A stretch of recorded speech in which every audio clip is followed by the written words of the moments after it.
My soul namaskars to everyone. Welcome to PMC. I am your Pradeep Anirudh. My dear friends, there are so many people who live for their own cause, for their family cause. But there are some people who live for the cause of others. We can call them as an individual. When a person becomes enlightened, they share their enlightenment with others. They may form a group, and that group consciousness will contribute to the entire world. One such group consciousness that has contributed to the world meditation, to the world spirituality, and to the vegetarianism in the world is Pyramid Spiritual Society's movement. And this is an occasion where we have completed 30 years of PSSM under the divine guidance of Brahmarshi Pitamaha Patriji. So we have Brahmarshi Pitamaha Patriji with us today, who is the founder for Worldwide Pyramid Spiritual Society's movement. So we will know his thoughts today. Namaste sir, welcome to the studio. Namaste Baba, very very happy to see you. We are also very delighted to see you here today sir. Sir, my first question to you. It's been 30 years since you have started this movement. How do you feel at this juncture? It's not 30 years, it has been 40 years. This movement began in the year 1980. That is full 40 years. We are here in this year 2020. So from 1980 to 2020 to 40 years. What was the question? How do you feel at this juncture where it's been 40 years? Well, a little fulfillment. Having worked for these 40 years and having seen the work of so many period masters all these 40 years, it gives me quite a good satisfaction. But much remains to be done. So we are all focusing on what remains to be done. The work has to continue until the last person on this planet Earth becomes a vegetarian, becomes a meditator, and becomes a student of spiritual science. Until the last person also becomes a vegetarian, becomes a meditator, becomes a student of spiritual science, our work is unfinished.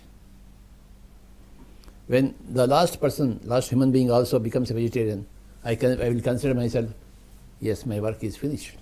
So these 40 years has been a good work done in that regard, and I expect very soon the whole world will become vegetarian. I would give just under 10-15 years. Yes, Swamiji. Beautiful, sir. Sir, when I see you all the time, you are doing relentless work. Even the message of Bhagavad Gita is relentless work. If in 2 words it can be summarized. Nirantara karma. So how are you inspired to do this much of relentless work? I saw you today, I saw you yesterday, I saw you day before yesterday and the day before. You had been here in PMC. From morning 9 o'clock we have been speaking continuously, that too with this amount of lights. I saw you continuously speaking till 7 o'clock in the evening.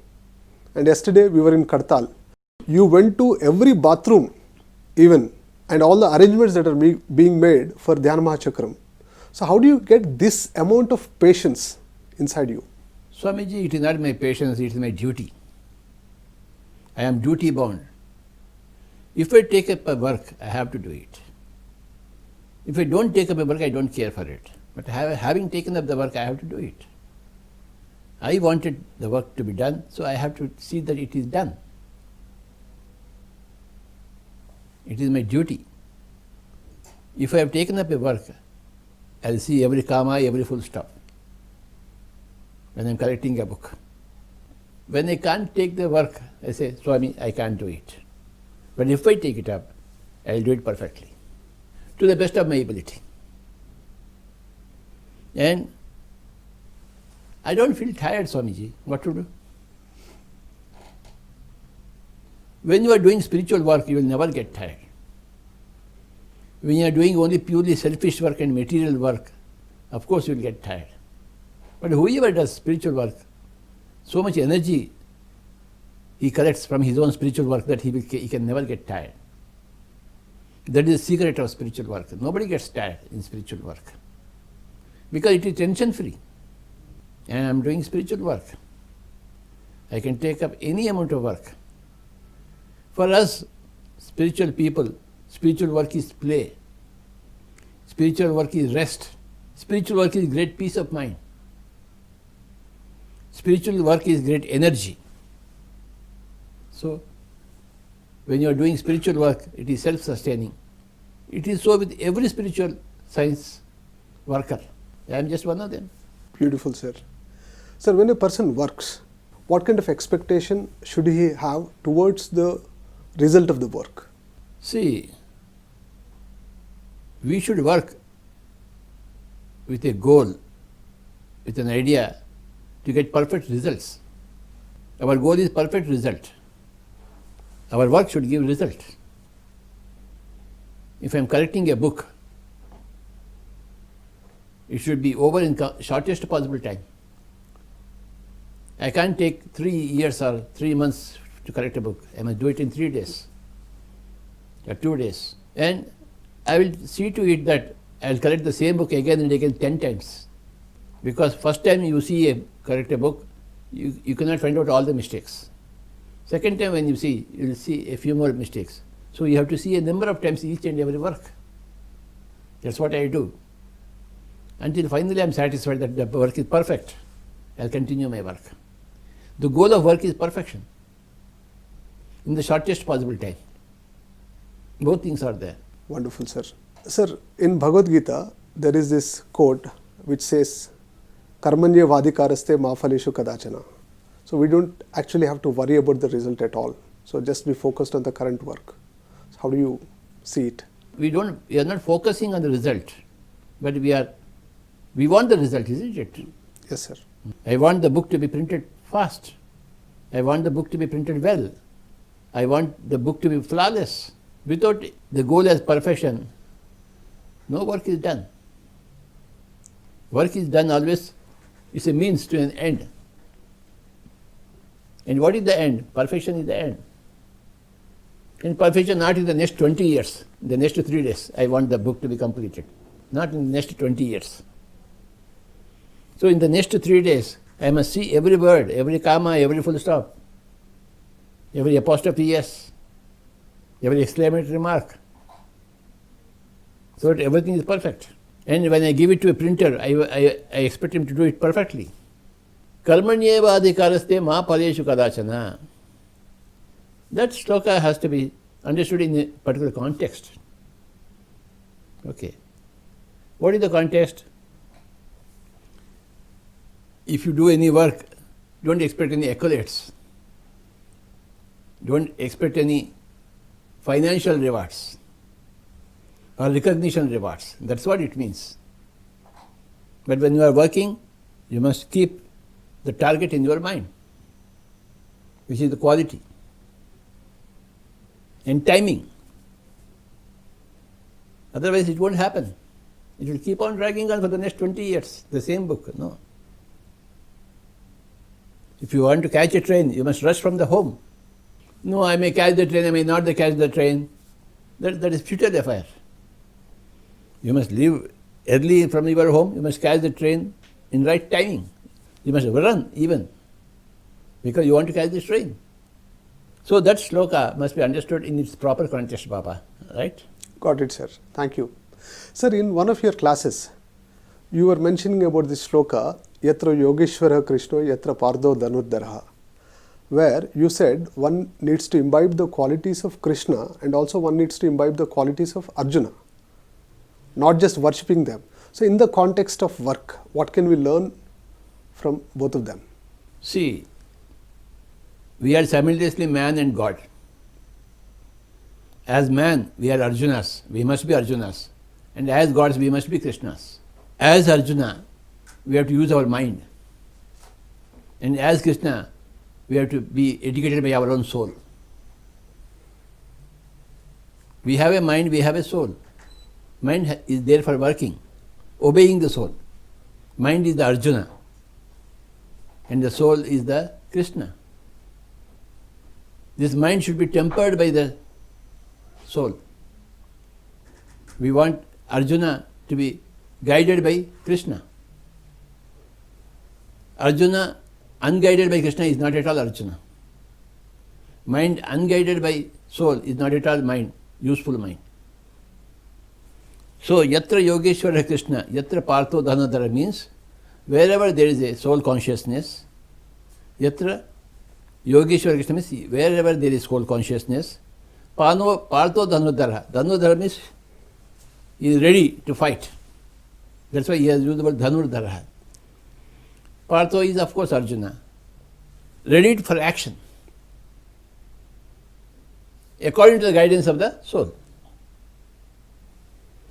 Where these two factors are there, you are your own Krishna and you have to be your own Arjuna. Your mind has to become Arjuna. Your soul is the Krishna. Everybody's soul is the Krishna and everybody's mind has to be Arjuna, ready for action according to the guidance of the soul. Wherever such situation is there, tatra srir vijayo bhutir dhruva nitir matir mama. Sri means wealth, vijaya means victory, bhuti means happiness, dhruva nit means justice. All these four wonderful things will be there. Wherever there is soul consciousness, a mind ready to act under the guidance of the soul. This is the meaning of the sloka, yatra yogeshwara Krishna, yatra partho dhanodhara, tatra srir vijayo bhutir dhruva nitir matir mama. We are the Krishna and we are the Arjuna. The mind is the Arjuna, should be an Arjuna. The mind is often a Duryodhana, doesn't want to listen to the soul. A mind which does not want to listen to its own soul is called a Duryodhana. A mind which wants to listen to its own soulhood is called Arjuna. And the soul is always Krishna. Soul is always Krishna. Soul is always Sakshi, witness. And the mind is the doer. The soul is the knower. Knower and the thinker. And Arjuna is the doer. The doer should listen to the thinker and the knower. The doer should not do anything on his own. Arjuna should not do anything on his own. Arjuna should always take the advice of Krishna to do or not to do. And of course Krishna says, hey, yudhaya Krishna nishchaya, kill all these people. The mind doubts, he is my grandfather, he is my brother, how can I kill all these people? The soul says, kill, there is no killing. You have to remove them from separate them from their physical bodies, that's all. So, I am glad you brought this sloka from Bhagavad Gita. Yatra yogeshwara Krishna, yatra partho dhanurdhara, tatra srir vijayo bhutir dhruva nitir matir mama. Sri is lot of wealth, well-being. Vijaya means victory in whatever you do. Bhuti is happiness. Dhruva nit means justice. What needs to be done will be done by you. If the Arjuna is ready to listen to the Krishna. Beautiful interpretation, sir. Thank you so much for that, sir. Sir, it's also said in Bhagavad Gita, yogaha karmasu kaushalam. So that being in a state of yoga or a communion, does it really increase the efficiency of a person, efficiency of the work done by a person? What do you think? I think yes, maybe for the benefit of everyone. I want you to explain it. Yogaha karmasu kaushalam means through yoga you become more efficient in every karma, every action. If you are a musician, if you are a yogi also, your music will be much sweeter. If you are an engineer and a yogi also, your efforts in your engineering, when you construct a house, it will be perfect. So we want everybody to become a yogi, so that they become perfect in their own respective karmas. Every mother would be a much better mother if she is a yogi also. And she should become a yogi. Yoga, that is meditation, is compulsory for everybody. In every walk of life, meditation helps you. There can be no doubt in that. A calm mind can think better. A calm mind can work better. An energetic mind can work 24 hours. Beautiful, sir. Thank you so much for that, sir. Sir, what is the core essence of Bhagavad Gita for us to practice every day? The core essence of Bhagavad Gita is that there is no death. Death is only of the physical body, not of the soul, which enlivens the physical body. That exactly is the core message, that's all. न जायते म्रियते वा कदाचिन्नायं भूत्वा भविता वा न भूयः अजो नित्य शाश्वतोऽयं पुराणो न हन्यते हन्यमाने शरीरे. न जायते, it is unborn. The Atma is unborn. The consciousness is unborn. Na mriyate, it never dies. When the body dies, the Atma doesn't die. Na hanyate hanyamane sharire. That's all is the message. When you understand that, you have understood the whole of Bhagavad Gita. That you are not the body, you are the Atma. Body dies. Atma will never die. That's all. As far as I know, Baba. Beautiful, sir. So today I'll ask you some more questions on the essence of the different epics that the world has got. What is the core essence of Bible that we can learn? Seek ye the kingdom of God and His righteousness first, and then others will be added unto you. And where is the kingdom of God? The kingdom of God is within. So seeking the kingdom of God which is within is called a meditation. He didn't use the word meditation, but that's what he meant. The whole life of Jesus Christ can be summed up in one word called as meditation in our language. Beautiful, sir. Sir, you also have studied Chinese philosophers. That's what I heard when you were telling in a class. What can we learn from Confucius' teachings, which the Chinese Lao consider... Tzu, Chuang Tzu, Confucius, they're all very great masters. From Confucius we learn about a superior man and an inferior man. The concept of superior man and inferior man. Inferior man is always about possessions. A superior man is always about values in life. The whole Confucianism is about superior man. And coming to Lao Tzu, he is a nature man. Live like nature. The summer comes and the summer goes away, the rain comes, the rainy season goes away, the winter comes, the winter. But again it comes. So you are witnessing all these things. You are not to do anything with the summer. You are not to do anything to change the summer to a winter, winter to a rainy season. No. You are witness to the seasons. Similarly, your mind also has got seasons. Sometimes you are unhappy, sometimes you are happy, sometimes you are neutral. So be neutral to your own seasons of mind. Live like that. That is the teaching of Lao. So Chinese philosophy into two departments, Lao Tzu's department and Confucius department. Confucius is inferior man and superior man. Lao Tzu, live with the nature, flow with the nature, as a part of the nature. There is no I in you. That's all about Chinese philosophy. Thank you, sir. Thank you for sharing that. What can we learn from the teachings of Jainism?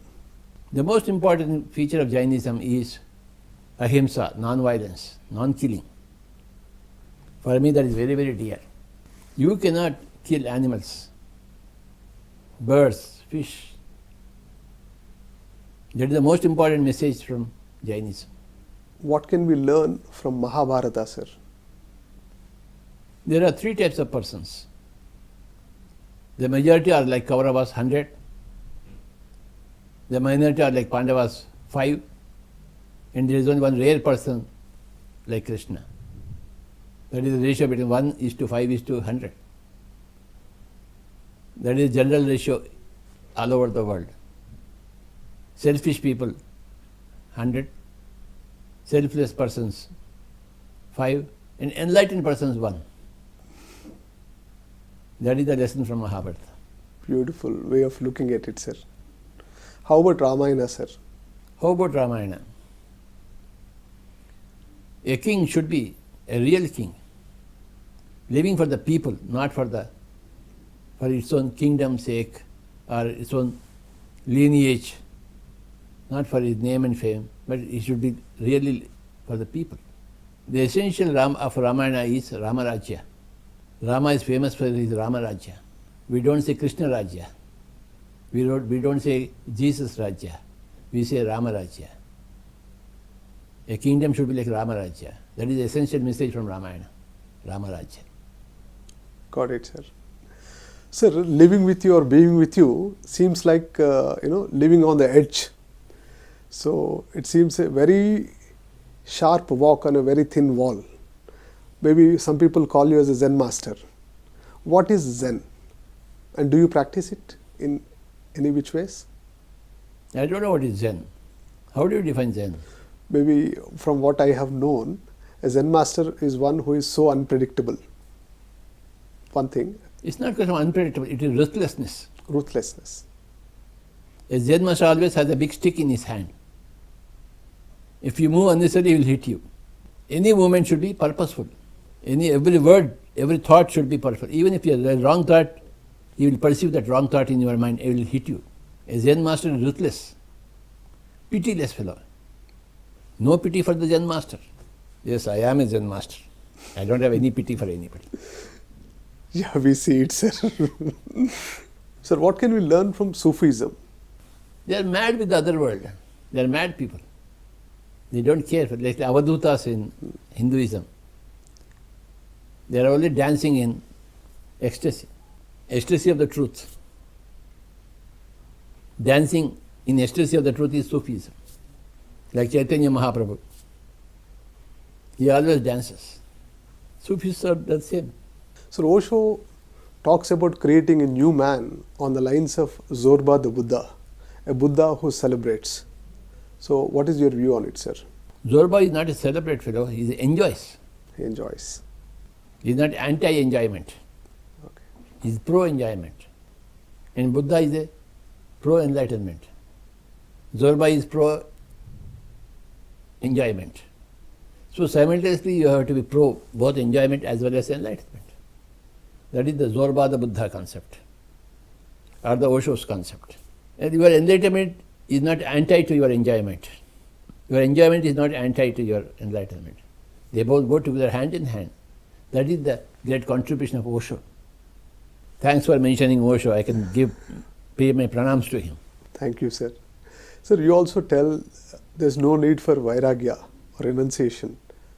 We need to enjoy or celebrate. Or that is the Zorba the Buddha concept. Okay. That is the Zorba the Buddha concept. Okay. When did it first occur to you this way, sir? Which one? That we need to celebrate or we need to enjoy life rather than renunciation. Everybody believes in celebration, yeah. Okay. Innately, everybody there is celebration. But outwardly, the society, Yeah. you are afraid of the society. The society, the religion, the belief systems.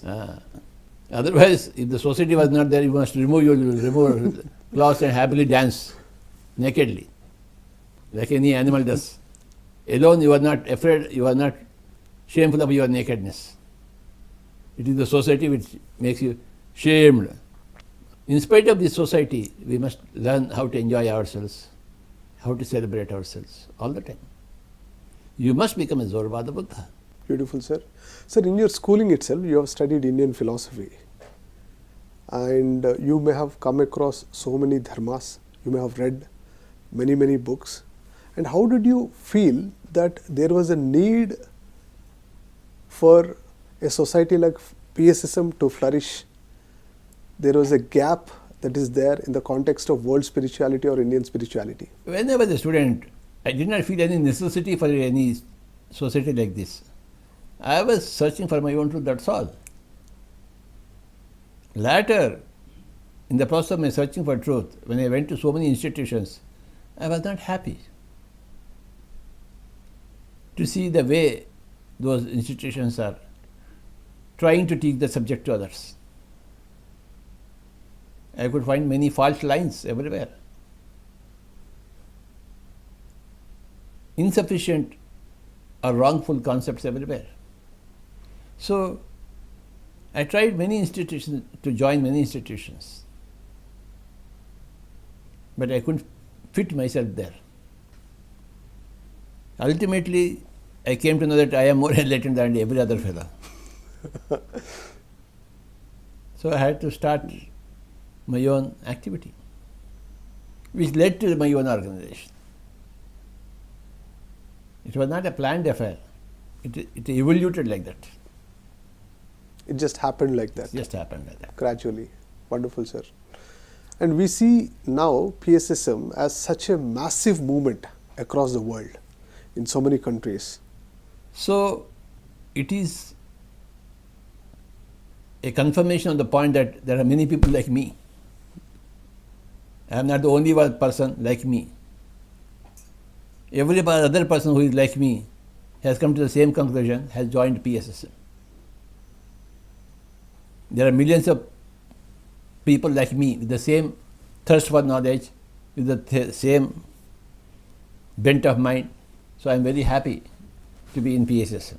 Beautiful, sir. Beautiful. Sir, so many people know the truth. Even while they know the truth, many of them doesn't have courage to live the truth. So how can one gather that courage to live the truth? It takes incarnational efforts. It doesn't come in one incarnation. It's a matter of old souls, not young souls. Okay. So all the old souls have gathered in PSSM. And that's how PSSM has become such a large organization. And in the presence of so many old souls, even young souls also become old souls very easily. In the presence of such a big gathering, it's very easy for a young soul to become old in one day.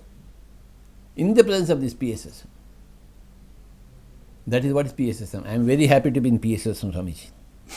It's wonderful, sir. Indeed, you have started this PSSM and you're happy being here. So we're also very happy being here. Sir, on this occasion, what is your message to all the pyramid masters on the eve of 40 years of PSSM and Dhyana Jagath 2020? If a person is a pyramid master, there can be no message for him. A message can be only for those people who have not yet become pyramid masters.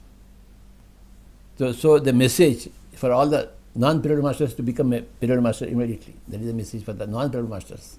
For the pyramid masters, no message is possible because they are masters. For the non-pyramid masters, I don't have to give any message because they will automatically become masters in the presence of this great, huge PSSM. Now there is no alternative for anybody not to become a pyramid master. There is no alternative available.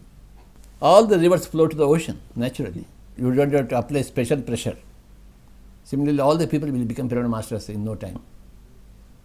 As all pyramid masters have already become, the rest of the people also will become pyramid masters in no time. That's what I see. All the 7.5 billion people will become pyramid masters on the earth planet. Wonderful, sir. Indeed, my next question, what I thought was, what do you think about the future of PSSM? But now I got that answer right now. Wonderful. So a personal question from my side. What is consciousness? That which speaks from this mouth is called a consciousness. That which hears in this ear is called a consciousness. That which is thinking from this fellow is consciousness. That is the consciousness. Can we expand this consciousness? You can become aware of the expansion of the consciousness. Consciousness is already expanded all over the cosmos. You can expand the awareness of your consciousness by so many practices. Consciousness is already expanded all over the cosmos, but you are not aware of it. You can increase your awareness of your consciousness, all-pervading consciousness. Beautiful, sir. So we are living in a field of infinite possibilities every moment.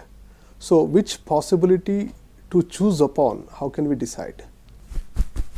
Touch your heart. Your heart will always tell you, yes, this, yes, no, not this. You put a proposal to your heart. The heart says yes or no. The proposal should come from your mind, and the approval comes from your heart. If the heart doesn't approve you, then cancel that proposal. The heart does not propose. The mind proposes. And you have a mind which always proposes things.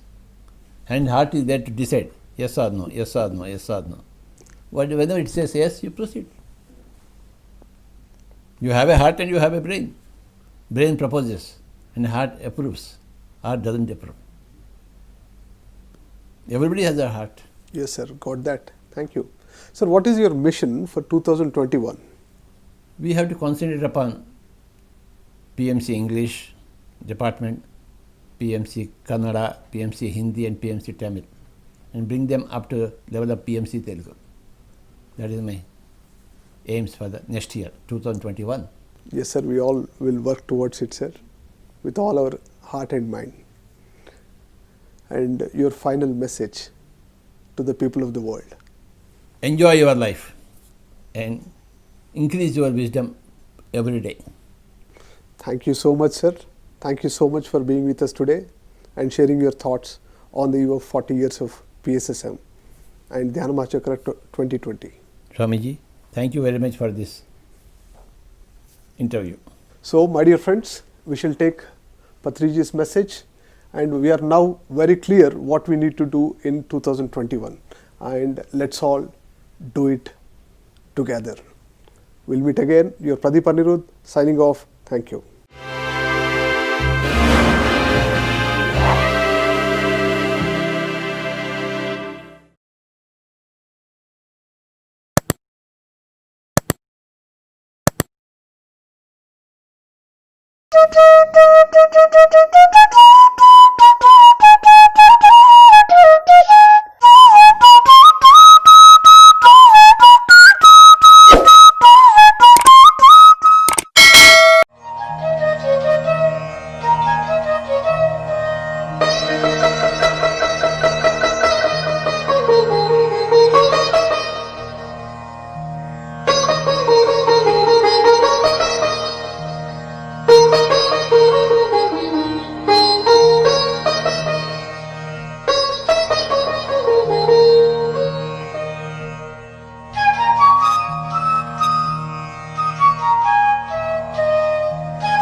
Brahmarshi Patriji, founder of Pyramid Spiritual Society's movement. Millions of people learned meditation, spiritual science from Patriji. More than 20,000 pyramids have been built, as Patriji has been promoting the use of pyramid energy for meditation and in all walks of life. Vegetarianism is core to the heart of Patriji, seeing that every living being experiences its own life. Pyramid Valley International, Kailasapuri, Maheshwari Mahapyramid, and several other large pyramid meditation centers today have been built for exclusive purpose of meditation and learning spiritual science. Patriji is here with us. Thank you so much, sir. So we're all looking for taking a message from you and then interacting with you, sir. We are all here to understand ourselves.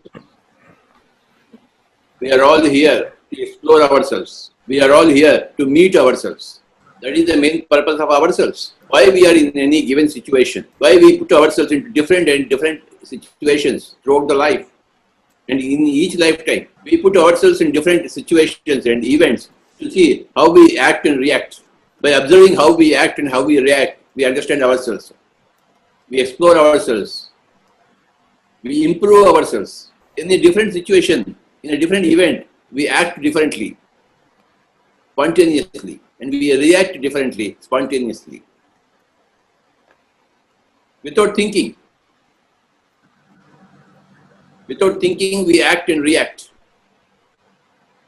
But afterwards, we think, why did I act like this? Why did I react like that? Post-mortem, we analyze our thinking, our deeds, our actions and our reactions. In the post-mortem, oh, we understand.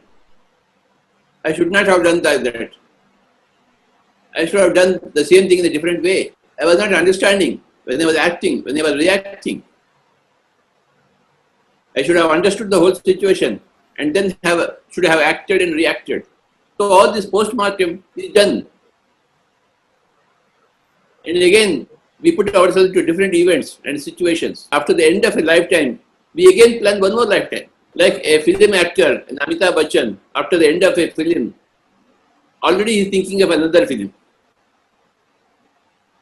With a different role. Like an old man, like an young man, like an angry man. So while he is doing a film, he is already thinking of a future film. Every film brings out different qualities from Amitabh Bachchan or any actor. Every film is a big adventure for every actor. Similarly, every lifetime is a big adventure for every soul. We are all souls.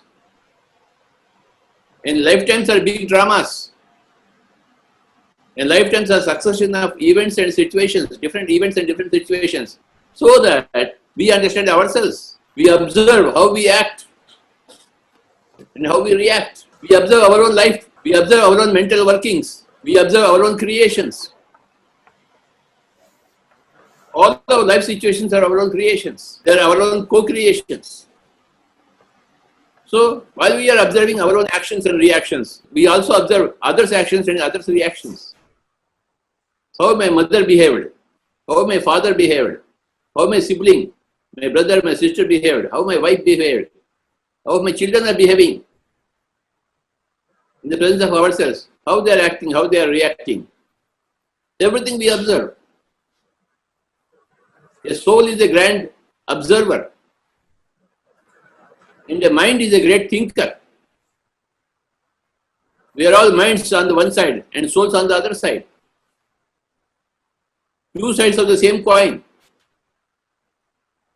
The mind is the thinker, the soul is the observer, Sakshi. We are the twin functions of the mind and the soul. As minds, we act and react. As souls, we keep observing our actions and reactions, and thereby learning. The soul is constantly learning. The mind is constantly thinking, acting, and reacting. The mind is a thinking machine, acting machine, reacting machine. Soul is an observing machine. It is an empire. It says no ball, white ball, out, not out. 4, 6. The soul is the empire. And the mind is the bowler and the batsman and the fielder. The umpire doesn't judge anything. Doesn't say good bowler or bad bowler. No. If you cross the line, he says no ball. Bowl again. Your ball is not counted. It is not righteous. You should bowl, but you must bowl righteously, without crossing the crease. You must stick to the principles of bowling. Similarly, you must stick to the principles of batting. If you put your leg before the wicket, you will be out. So we are all minds and souls. When you understand the minds and souls, you are a spiritual scientist. Otherwise, you don't know your mind and you don't know your soul. You don't know how to act, how to react, how to analyze your own actions and reactions. We are here to teach ourselves, by ourselves. We are here to learn from ourselves, by ourselves. We are here to learn from ourselves. We are here to teach ourselves. All this happens when your observing capacities are acute, are sharpened. So in meditation, what happens? Your observation faculties get sharpened.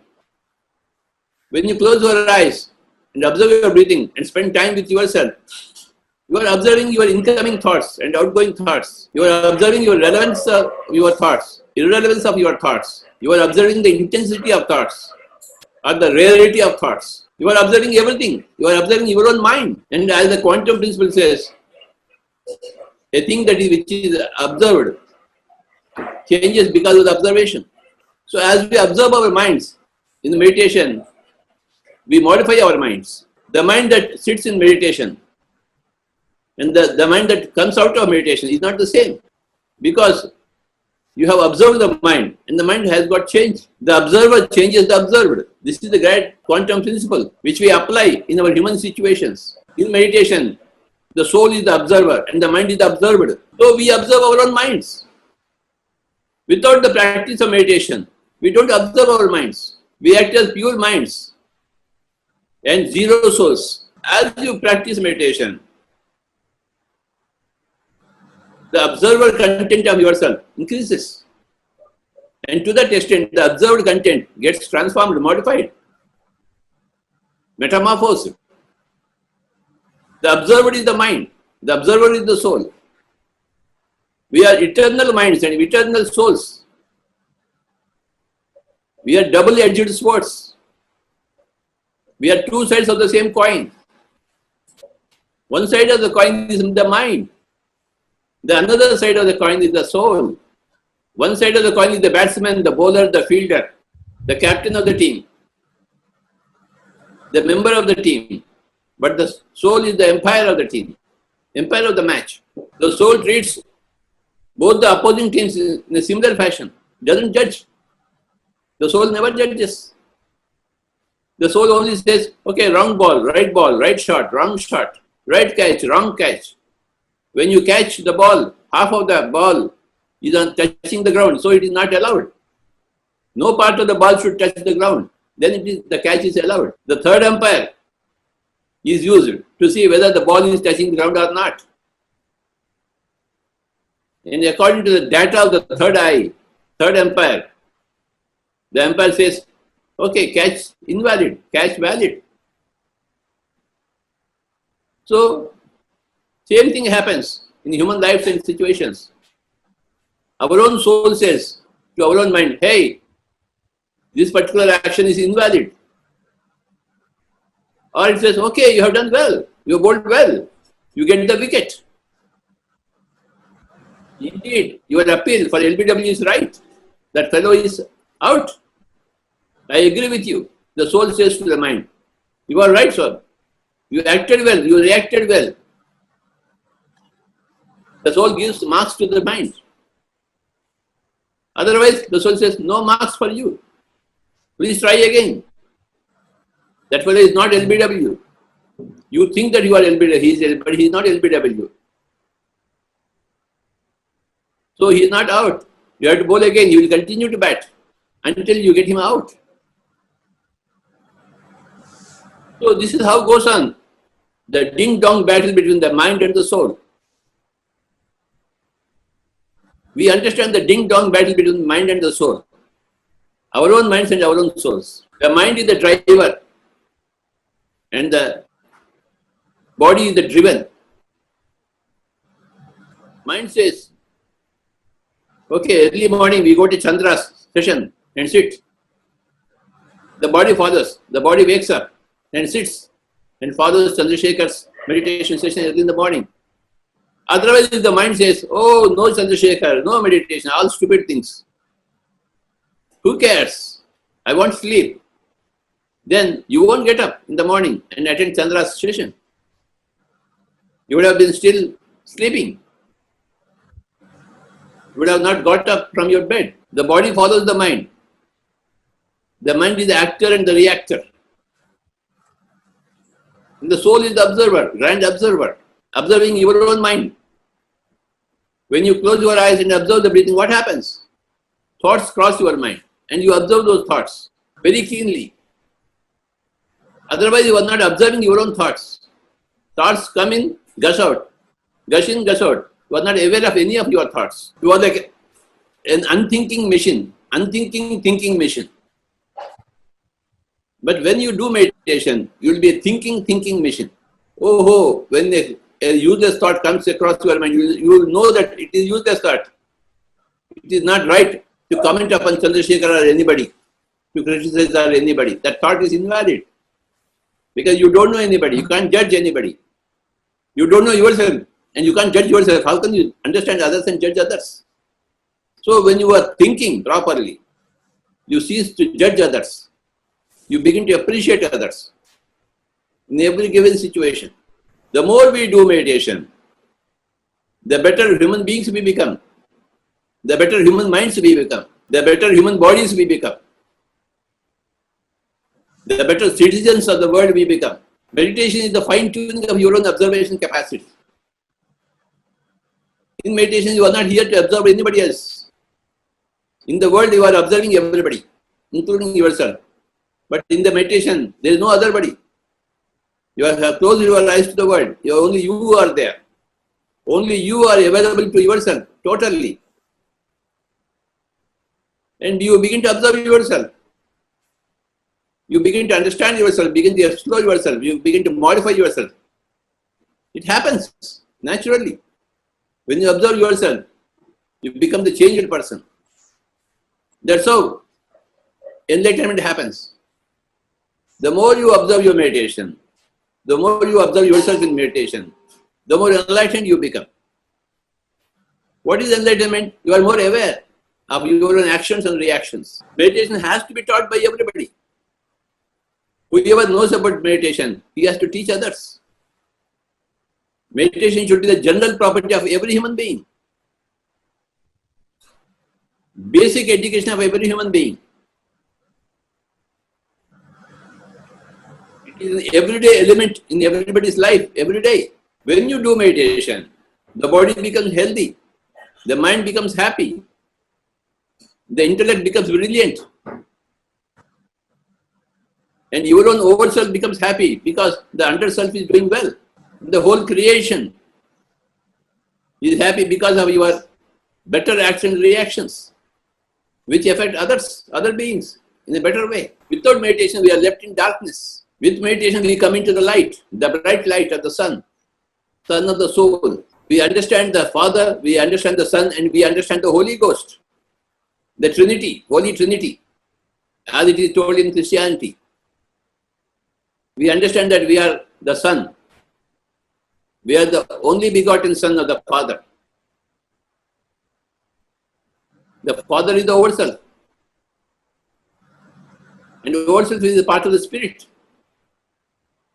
So we understand the Son and the Father. The Son is the mind, the Father is the soul. And the Spirit is the Holy Ghost. The fundamental consciousness of all things is the Holy Ghost. We truly understand the three terms, the Son, the Father, and the Holy Ghost. Everywhere there is Holy Ghost. The Great Spirit, Universal Spirit, Cosmic Atma, Sarvatma, which is the Holy Ghost, which is the same in all beings. The fundamentum of all beings is the Holy Ghost. And the soul, the individual souls come from the Great Overself, which is the Father, who art in the heavens. The fathers never come into the earth plane, only the sons come into the earth planet. To learn, to practice, to teach, to become fulfilled. Through repeated incarnation, the Son comes. And the Son also in due course becomes like a father. And stays put in the heavenly worlds. And conducts affairs from the heavenly worlds. All this is spiritual science. Meditation is the great doorway to spiritual science. Spiritual understanding of the whole creation. Meditation doesn't happen overnight. Nor understanding of spirituality happens overnight. It's a bit by bit process. Like you learn to become like a Shammangudi Srinivas Iyer, a Bismillah Khan, a Pandit Ravi Shankar in music. Right from the beginning of understanding what is Sarigama Padanisa, you become a Ravi Shankar. You become a Bismillah Khan. You become a Tyagaraja. Such a grand journey is there in music. In similar fashion, a grand journey is there in spirituality. Right from the basics alpha to omega. How much practice must have Bismillah Khan done in his lifetime to play that Shahnai so very beautifully? How much practice Pandit Ravi Shankar must have done in sitar? Zakir Hussain must have done in tabla. Mangalam Palli Balamati Krishna should have done in vocal. That gives us great inspiration. If they can become great musicians, we can also become great meditators. Practice and practice and practice and practice and practice. No shortcuts. There are no shortcuts. There is no prayer. There is no begging. Nobody is going to give you anything else. You have to create your own realities with lots of practice, tons and tons of practice. If you want to be a great musician, so much practice has to be done in music. If you want to be a great master in meditation, so much practice should be there. And I am very so happy. Chandrasekhar is doing great work in making everybody do meditation. What beautiful music early in the morning today. What beautiful classical music. Classical Indian music is the best music for meditation. No other meditation music is required. The Indian classical music, Indian classical instrumental music is the best music possible for meditation. You don't have to go to anywhere else. You don't have to create your own meditation music. No way. Classical Indian instrument music is the best thing to do. To put yourself into your own meditation. Meditation is very simple. You have to just close your eyes and become one with your breath. One with your own normal, natural, easy, soft, simple, tender, peaceful, tranquil. No mantras whatsoever. No thinking about Ramas and Krishnas and Jesuses. No. We are not here to think about them. We are here to practice like them. They are our inspiration to practice. If Buddha has practiced so much, why can't we practice ourselves? If Jesus has practiced so much, why can't we practice ourselves? They are sources of inspiration for practice, for more dedication to our own practice, for more dedication to our own intentions. Our life follows our own intentions. An intention is a deep desire. An intention is a soul level desire, not a mind level thought. If you have desire for music, of course you will become a musician. And if you don't have desire for a music, of course you will never become a musician. And if you have a desire for meditation, of course you will become a master of meditation. And if you don't have a desire, of course you will never become a meditator. That goes without saying. The desire, the intention, the intent of the soul creates all the situations. My intention, my desire for the soul created the whole Pyramid Spiritual Society's movement all over the world. Mahatma Gandhi's intention kicked the British out of India in a non-violent way. Others wanted to kick the British out of India through a violent way.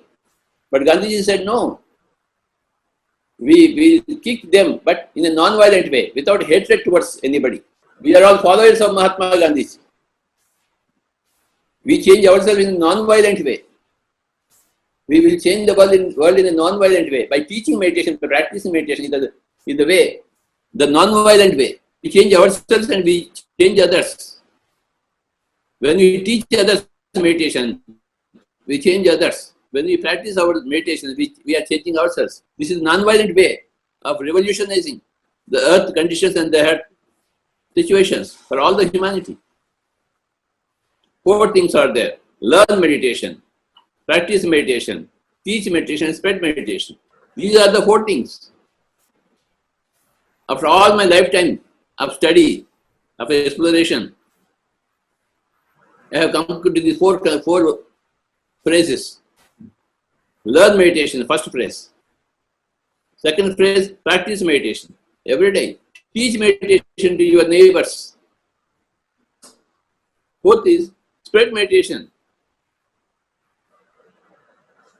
Now at this time, I am sitting in Hyderabad, Kailasaspuri, and I am spreading meditation. In the morning we have practiced meditation. And Chandra was teaching meditation to all of us. These are the 4 things, my dear friends. This is a PSSM philosophy. PSSM principles. Learn meditation. Anapanasati meditation. Observing the breath meditation. Observing the mind meditation. Observing your own breath. Observing your own mind. Sitting comfortably. Not opening the eyes. Giving our meditation all the time that we need. So these are the 4 tenets. Learn meditation, practice meditation, teach meditation personally to your own friends, to your own relatives, your own family members, neighbors, and spread meditation throughout the world, digitally. This is how, these are the 4 points through which we make our lives meaningful for ourselves and for others. and for eternity, for infinity. For all the members of the other galaxies, we become inspiration to them. They will see, oh, see the Earth, Milky Way galaxy, see the Earth planet, see that fellow who is doing teaching meditation in Bangalore, Chandra, see that fellow, Chandra, what a great master he is. See, so many people are doing meditation every day morning. So they are observing from the other galaxies, other dimensions. And they are appreciating you. And your actions have impact on all other galaxies, all other systems of souls. You may not have the capacity to see what is happening in other galaxies, but they have the capacity to see what is happening in the Earth planet, what is happening in Bangalore, what is happening by Chandra. They are observing everything. All the Satyaloka Vasis from the 7th dimension, 9th dimension, they are observing what is happening in the 3rd dimension. They are observing us. The umpire is observing the bowler. The umpire is observing the batsman. The batsman does not observe the umpire. The batsman will observe the bowler. What kind of ball he is going to put? How I should put that ball beyond the fence.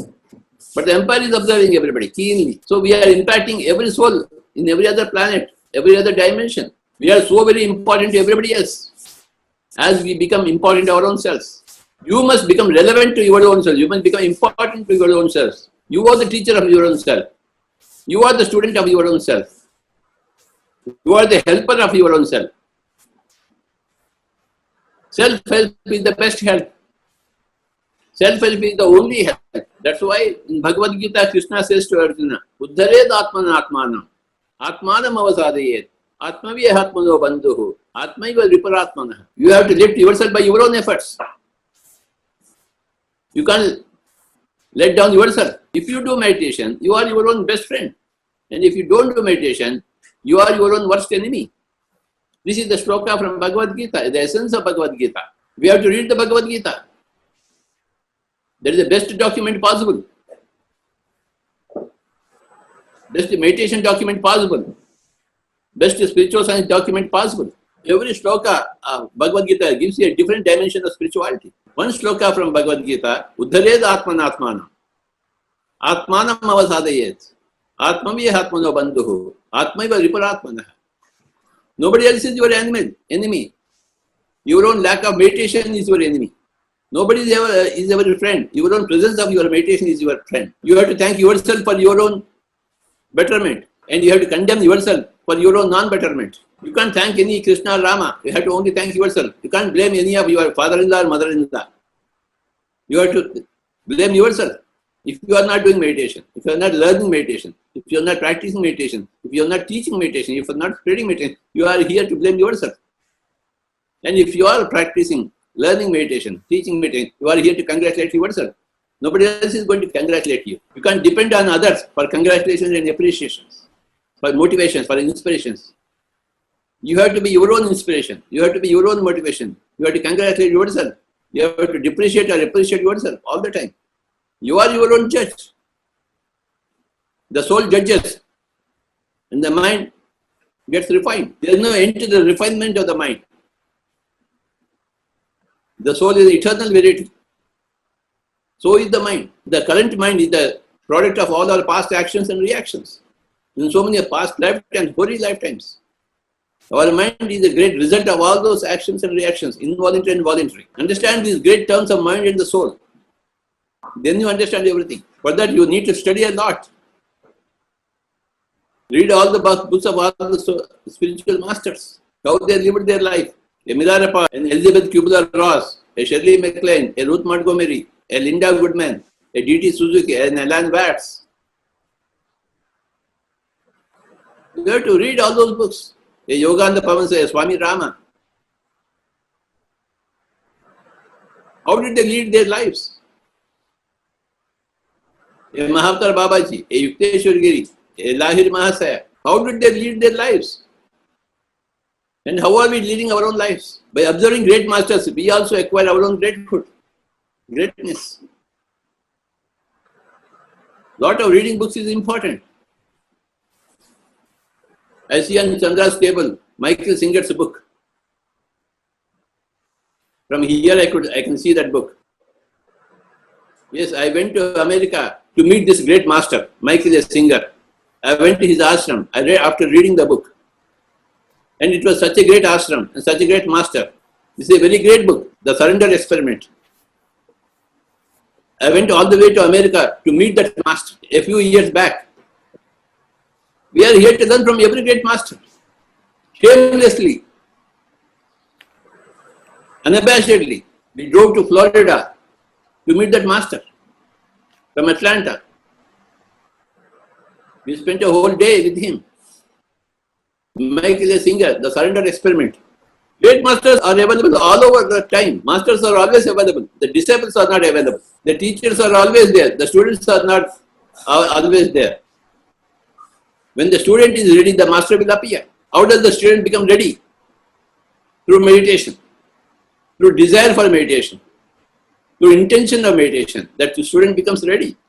The master will appear, either physically or astrally. They'll come and stand in front of you in all their glory. Then you begin to absorb all the things. Like a sponge absorbs when it is put in the water. The student absorbs from the master, in the presence of the master. And you keep yourself in the presence of a master through your meditation. All the astral masters are ready to come to you and help you. Like every mother is ready to help the baby. Chandra, thank you.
Hey everyone, and happy holidays. I'm Jennifer K. Hill, author of 101 Spiritual Tools for Uncertain Times, and so happy to be here with everybody on the Pyramid Meditation channel. It's been such a privilege and an honor to get to do collaborations with the Pyramid Spiritual Society movement. So huge thanks to Pari and to Patriji and to all of the people who go into putting on these events. It's a pleasure to be with you today. I wanted to speak today when I was invited to talk about what spiritual topic could I share with you that might make a difference or enhance your lives. I really reflected, and one of the first things that I do, part of my daily practice, which is why I wrote the book, 101 Spiritual Tools for Uncertain Times, is to share tools and practices from all of the teachers that I've been fortunate enough to study with over the years. So in the meditation that I was doing this morning, I always like to ask Source, and I say universe. By the way, this is a great tool that one of my teachers, David Guillaume, taught me, is I say, universe, what would you like me to speak on today? What would provide the greatest value for everybody out there who's tuning in? And the message I got was to hone in on 3 topics. 1, soul talking. 2, gratitude. And 3, inner child work. All three of these are touched on in Book 1 of 101, Spiritual Tools for Uncertain Times. Although if you're curious about any of the other tools, you can definitely go to 101spiritualtools.com. And I've actually included in the blog post there a list of all the resources at the back of the book, including some of my favorite meditations and resources to some of the tools we're going to be talking about today. So as an underlying foundation for anything we do, I personally love meditation because it helps me to enhance these other practices that we're going to talk about today. When I was fortunate enough to get to interview Pari and Patriji for respective interviews on the Coalition for Global Unity that I host on Mondays at noon on Awake TV, one of the things that I found out is I had actually never experimented with meditating under a pyramid. I had heard about the concept of it years ago, and from doing the 2 meditations with each of them, I really found how quickly it enhanced and deepened my meditation practice. So one thing I would like to invite everybody to do before we get into today's teaching is to share a combination of using some of the Pyramid Spiritual Society's movement techniques, as well as some heart math techniques, and for each of us just to go within for about 3 to 5 minutes before we get into today's topic, because I find that that just allows us to be more ourselves. And I personally love to do this technique before any of the television or radio interviews that I do myself with the guests that I work with, because I find it really helps to unite and to bring us all into coherence. So I invite everybody to place your right hand on your heart. And if it feels comfortable for you, you can shut your eyes or you can leave them open, whatever feels comfortable for you. If you leave your eyes open, allow them to just softly gaze ahead of you. And start to feel your breath as it goes in and it gets released out lovingly. Now I want you to imagine a beautiful crystalline pyramid. Imagine it right above your head.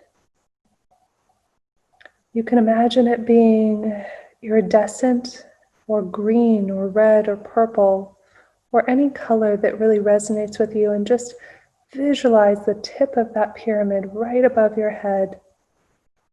Imagine the edges of it, and imagine that pyramid above you is just radiating beautiful light so that your whole being is awashed in beautiful, radiant light. Now, as you envision this pyramid right above your head, I'd like to have you visualize the breath that you're allowing to go in and out. And as you breathe, imagine breathing in through the center of your heart, allowing a deep, conscious, loving breath to fill up your heart. And as your heart fills up with that loving breath, imagine thinking of a regenerative emotion. Maybe it's peace, love, gratitude, joy. Whatever it is, just imagine holding and radiating that energy in your heart as your breath flows in and out from one conscious loving breath to the next. And on your next exhale, imagine slowly, easily, and effortlessly releasing that regenerative emotion out into the world around you. And still visualizing right above your head that radiant pyramid energy that's just strengthening this practice all the more, increasing your capacity for love, increasing your capacity for gratitude, increasing your capacity to receive abundance and all of your hearts and wishes being fulfilled. And on your next inhale, imagine allowing another conscious, deep, loving breath in through the center of your heart. And now imagine as you allow these conscious, loving breaths to flow easily and effortlessly in and out through your heart space. Imagine a person, a place, maybe an animal or a thing that you truly deeply love, and imagine just holding the image of that person, place, thing animal, whatever it might be. Imagine holding that in your heart space. Imagine that love that you have for that person, place, thing, or animal, and just imagine that love flowing right out of your chest on your next exhale as you breathe out with ease and sending that love out into the world. And now on your next inhale, as you breathe easily and effortlessly right into your heart space, expanding that heart space. Visualizing the energy expanding around your heart space as you breathe in and out. Now imagine filling up your heart with your next breath, with radiant love, vibrant love. Imagine that love filling up your whole being. Imagine it extending and pulsing outside of your body, outside of the pyramid that is above you, outside of your home or space that you're living in or wherever you're sitting. Imagine pulsing that love beyond the city or town or wherever it is that you might be. Imagine pulsing and sending that love, expanding it out to the country that surrounds you and the people in that country. And on your next inhale, imagine pulsing that love out from your heart, out to the whole world. Imagine using that pyramid energy that is pouring down from above you to enhance this energy and to fuel it as you send this love and pulse this love out around the whole planet. And now as you allow another breath to easily and effortlessly go in and out of your heart, you can visualize coming back now into your country. Back now into your village or city or wherever it is you might be in the world. Now imagine going back into the space right where you're sitting. Now visualize that beautiful iridescent pyramid above you and imagine that pyramid radiating light down through the top of your crown, down through your third eye, through your throat, down through your heart and your solar plexus, down through your sacral area and your root, down through your legs, down through your shins and your feet and your toes, right down into the center of the earth. And as you reach that center of the earth with the light from the pyramid radiating above you and shooting all the way down, imagine that radiant light as though it's a bubble filling up at the center of the earth with all the unconditional love, all of the abundance, all of the peace and joy and happiness you've ever desired. Imagine it just filling up this bubble of light. And now imagine radiating that bubble of light back out from the center of the earth, up through the floor, up through your feet and your toes, through your shins and your legs, up through your root chakra. Visualize the color red. Up through your sacral chakra, visualizing the color orange. Up through your solar plexus, visualizing the color yellow. Up through your heart chakra, visualizing a beautiful spring green as that energy flows up into your throat and visualizing a beautiful sky blue energy. Up through your third eye, visualizing that beautiful midnight purple. And up through your crown to the original pyramid where it radiated from, to that white incandescent light. And imagine taking that pyramid, taking that radiant energy source down through your crown, down through your third eye, down through your throat, and into your heart, and now knowing with perfect certainty that everything that you've ever needed to manifest your wishes, hearts, hopes, and dreams, happiness, joy, and abundance is always going to be carried with you right there in that pyramid energy in your heart.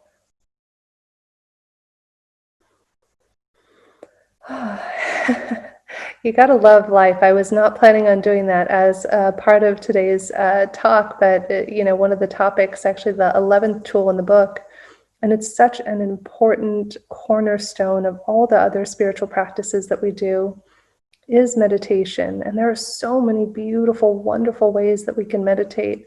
That's why we created the Coalition for Global Unity on Mondays, to explore all the different varieties of meditation, music, and ways to connect to the deep stillness within us. And so allow yourself just to be here for a moment before we get into today's topics. Maybe wiggle your fingers, wiggle your toes. Notice if you have any energy radiating out around you. You can even visualize that energy and just drawing it down to your Dain Chen area, just visualizing all that extra energy you have right below the belly button. And just hold that here as we're gathering today. And now in this space, we get the opportunity to explore a couple of my favorite topics and tools that I love to share with people. The first of which is what I like to term soul talking. Now, this might seem like insurmountable task to soul talk. A lot of us can't even hear our own souls, let alone the soul of another human being. So I'm going to share with you some techniques today about how you can learn to tune in deeply to your soul and to the soul of those around you. One of the techniques that I learned in order to do this is a Kabbalistic technique. I'm a huge advocate of Kabbalah. I've been studying for about 8 years, and if any of you out there are interested in learning, I would highly recommend a good little taste of what Kabbalah is about is a podcast every week called The Weekly Energy Boost. It's free to download, and it's facilitated by two of my favorite teachers, David Guillaume and Eli Sheva. And they really explore a lot of the concepts in much more depth.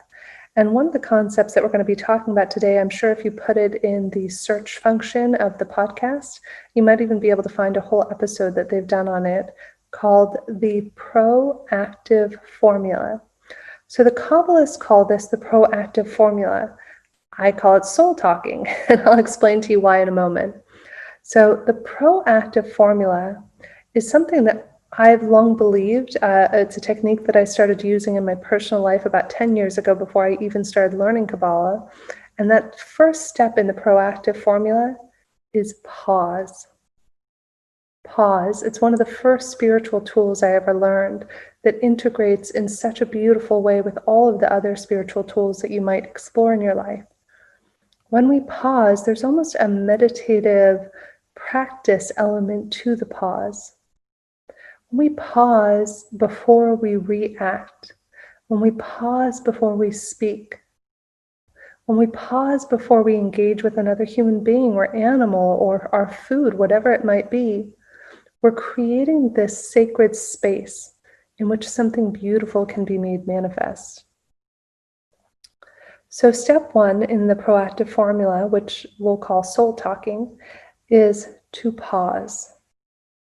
Step two is once you've paused and you're about to say something to another person. Now, let's say, you're having an everyday conversation. Maybe it's not something that you're really worried about talking about. You don't have to use the proactive formula, but it can be very powerful in any circumstance. And the Kabbalists particularly recommend using this formula when you're about to have a challenging conversation or a conversation that you're just not quite sure how it's going to go. So let's say I'm about to go and speak to my boss because I really want a raise. So sometimes we might get in our head, we might be worried we say the wrong thing. Divine timing is half the battle of anything. I don't even cancel. I don't even want to call it a battle.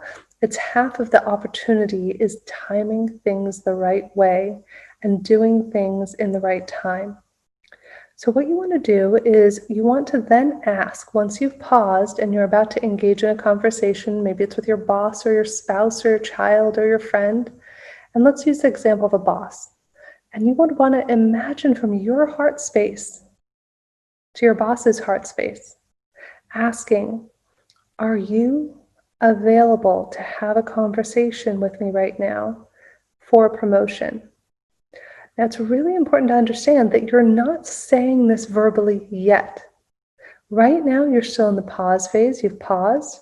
And now you're visualizing and imagining asking this question from your heart to the other person's heart, from your soul to the other person's soul. Now, here's where it gets to be a lot of fun. Tuning in. This is why I wanted to start off with a little bit of meditation. We all have this voice of our soul, the voice of another soul. But often we can't hear it because the megaphone that's in our head is always judging things. So when we pause, it gives us a moment to connect to that still, that quiet voice that exists within each and every one of us. And that still, quiet voice that exists in other people. And when we ask, is this person available to receive it? It might look one of many ways for you. Perhaps for you, it might actually feel like something in your body. You might get like a tugging sensation. I know for me in my heart, I feel when something is a no, it's like somebody's pulling down on my heart. When something is a yes, it's this beautiful fluid opening up of my chest. So know that I also sometimes hear a very quiet yes in my heart, or I might hear a very clear no, or you might hear a very soft whisper that you can barely discern. So sometimes I'll pause a little bit longer and I'll ask the question again from my heart to theirs. So I don't just do it once. I might do it 2 or 3 times in the space of 30 seconds. And 30 seconds may seem like a long time, but it's priceless when you think of the impact in a positive way it can have in your life and the life of others. When you take the time to ask, is the person available to receive what I'm about to ask them or what I'm about to share with them? And then if you hear a no, this is probably the most important aspect of this tool. If you hear a no, or if you get a tingly sensation or something in your body, a gut feeling that just says, the timing's not right, wait, pause. And what you want to do is you want to go back and you want to pause and you want to wait for the right timing to come up. It might be in 10 minutes, it might be in 2 days or 2 weeks, but you want to give yourself the time, space, and the other person until they're ready to receive it. What I do if I get a no is sometimes I'll check in an hour later, and then maybe a day later, and then a few days later, and then a week later, and just kind of see where the person's at. And eventually their soul will likely say yes to you. However, there are some circumstances where people have friction. They might have a lack of affinity or love for one another. Maybe there was a heartbreak or a betrayal. That ties into tool 1 in the book called the Ho'oponopono prayer, where you can say a forgiveness prayer. I'll give it to you right now, actually. It's in the book, and it's something you can find lots of great videos on YouTube on it. But what happens for me, if I get a lot of no's, if I'm getting a lot of pushback and resistance that the person just does not want to talk to me at all, then I actually go backwards and I use the Ho'oponopono prayer, which is this.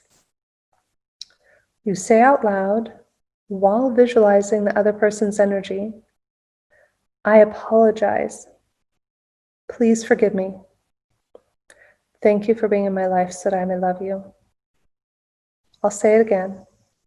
I apologize. Please forgive me. Thank you for being in my life so that I may love you. And this is not something you ever say or you write to the other person. Granted, you can do it if you and your loved ones get in the practice of it. You could absolutely say it to one another.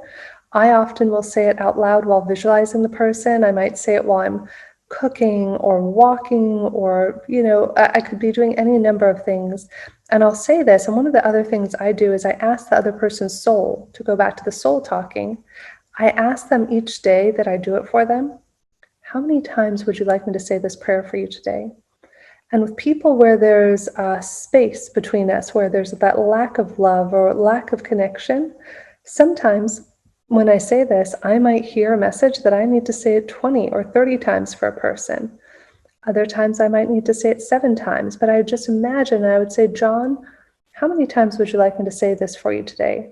And the message might be 7. And so I would say it for John 7 times that day. So then to go back, so you've paused, you've now asked the other person's soul, are you available to receive what I'm about to discuss with you? If you get a no, you revert back to the Ho'oponopono until the timing is right. If you get a yes, then all of a sudden you have this beautiful space. You have this space to engage with, and you'll notice a shift in energy.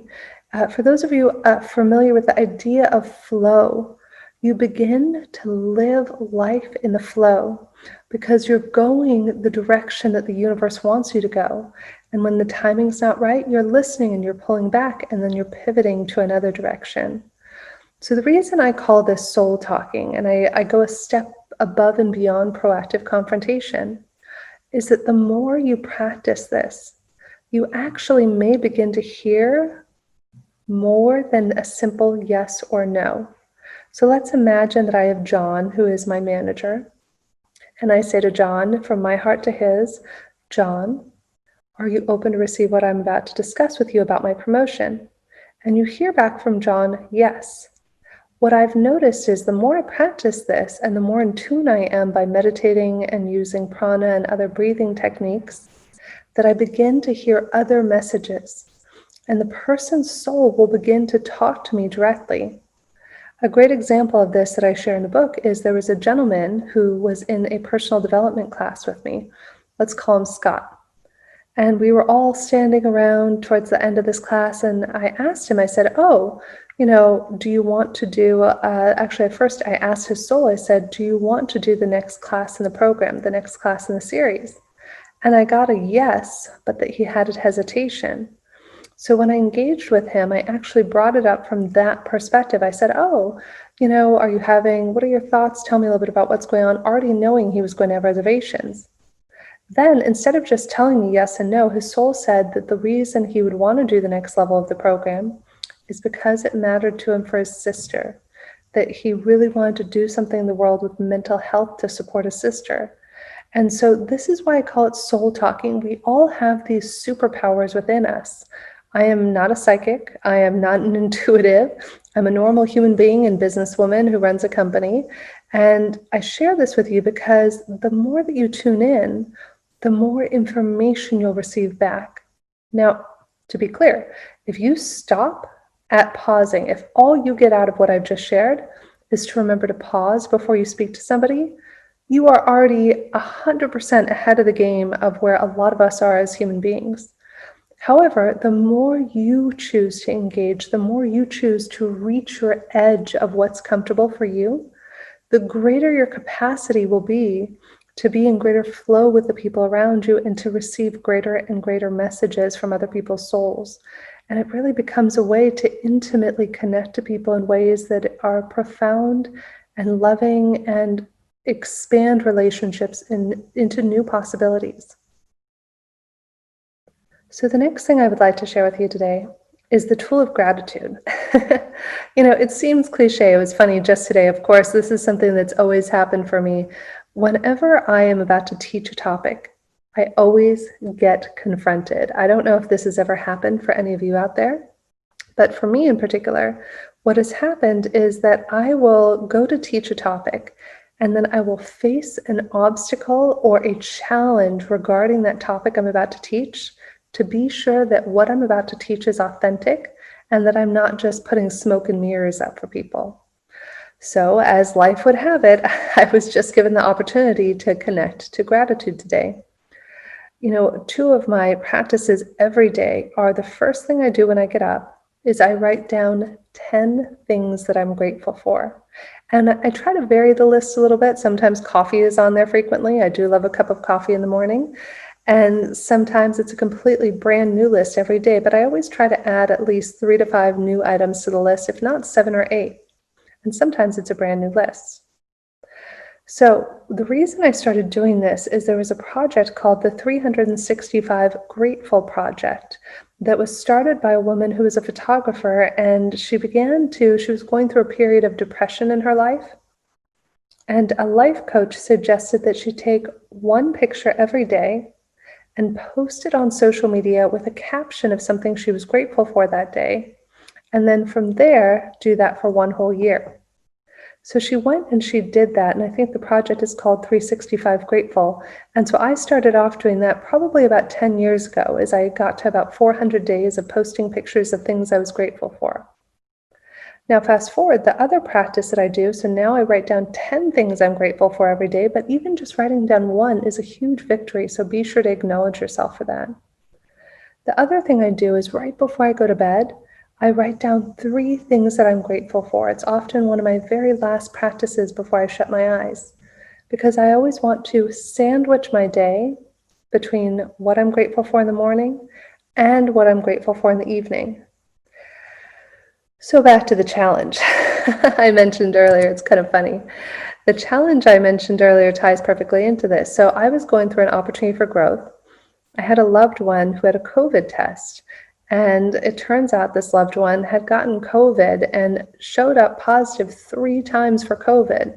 And I was praying and I was meditating for this person, and I was really heartbroken when they got their most recent COVID test.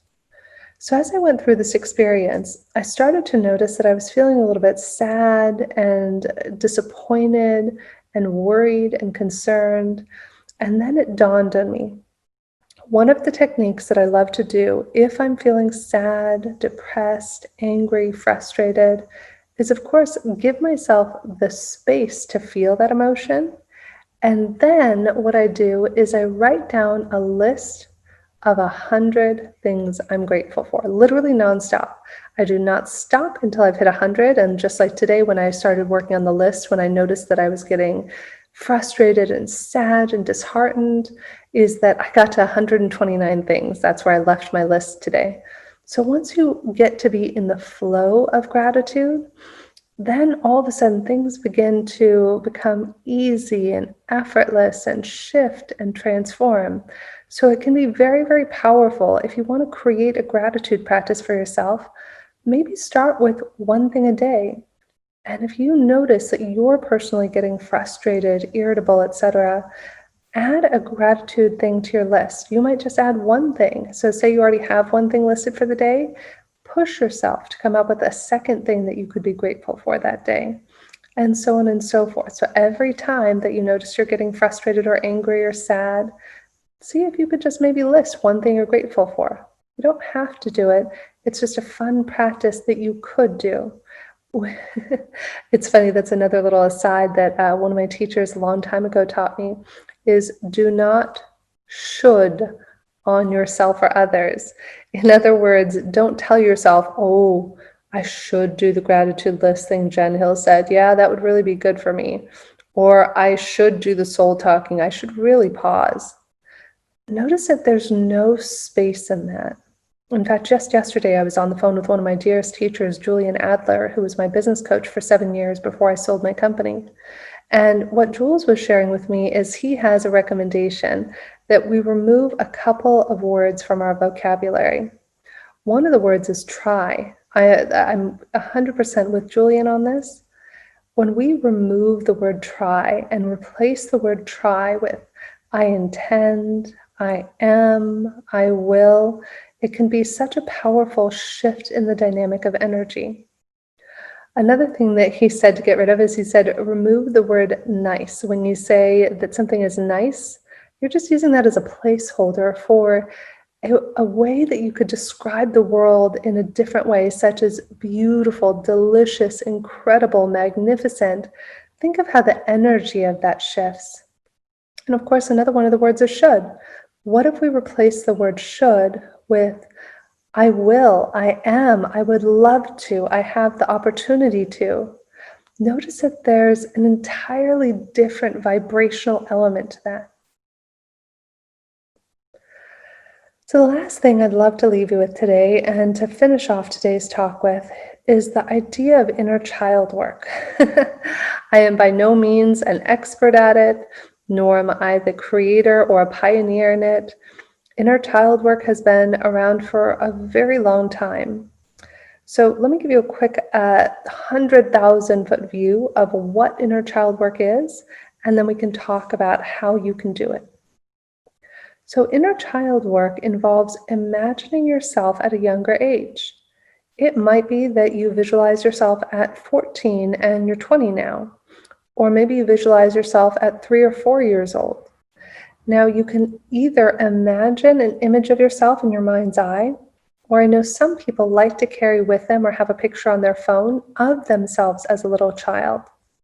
And so what you can then begin to do, once you have a picture or an image in your head, and you know the age that you want to talk to yourself at, and sometimes you can actually talk to your 7-year-old self one day and your 13-year-old self the next day.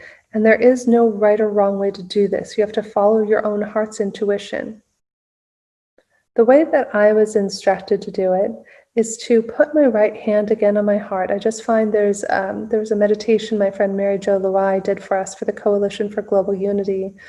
And she brought up a great point. She said, you know, when we put our right hand on our heart, we're feeling the warmth and the softness of our own touch. And, you know, with COVID, with not being able to be as connected to one another as we might normally be, even placing your own right hand on your heart has a certain warmth to it and a certain safeness. So imagine putting your right hand on your heart.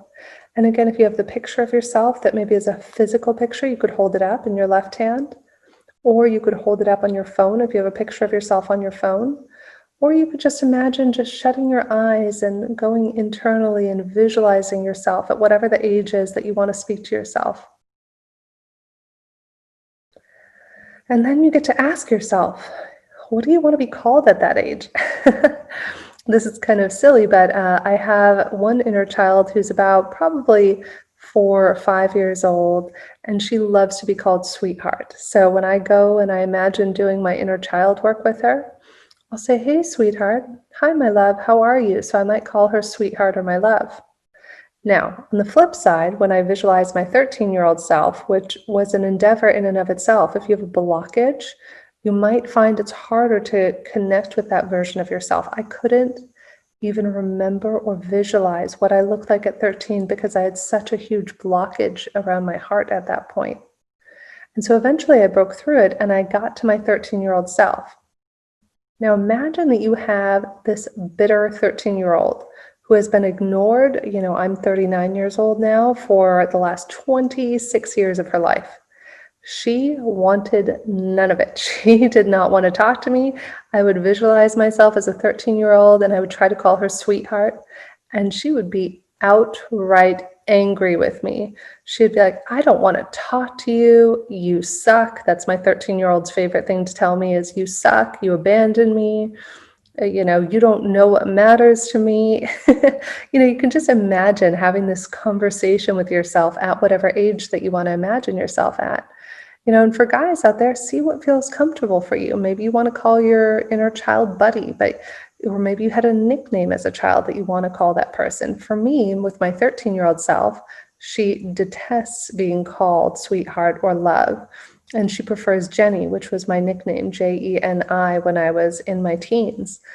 And so I'll often address her as Jenny. And, you know, you just get permission. You ask yourself, hey, how are you doing today? You can do it with your eyes shut or open, if you're looking at a picture. And you just want to say, you know, how are you doing today? How are you feeling? What's going on? And I've also noticed that I have to shift I have the opportunity to shift my language depending on which version of my inner self, my inner child that I'm talking to.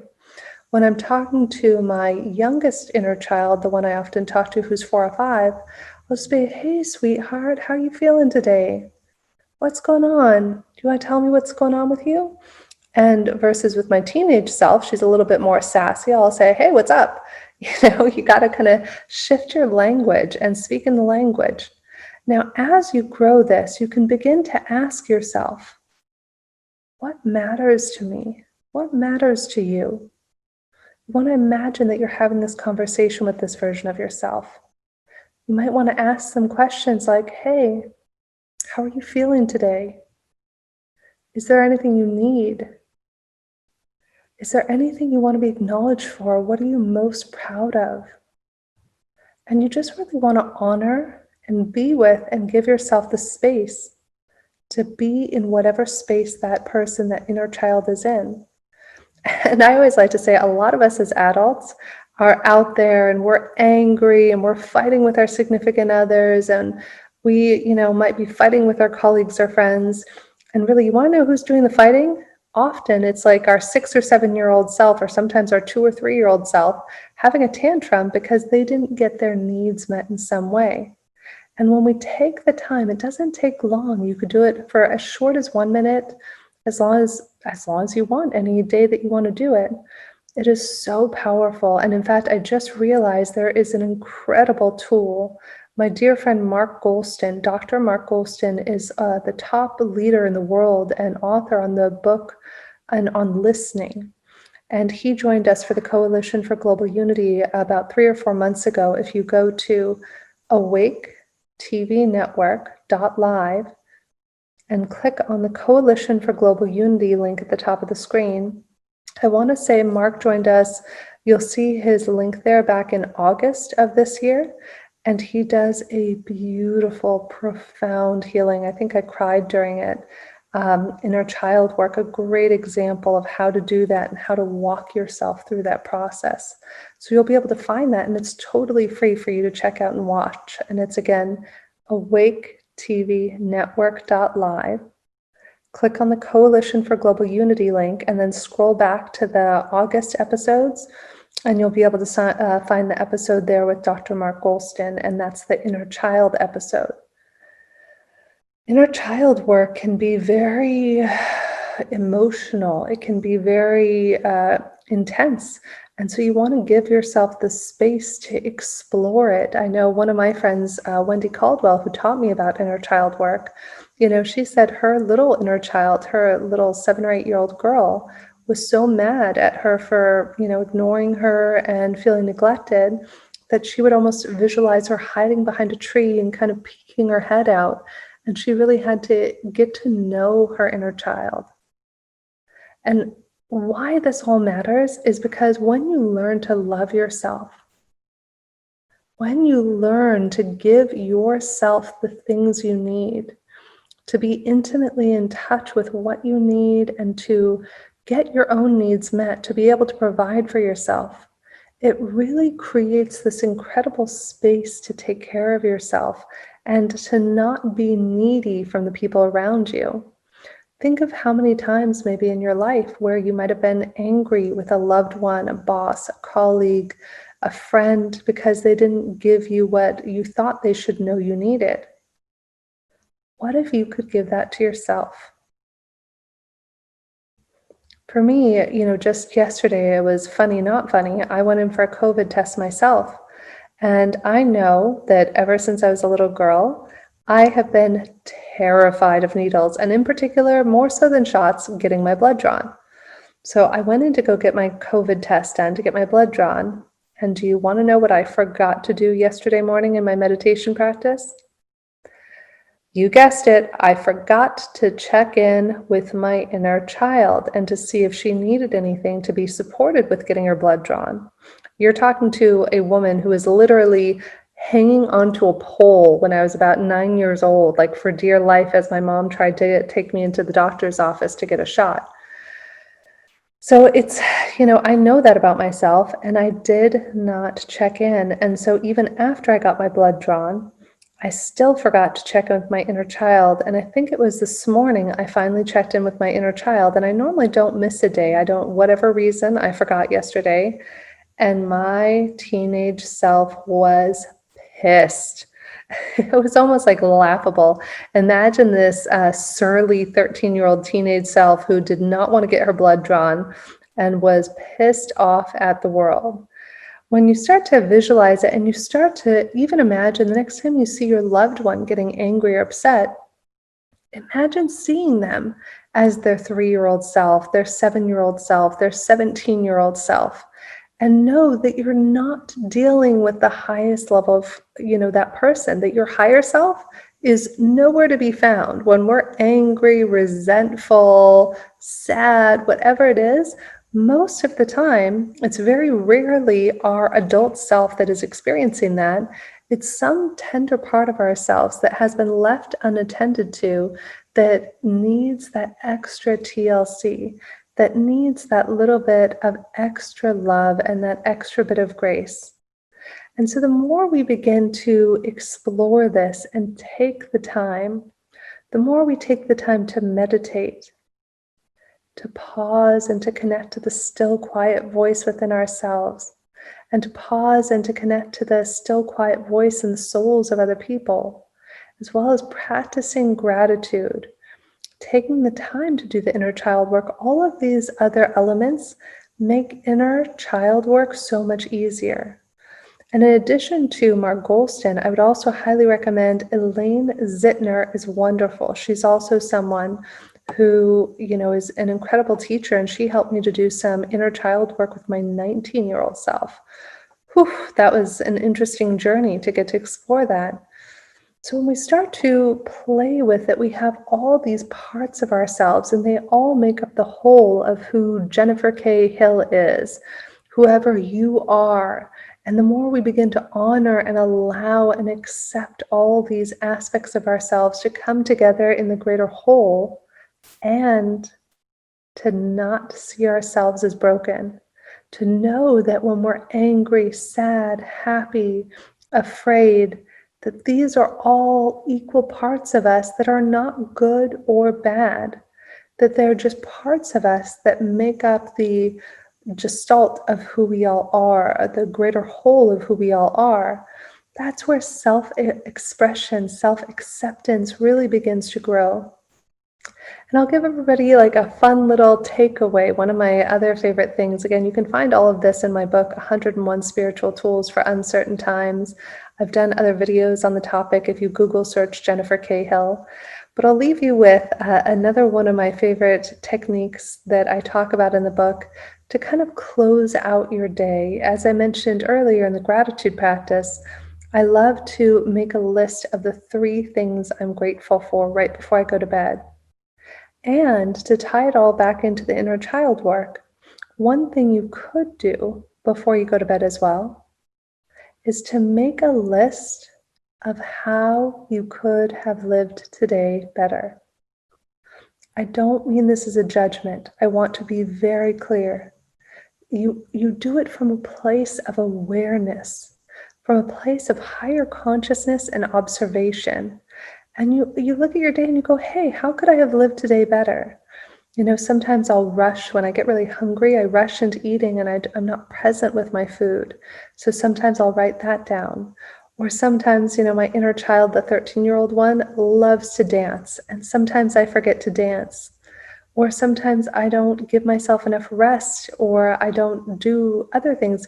It's all about just acknowledging, hey, if you could have had it all your way today, how would you have loved today to have gone? And then another question I love to ask myself is, would I be happy if today was my last day? If I never lived another day, would I be happy? Despite the fact that maybe I didn't do all the things I wanted to do, or maybe I could have done things differently, would I still be happy if today was my last day? And did I do enough spiritual work? For some of you out there just watching this today, might be the spiritual work that you needed. Some of you might have already spent time in prayer and meditation. You're the only one who knows the capacity that you have to make the difference that you want to make in your own spiritual life, and the capacity that you have to absorb spiritual tools and information. Some people might have the capacity for a half hour. Others might have the capacity for 5 hours in a day. There is no right or wrong. And then the last thing I love to do, and you can incorporate the inner child work into this, is you want to say to yourself, what am I proud of myself for today? What did I do? What are the things that maybe nobody else will ever even know I did? Did I skip that second cup of coffee? Did I not finish the cheesecake that I really wanted to finish? Did I work on that report that I had been putting off? Did I spend 20 minutes in meditation when I felt like I didn't have time because of kids or other obligations? You are the only one who knows. What are you proud of? And something you can do that can be deeply healing at an inner child level or at a soul level, whatever resonates with you, is to put your right hand on your heart. And once you've come up with this list of the things that you're most proud of yourself for, then what you could do is you might want to say, Jennifer Cahill, I am so proud of you that you spent 3 hours today doing spiritual study. Jennifer Cahill, I am so proud of you. Or if you're doing your inner child work, you could say sweetheart or my love or whatever you prefer, buddy, whatever you want to call yourself. I am so proud of you for taking the time to be grateful today. It moves me even just talking about it, because when we honor ourselves, when we acknowledge ourselves, when we ask ourselves and others, I learned this recently from a teacher, Shelley Palmer, what am I most proud of? Or you ask another person, what are you most proud of? This is where we can begin to expand our capacity to love ourselves. One of the last things I would love to leave you with today is from one of my other teachers and mentors, Arthur Samuel Joseph, founder and creator of Vocal Awareness. He and I recently collaborated on a program together called Vocal Empowerment Through Voice, 7 Steps to Vocal Mastery, which will be available online soon for purchase. And one of the things that Arthur taught me that helped me to become the woman I am today is to tell yourself every day in the mirror, I love you. I love you. You are an extraordinary woman. You are an extraordinary man doing extraordinary things. And with that, I leave you today. It has been a privilege and an honor to get to join you here today on the Pyramid Meditation channel. Huge gratitude to Brahmarshi Patriji, to all of the team over at the Pyramid Spiritual Societies movement. I invite you to check out the incredible meditations that Pari and Patriji and all of the other meditation practitioners have facilitated on the Coalition for Global Unity. If you Google that, it will pull up. Again, that's Coalition for Global Unity. And feel free to tune in, join us on Mondays at noon Pacific time, 12 p.m. Pacific, 3 p.m. Eastern time. And we're doing these free global meditations every week, just like we're joining together today to be together in coherence. Thank you so much. Satnam, best wishes for everybody. And if you're out there celebrating, happy holidays, wherever and whenever you might be celebrating.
Madani sagamasa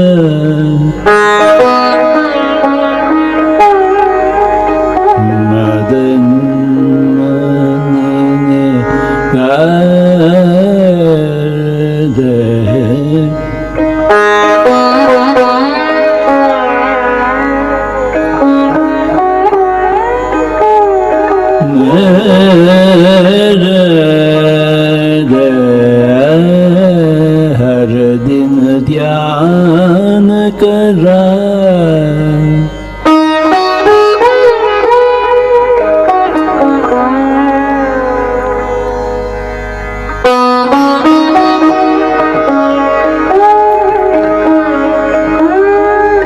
har din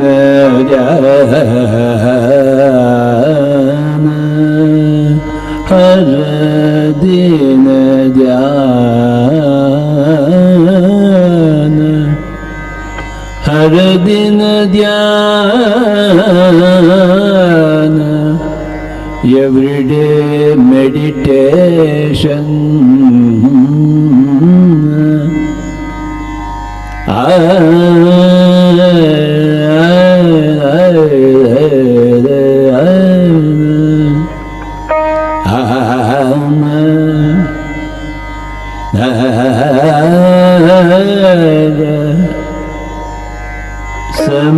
Samagamaga zagani sadani madani sakamagana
Madani Suzada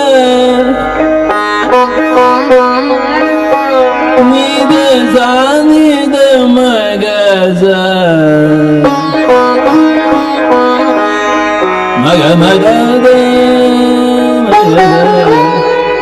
maga maga ni da magaza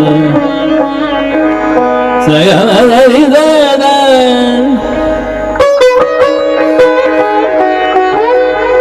dir dir dum dum dum dum dum dum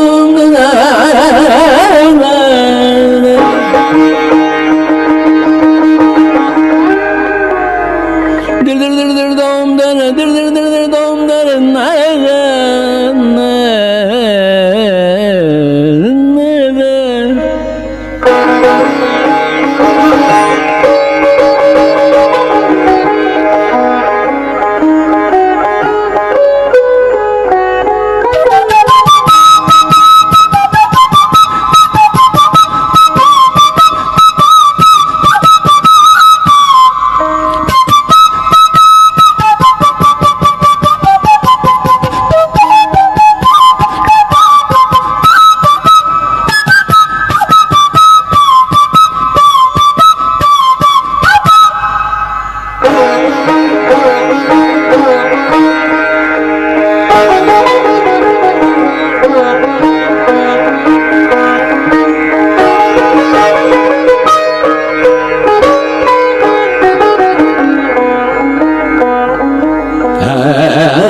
Our PMC system has started a new program called as SWAG.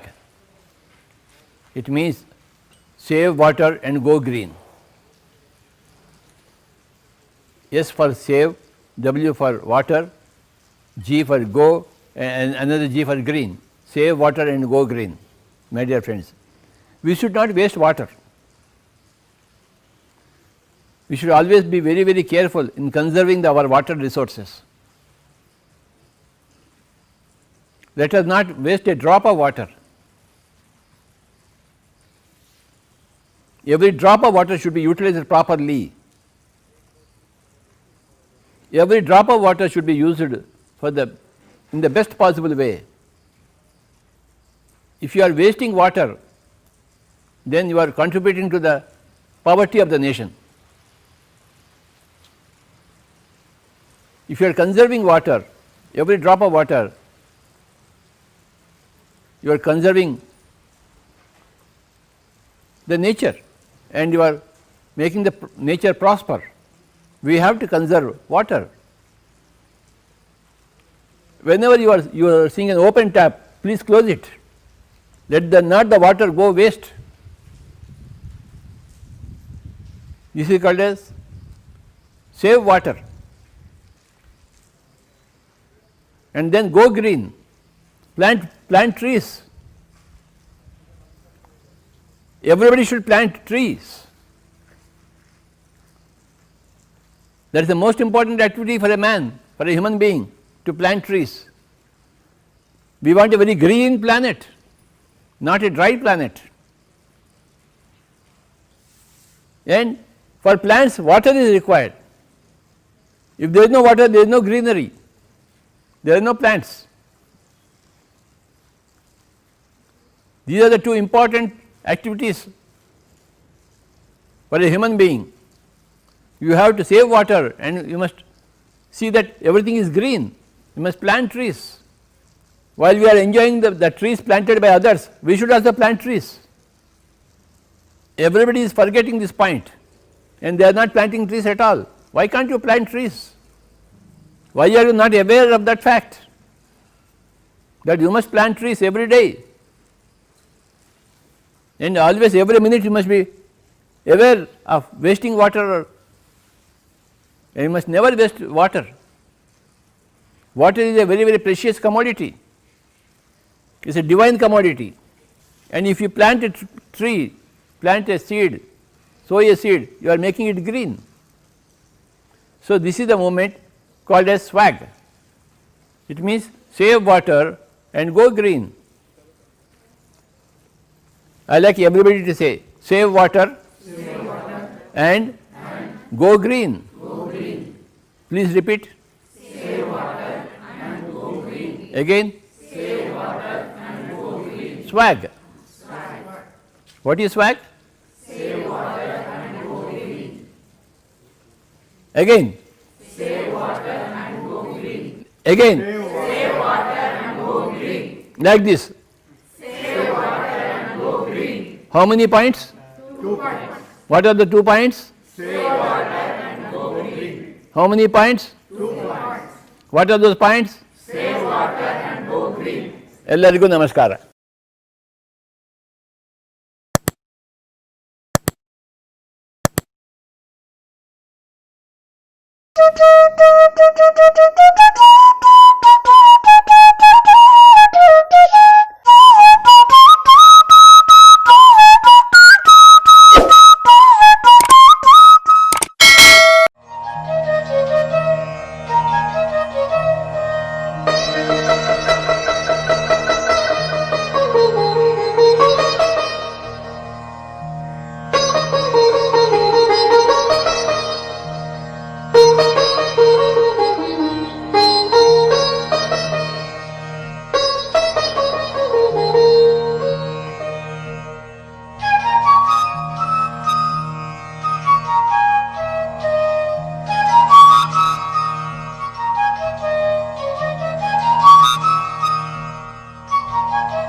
self-healing, minimal dependency or no dependency on drug or surgery. Yes, my friends, it's possible that we can live our life throughout life 100 years, 120 years without psychological dependency on drug and surgery. This is a spiritual principle, but we can understand it and we can live it. So there is 5 components, 5 key things of self-healing. First is energy. We have to understand our anatomy of our body. We are not only liver and heart, bone and muscles. We have energy. We have different energy centers. We have chakras, we have meridians, nadis, and we have aura. So if you can understand the energy concept and if we can work on it, self-healing is easy. For any disease, try to figure out which chakra is involved. Balance that chakra through meditation, through music therapy, through awareness, attention, through different asanas. There are many various ways to balance the chakras. For balancing the meridians, there we have many methods like acupressure, EFT. EFT works on the energy as well as on the mind. The second practical tip of self-healing is understanding mind patterns. In every disease, there is some specific mind patterns, negative patterns. All diseases are psychosomatic. If there is negativity in the mind, then only disease manifests in the body. So if we can correct our mind, we can change our mind, then healing is bound to follow. Which type of mind pattern? Like I am not sufficient, I have this disabilities, having poor self-confidence, I cannot do this. We can do anything once we make mind to for it. Training is required, acquiring a skill is required, some study is required, but everything is possible by everyone. Just we have to give that time. So overcoming our confidence, improving love for self, thinking that people are not helping me. This is one common belief, common negative belief which hampers our health. See, in the society, every type of people are there. If you will help people, people will help you. If you will be a good people will be good to you. So be good to others, and obviously we have to mingle with good people. The good circle, if you have good circle, people will be helpful to you. So mainly it's our mind pattern which decides our physical company. So in every disease, figure out which belief pattern or thought pattern is responsible. There is connection. If we can understand the thought pattern, and in this regard, Louis Hay is a good book. Louis Hay has written a book called You Can Heal Your Life as well as Heal Your Body. Many books are there, but these 2 books are good. By reading these books, you can understand what thought pattern is responsible in which disease. Understand mind, correct the mind, and healing will follow. The third important tip in the self-healing is connecting to the nature, to the sun, to the earth, and the 5 elements. Our physical body is made up of earth, water, fire, air, 5 elements. So if we spend some time in the nature, to the morning sun, to the fresh air, with the nature, with earth, these elements will stay balanced. So understanding, is any imbalance of any one of the five element. Sometimes it's deficiency of sun, like in the back pain or depression. For such people should go more in sun. In general, 15 to 20 minutes or up to 30 minutes daily exposure of sunlight is helpful for health. The morning sun within the 2 hour, within 2 hours of sunrise. The fourth component of self-healing is love. Love heals everything. Learn to love yourself. Learn to love your body parts, your organ. If there is pain in any of your body part, give love to it. Close your eyes, spend some time with yourself, with that body part. Give love to that organ. Listen it. When we love someone, we love to give some time with that fellow. Spend time with your body, with your organs. Listen what it is saying. You will get some intuitive messages. Body talk. Do body talk. Give love. Many pain, many suffering will go away if you will love your body. If you will listen your body.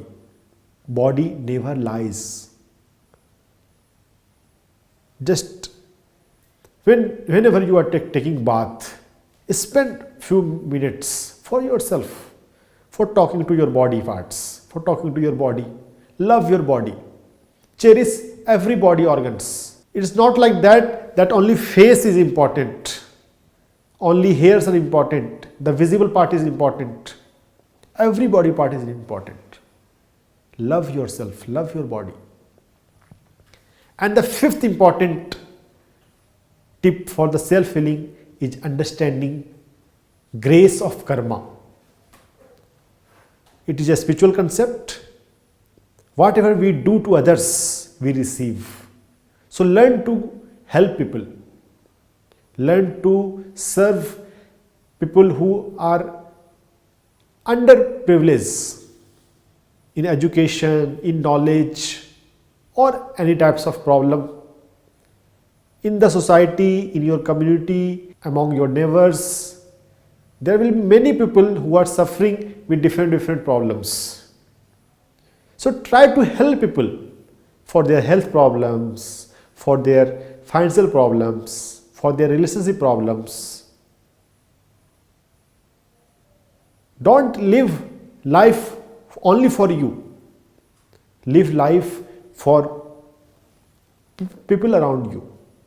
Do some research, do a study, how you can help people around you.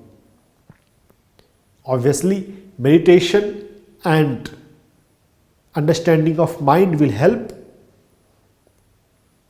Read good books, how to solve various health problems, how to solve relationship problems, how to solve finance problems. You don't have finance problem, it's okay. But if a struggler comes to you, are you able to guide him properly? So think for others, care for others. This caring for others comes under karma. And when we do good karma, when we help others, then grace of divine follows. And the highest grace follows when we teach meditation. When we empower other person, when we educate other person. If someone is hungry and if you are giving food, after a few hours he will again become hungry. Can you provide food every time?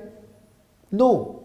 But if you educate other fellow, if you can empower other fellow, if you make them self-reliant, then that's the real help, the best help.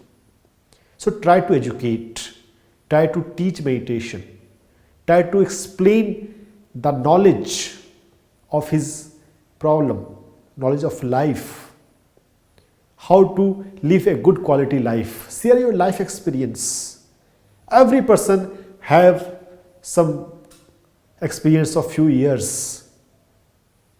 Ponder upon how using those experiences you can help other people. Think in terms of helping. The more help you will do, you will earn karma points, grace. So practice these all 5 things. Reducing the stress by meditation, understanding the mind, correcting the mind pattern, changing negative mind pattern to positive one by affirmation, by EFT, by mirror work. These all things are available in the Louis Hay, books of Louis Hay, or in some other future videos. These topics will follow. Connect to the nature, be in the sun, spend some time with the fresh air, with the water bodies, with earth, Mother Earth, with plants. Love your body. Involved in the action of karma, good karma as per your dharma. Do service, help other people. If you are doing these 5 things, self-healing is quite easy, very, very easy.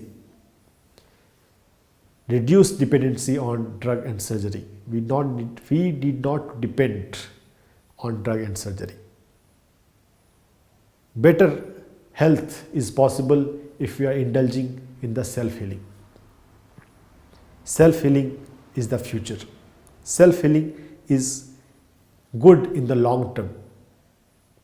If you are in some remote area, if you have tools of self-healing, you can manage things.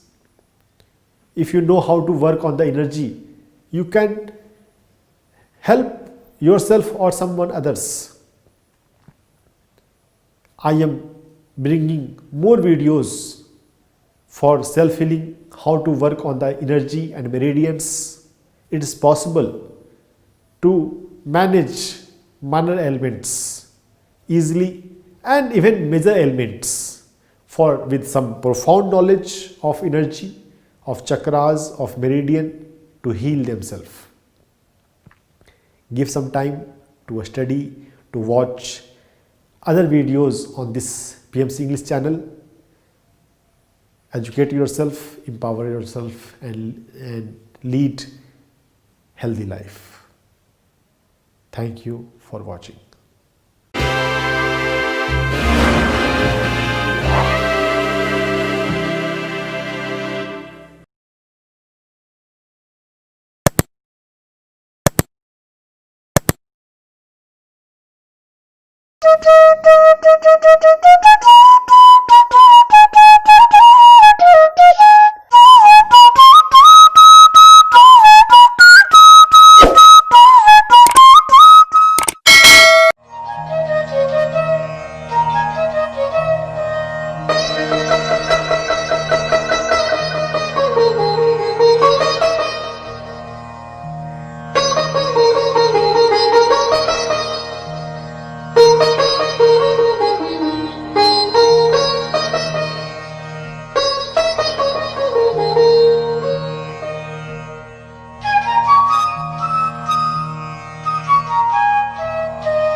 Namaste. Welcome to PMC channel. I am Dr. K. Anita, currently working as assistant professor in one of the well-known college in Hyderabad. Now I am going to talk to you about very interesting topic called self-realization. Self-realization, as the term, as the word indicates, realizing about yourself. The various factors that actually lead to self-realization. First question that may come in your mind is, what should I have related with this? Why should I have a self-realization? Now, self-realization is associated with something called like self-identity and self-confidence and self-development. We have had a discussion about the self-development earlier. In that video, I have very clearly told that to develop a self, confidence and have a self-development, you must have an intrapersonal communication, and self-realization is also associated with this. Self-realization, understanding yourself, is a key for any kind of growth and success in life. Now, as I told you, society is part of our life, but before society, we exist for ourselves. You have to identify what are your goals, and then you have to motivate. But many of us are having no goals in life and leading life. We are just inviting what is coming in the life. Sometimes we are lucky and sometimes we are unlucky. But there are very few people who set goals in their life and work for it. A goal setting will help you in terms of motivation also. Motivation is something which is a key for self-realization. First of all, you have to identify what are your strengths and weaknesses. Everybody will have certain strengths and certain weaknesses. Nobody from outside is supposed to tell you what are your strengths and weaknesses. You yourself will know what are your strengths and weaknesses. Those strengths and weaknesses, you have to work upon that. Now, I had a severe problem with learning English language. I was from a very Telugu medium background, from where I have studied my intermediate up to Telugu medium. But later, because I have chosen an English medium subject and because English is mostly required, I think this is a problem many of the youngsters these days face, speaking in English, writing in English. They don't have a confidence. Even I also had the same problem. Later on, I had to take up all the subjects in English, speak in English. To improve my language has become a mandatory for me. I had to motivate myself, and today I have joined in journalism, and then I finished my journalism in MPhil and also finished in PhD. And whenever we see some people who are successful in life, we say that we are getting motivated with them, but in fact they are inspiring us to change our life. We ourselves have to motivate and then go forward. I can guide you in terms of changing your life, but who should make the change? You yourself. We can take the horse near the water, but we cannot make it drink. Yes. So if you wanted to bring a change in your life, it is you have to internally motivate. Now, I'm constantly I wanted to constantly stress on a point of internal motivation. Why internal motivation? Is because external motivation is happens by force also. Sometimes you don't want to do certain things, but you have to do it because you are part of that project or you are part of that team. Because you need it, you are doing it. But internal motivation is not like that. Internal motivation helps you in achieving success in your life. What is internal motivation? Now, I will tell you one more story related with this. There was a boy who was a very good player, cricket player, but he never showed his talent in front of his coach. And whenever he used to come to the crease, the coach used to assume that this person is not fit for playing in a very good matches. So he used to leave him in the crease and then go ahead with the other players. But the father who was behind this boy, wanted him to achieve something in life, always used to accompany him to the stadium and watch him sitting from a very far. But the coach always used to neglect him because this boy never showed any interest. For a few days, this boy did not come back for the practice. There was almost 4 to 5 days. After that, this boy comes to the crease and then asks the coach that I wanted to play today. But that was the day when the final match is going on. So the coach could not take any decision on this. He said very clearly that please don't ask me this at this point of time, because this is the final match and I cannot give you a chance at this point of time, because this is at the at the cost of the reputation of the institution. But the boy requests, he says, "Sir, I can really play very well. Give me that one chance, I will prove myself." He pleaded so much, which he never did in front of his coach. So the coach was somehow convinced and said, "See, I am going against to my judgment and decision and putting the reputation of the institution at stake and giving you this opportunity, believing that you will do good job." And then he sends the boy. This boy goes and then plays. He plays like mad. He brings a spectacular win to the team. The coach was completely surprised, he was bewildered. How come this boy could do such a wonderful performance, which I never identified, neither I could ever see it. Then the boy comes and tells him, and the coach asked, "What is the reason behind you playing like this, and where was all this talent all these days? You had so much of talent within you." The boy gives a smile at the coach and says, "Yeah, I played all this for my father." Then the coach looks behind for his father, but he don't see him over there. Then he asks, "Every day your father used to come along with you. Where is he today? He's not there." Then the boy tells that he has passed away just 4 days before. Then the coach says, "I am so sorry to hear this. Yes, in fact, sir, you don't know another important thing, that my father was a blind man. But to motivate me, every day he used to come to the crease and sit there and watch. I never played my match seriously, but today, for the first time, I know my father is watching from heaven. So I wanted to play, and I played it for my father." So this is internal change. The person, he himself decided that he wanted to do something for his father, so therein he brought the change. Every day his father was coming with him and trying to motivate him or push him to do something, but he never took it seriously. But the day when he decided himself, he did something. So it is your self-realization that you need this. You should not get satisfied with whatever you have. Satisfaction is important, but not complete satisfaction. Okay, to some extent you should have that interest to achieve something new every time, something different every time. You set a goal. After you achieve that goal, you should not be satisfied. You should be looking for something which is better than the previous one, brings you a good identity and recognition in the society, and helpful for many people. Your own realizations will be of great help to you to achieve that success point in your life. And meditation is one thing that helps you to understand who you are, what you are, from where you have come, what is your goal, where to go, and gives a kind of a concentration power in you. I think these things that you have to keep in your mind to realize what you are and how can you lead a very good life in terms of achieving the goals that you want. There are so many people who try to pull you from your goals. They tell you it is not necessary, this is not good, that is good, this is good. But at the end of the day, your self-realization is important, because if you identify your strengths and weaknesses, you will be able to know what you are able to do. Now, if you want to get a good rank in your examination, is a goal that you can actually practically make it possible. But if you aim for something like becoming prime minister or something, it is some kind of a goal that you cannot really practically make it possible at a very given short period of time.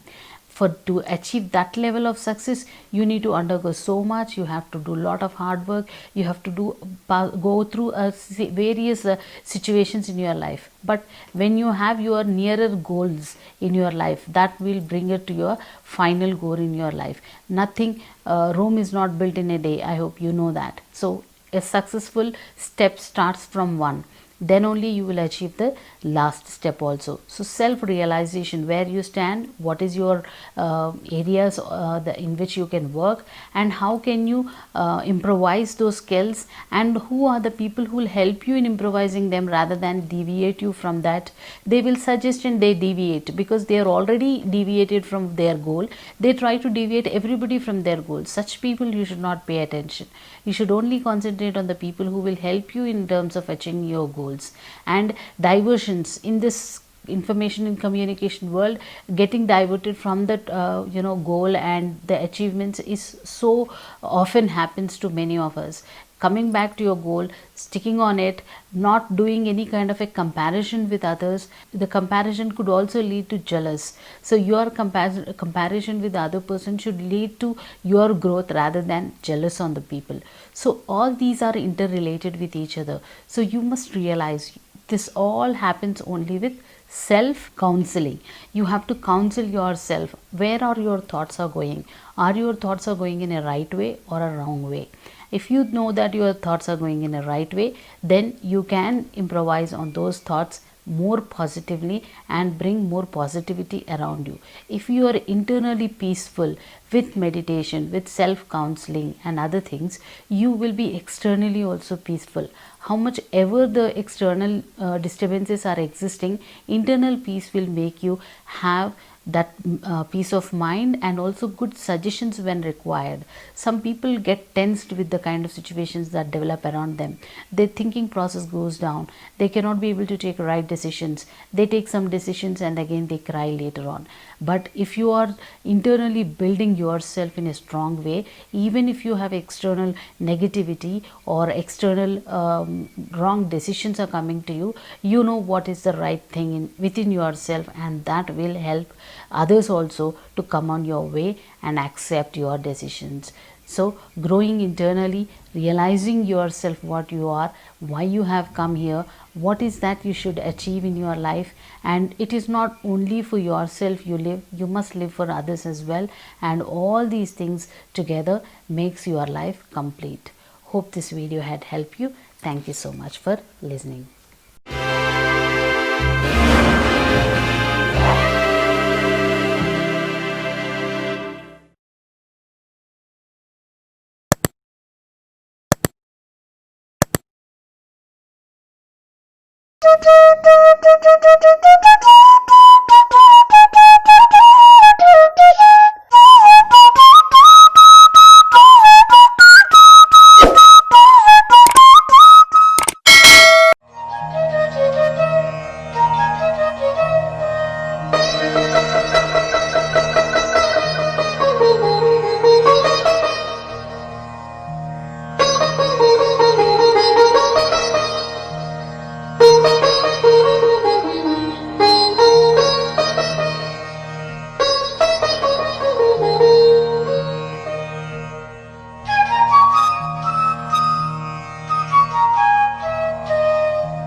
Science.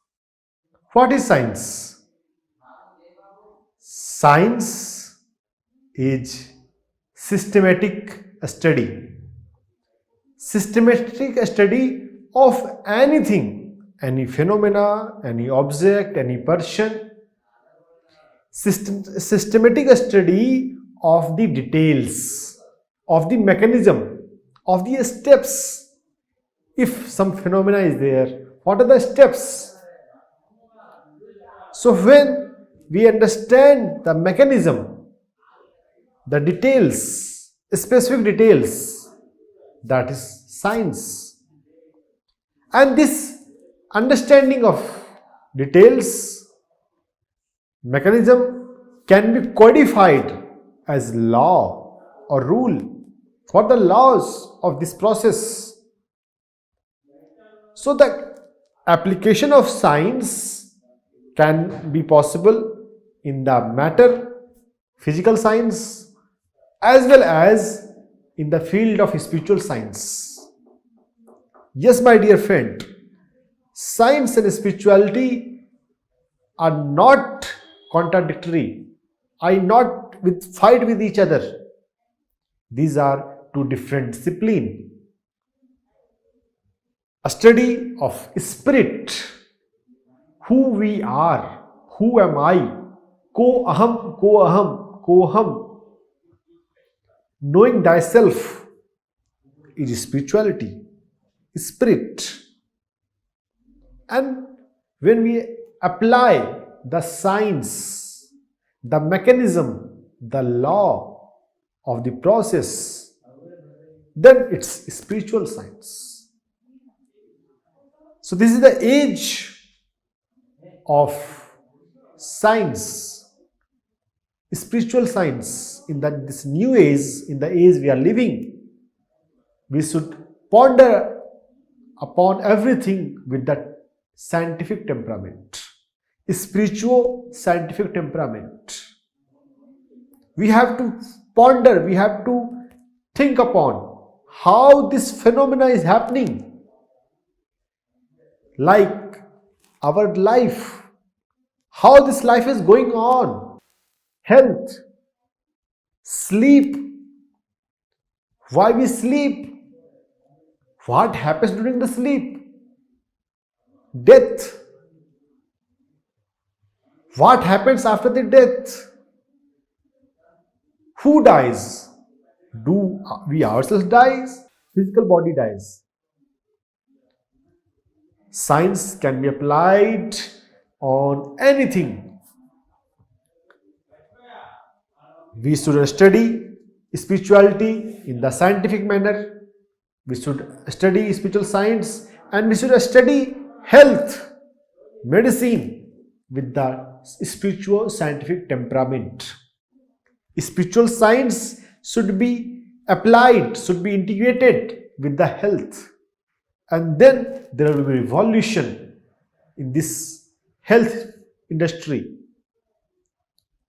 At present, mainstream medical allopathy system says there are 56 diseases which are incurable. Spiritual scientific understanding says there is no incurable disease. What we call idiopathic in medical science, that is cause unknown. We are not able to decipher why this disease is happening. Spiritual science says there is no incurable disease. And there are few good doctors like Dr. Bundy Siegel, a surgeon, retired surgeon, who operated on n number of cancer cases. At present, he is of 88 years of age. Dr. Bundy Siegel says there is no incurable disease. He has written many books like The Art of Healing. We have to integrate spiritual scientific understanding in the health. We should understand importance of dream. Why we dream? Can we use dream for healing purpose? We should understand, we should study death. What happens after the death? There is one cardiologist named Pim von Lommel. He interviewed those successful cardiac resuscitation patients. After suffering heart attack, doctors try to revive patient, and few patients are able to successfully come back. Successful cardiac resuscitation. Among those patients, around 18% patients were able to describe something beyond metaphysical. That understanding need to be integrated in the mainstream medical practice. Then we will understand why we die. Then we will understand what is the purpose of life. At present, we are living in the blind. If you are not studying, if you are not pondering health in the spiritual scientific manner, life with the spiritual scientific temperament, then we are living in the dark. We think we know about ourselves, but we don't know actually. We don't know what happens during the sleep. There is astral body. We have astral body, subtle body. This astral body comes out of the physical body for the purpose of healing. Our dream experiences are mostly for healing purpose, for fulfilling our unfulfilled desire in the astral realm. Restoration of the breakage of the impairment happens during the dream state. Medically, it falls in the category of REM, sleep, REM sleep and NREM sleep. There are two parts of sleep as per the medical understanding. Learn to decipher meaning of your dreams. Maintain dream journal. Write dreams. Have one notebook, pen beside you. After coming out of the sleep, immediately within 5 minutes, try to write down your dreams, at least few keywords. Try to remember your dreams. If you start becoming conscious of your dream process, it will help you in tremendous ways, especially healing part. To deciphering your subconscious mind. What are there in the subconscious? Our subconscious mind talk in the language of image. There is no ABCD in subconscious. Do you remember your dreams in any language?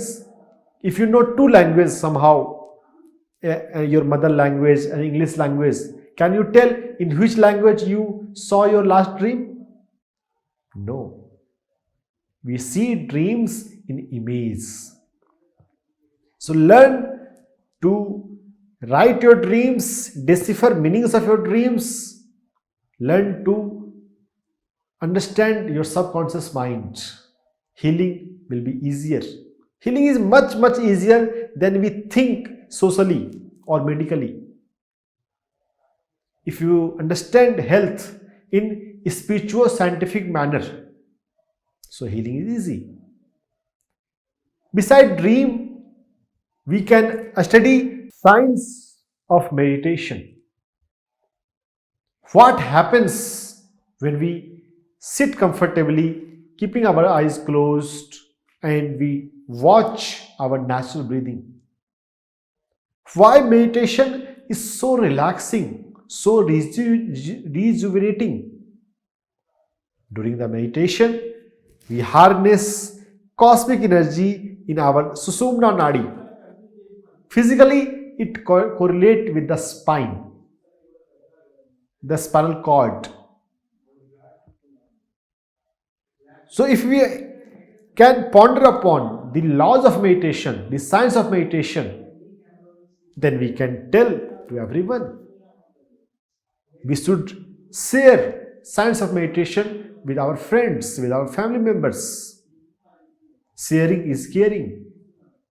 And whatever you share, you become master for that. Because in the process of sharing, you have to talk, you have to explain, you will come to know the finer details. If you don't know something, you will feel hesitation while talking with others. You will read more so that you can describe in easy manner. So think science with scientific temperament. Don't keep conflict between science and spirituality. Science is one discipline, spirituality is one discipline. Science can be applied in spirituality, in every aspect of our life. In the science of meditation, there are 3 laws. First law says, whenever we are with our breath, after closing our eyes, our mind, our conscious mind becomes free from thoughts. In Patanjali Yoga Sutra, it is said, Yoga Chit Vritti Nirodha. In Shank Darshan, Dhyanam Nirvishyam Manah. It is same. Making your conscious mind free from repetitive thoughts, random thoughts. Interestingly, many of our thoughts are not ours. It is from the environment, from the surrounding, due to our liking and disliking. When we become silent, empty, free from thoughts, then the second thing happens, we receive cosmic energy in our Sumna Nadi. Huge amount of cosmic energy. We feel energetic while coming out of the meditation. We feel something gets percolated in our spine, in our back. We feel more energetic, more healthy after the practice of meditation. So my dear friends, we should meditate every day. Third law of meditation says, when there is abundant cosmic energy, then our Nadi Mandalas, we have 72,000 Nadis in our etheric body, Pranamaya Kosha. This flow of cosmic energy cleanses all of them. One reason of physical disease is blockage in the energy. Meridians. Meridians are channels of energy, also known as Chi, QI Chi or CHI Chi. Blockage appear as pain or disease. So when we meditate, keeping our eyes closed and being with our breath, making our mind free from thoughts, we receive abundant cosmic energy in our spine. We get energized. Our Nadi Mandalas, composed of 72,000 Nadis, as mentioned in Hatha Yoga Pradipika. Cleansing happens. Our body pain, our backache, our headache, and number of issues gets resolved on its own. Meditation, science of meditation is most healing practice, most restorative, powerful restorative practice which anyone can practice on his own.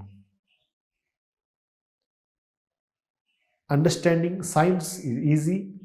You have to just apply your common sense a little. You have to think in the process how it is happening. What is the first step? What happens after that? What happens after that? If there is some incorrect practices in the beginning, and if you are not correcting them, working on the intermediate or advanced level is not going to things right. So when we know the science, we can correct if somewhere there is something incorrect. Improvement is easier. We can ponder upon how to deepen our practice of meditation if we know science of meditation, if we know 3 laws of meditation. We should improve our quality of life day by day. Check your mental level, your spiritual level on your every birthday. You should be more mature as years pass on. With the experience of life, we grows, but we should also grow by conscious pondering, conscious contemplation on your thought, on your conscious mind, on your subconscious mind, on your habits, on your behavior, on your health, on your mental health, on your physical health. If you ponder upon, you will be more inspired to do the correction. You will live disciplined life, conscious life, conscious of spiritual science, conscious of spirit, conscious of subconscious mind. Meditation, dream, sleep, health will become better for you. So my dear friends, kindly start thinking in terms of spiritual scientific temperament.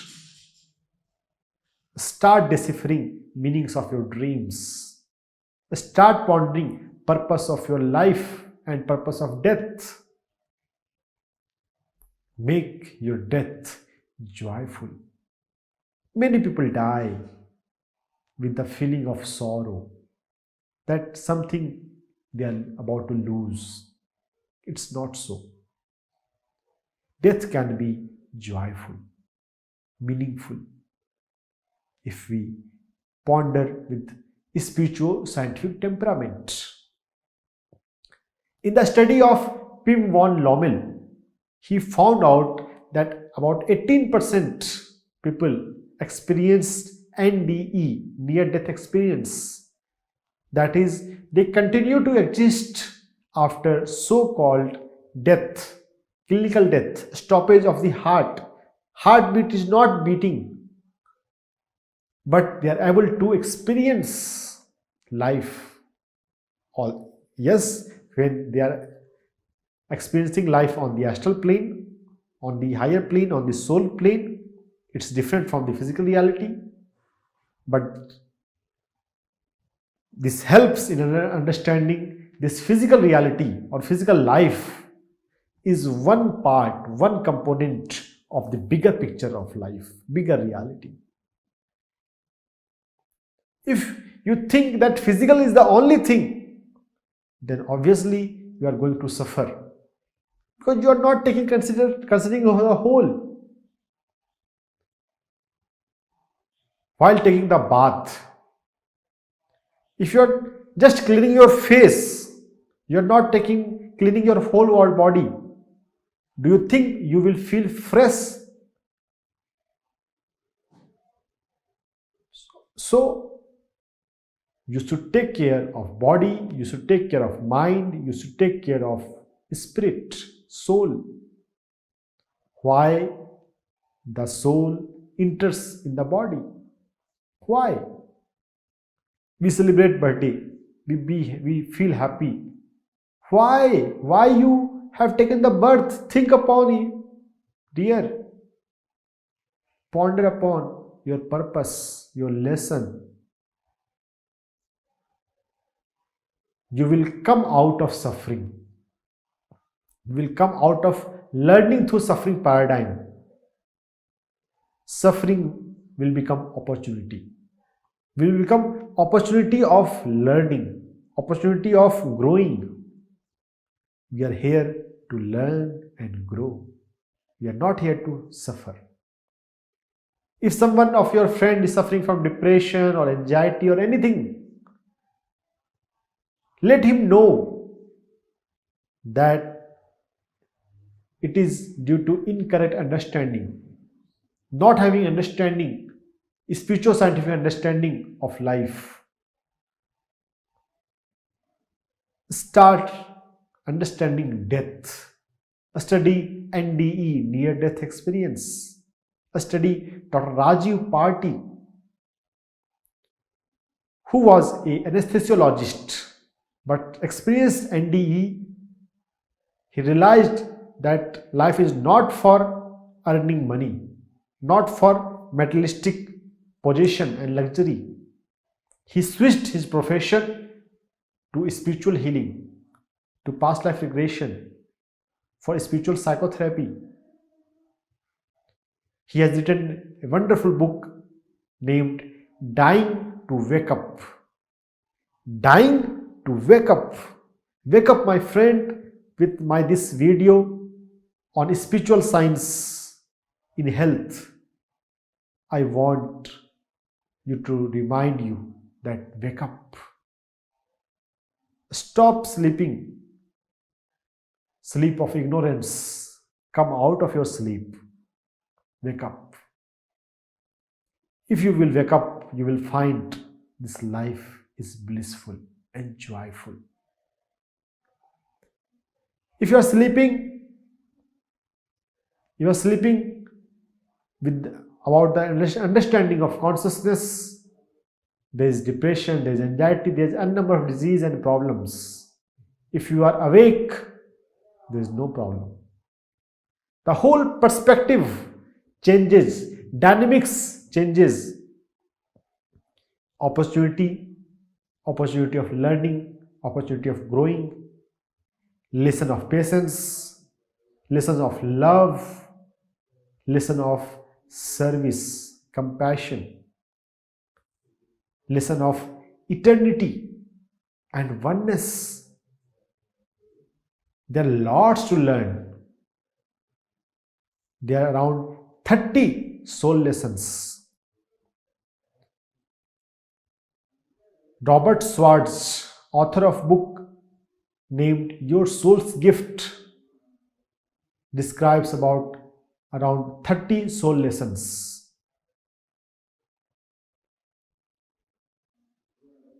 Beside Robert Schwartz, there are many medical doctors who realize this and practicing and recommending. And one of doctor is from our India, Dr. Newton Kondaveti. He is the founder of Quantum Life University, Hyderabad. One of his book is on past life regression, art and science of past life regression.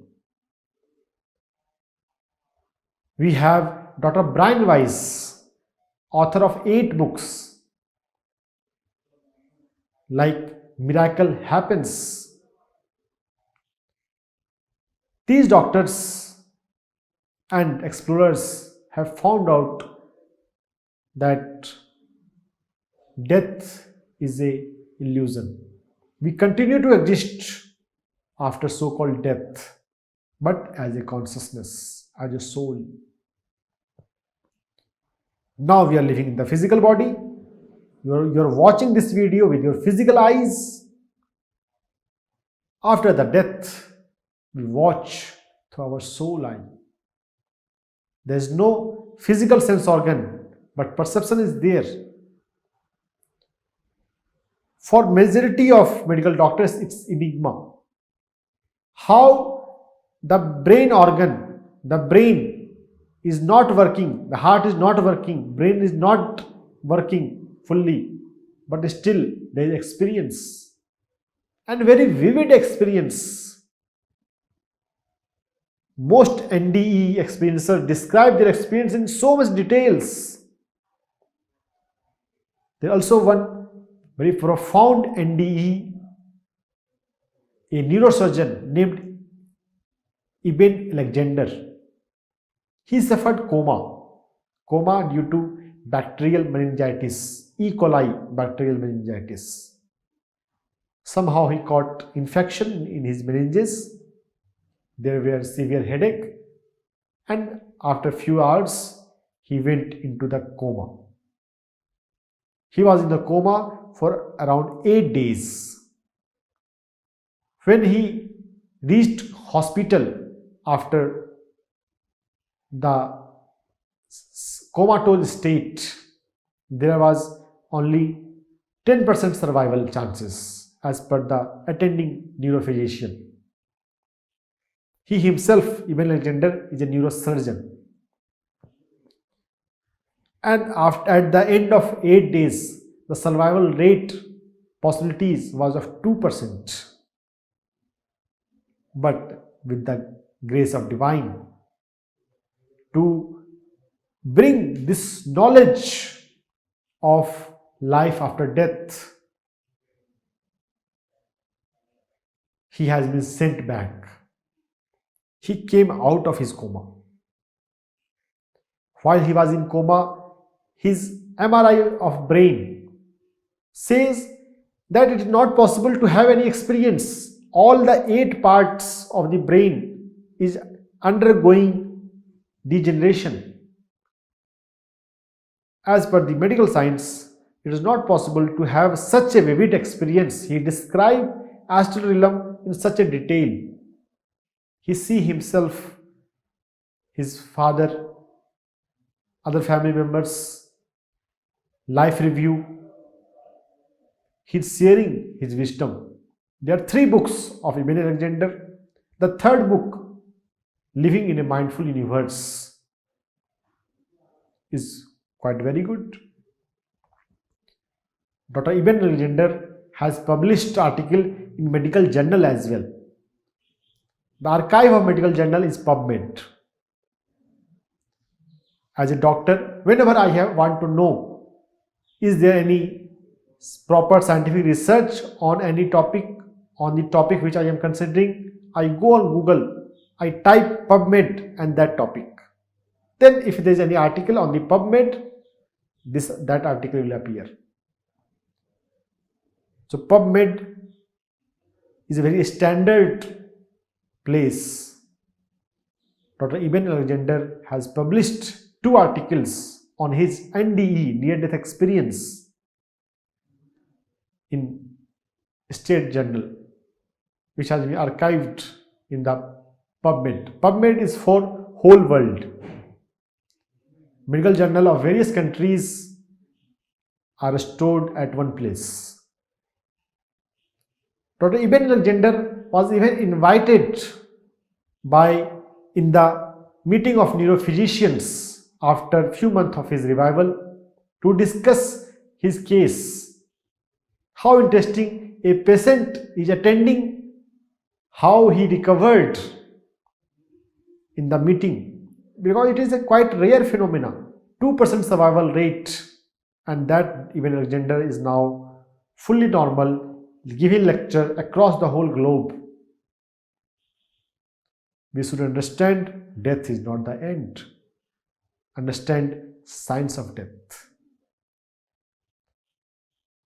Many of us have profound fear of death, and this fear of death appears in various other forms. So if someone is fearful, he or she should explore science of death. What happens after the death?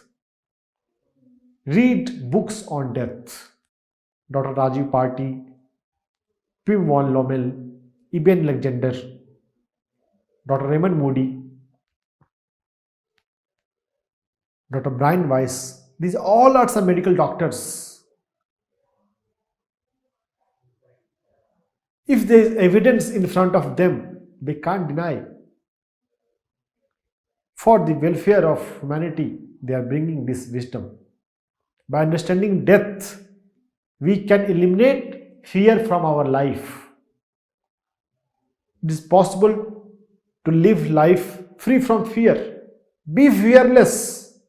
If you don't have fear of death, no other fear can affect you. Be fearless. Understand death.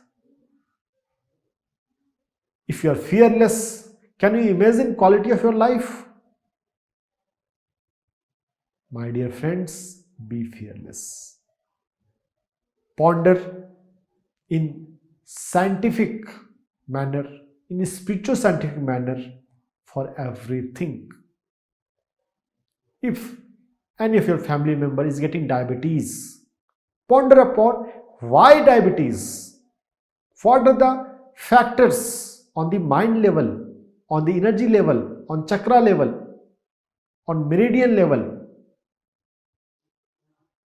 thinking in the spiritual scientific temperament will help you to recover, to balance, to restore health in easier manner. I wish you good health in your life. Kindly study spiritual science, especially in the health, in the practical manner. This is Dr. S. Ranjan, a holistic acupressure, holistic health trainer and consultant. I am based at Delhi. I wish you good health. Thank you for watching this video. If you like this video, kindly share this PMC English video with your friends, with your relatives. Let knowledge reach to every mind. Let's ignite spiritual scientific temperament in every mind. Let's make this world a better place. Let's make this earth a heaven. With this, my final words, I take leave. Thank you.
My soul namaskars to everyone. Welcome to PMC. I am your Pradeep Anirudh. My dear friends, there is a magical and mystical place called Pyramid Valley International in Bangalore where everyone has to visit and see the serenity that is present there. Around 5,000 people can meditate at a single time. And today we have a man who is Vice Chairman for Pyramid Valley International, who has reached an epitome in business world and also an epitome in spiritual world too. And he has been teaching how to live a quantum life to many people across the world. So he is none other than Dhyana Jagath. Welcome, sir. Thank you, Pradeep. Thank you so much for inviting me. It's my pleasure to be here. Thank you. Thank you. Sir, my first question to you. Yeah. What is the role of quantum physics in creating a reality of a person? Quantum physics is just that recently it has been covered, but our Indian scriptures, Puranas or Bhagavad Gita, they all knew about quantum physics, and it's just that now we realize it. In our ancient scriptures, we say "Jaisi gati vesi mati," or what you think is what you create, right? That's how you give shape to your life. We also have one Yad Bhavam Tad Bhavam. Yeah, so quantum physics is nothing but what we already knew thousands of years back, and now in form of quantum physics, now the science is proving what it is proving. And quantum physics is the science of energy. See, earlier there was physics, it was Newtonian physics. and then Einstein came. So Einstein uncovered the science of energy. Because everything what you see in this world is energy. What you see as matter was first energy.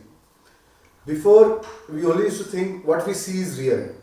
But now we know that there is something more than what we see, what meets our eyes, which is energy. And behind energy is consciousness. So now we realize that it is that consciousness which creates reality.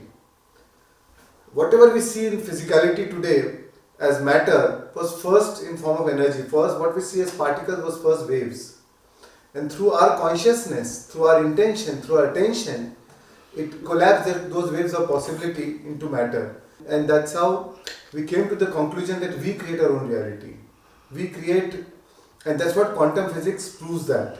There are so many experiments in quantum physics. Like the Heisenberg principle of uncertainty. Yeah, Heisenberg principle of uncertainty. Observer effect. The observer affects what is being observed, you know. Then the principle of non-locality, where there was 6 experiments done. So all these experiments really prove that that consciousness is supreme, and it is the observer which affects the reality. Observer affects what is being observed. Our subjective mind has an impact on the objective world. So that's a beautiful revelation. Right. What the spiritualists had always been telling, maybe the science is also now proving it. Absolutely. So quantum physics has provided that platform Right. for the convergence of science and spirituality. Right.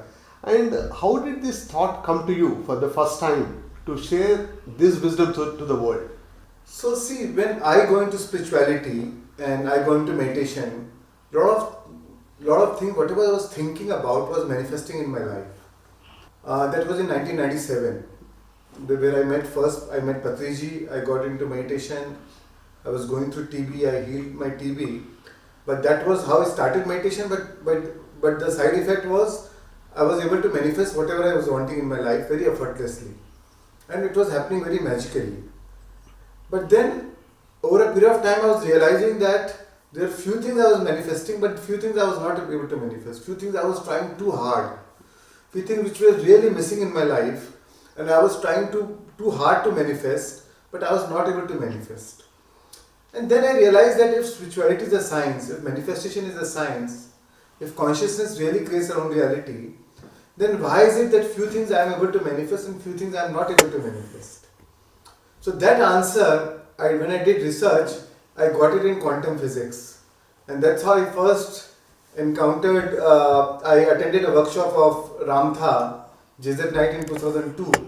And that's how my interest grew into quantum physics. And then of course, I studied a lot of spiritual scientists like Ramtha, Greg Braden, Bruce Lipton, Dr. Joe Dispenza, and many other quantum physicists. And then I got the exact answer. What is that missing piece which I was unable to understand, or which I was unable to comprehend, which was missing, and why I was not able to manifest things in my life? And that answer I got through quantum physics. Wonderful, sir. Indeed, Ramtha's teachings are also very unique. Right. I think you also had a role in publishing that book and getting it to the Indian audience.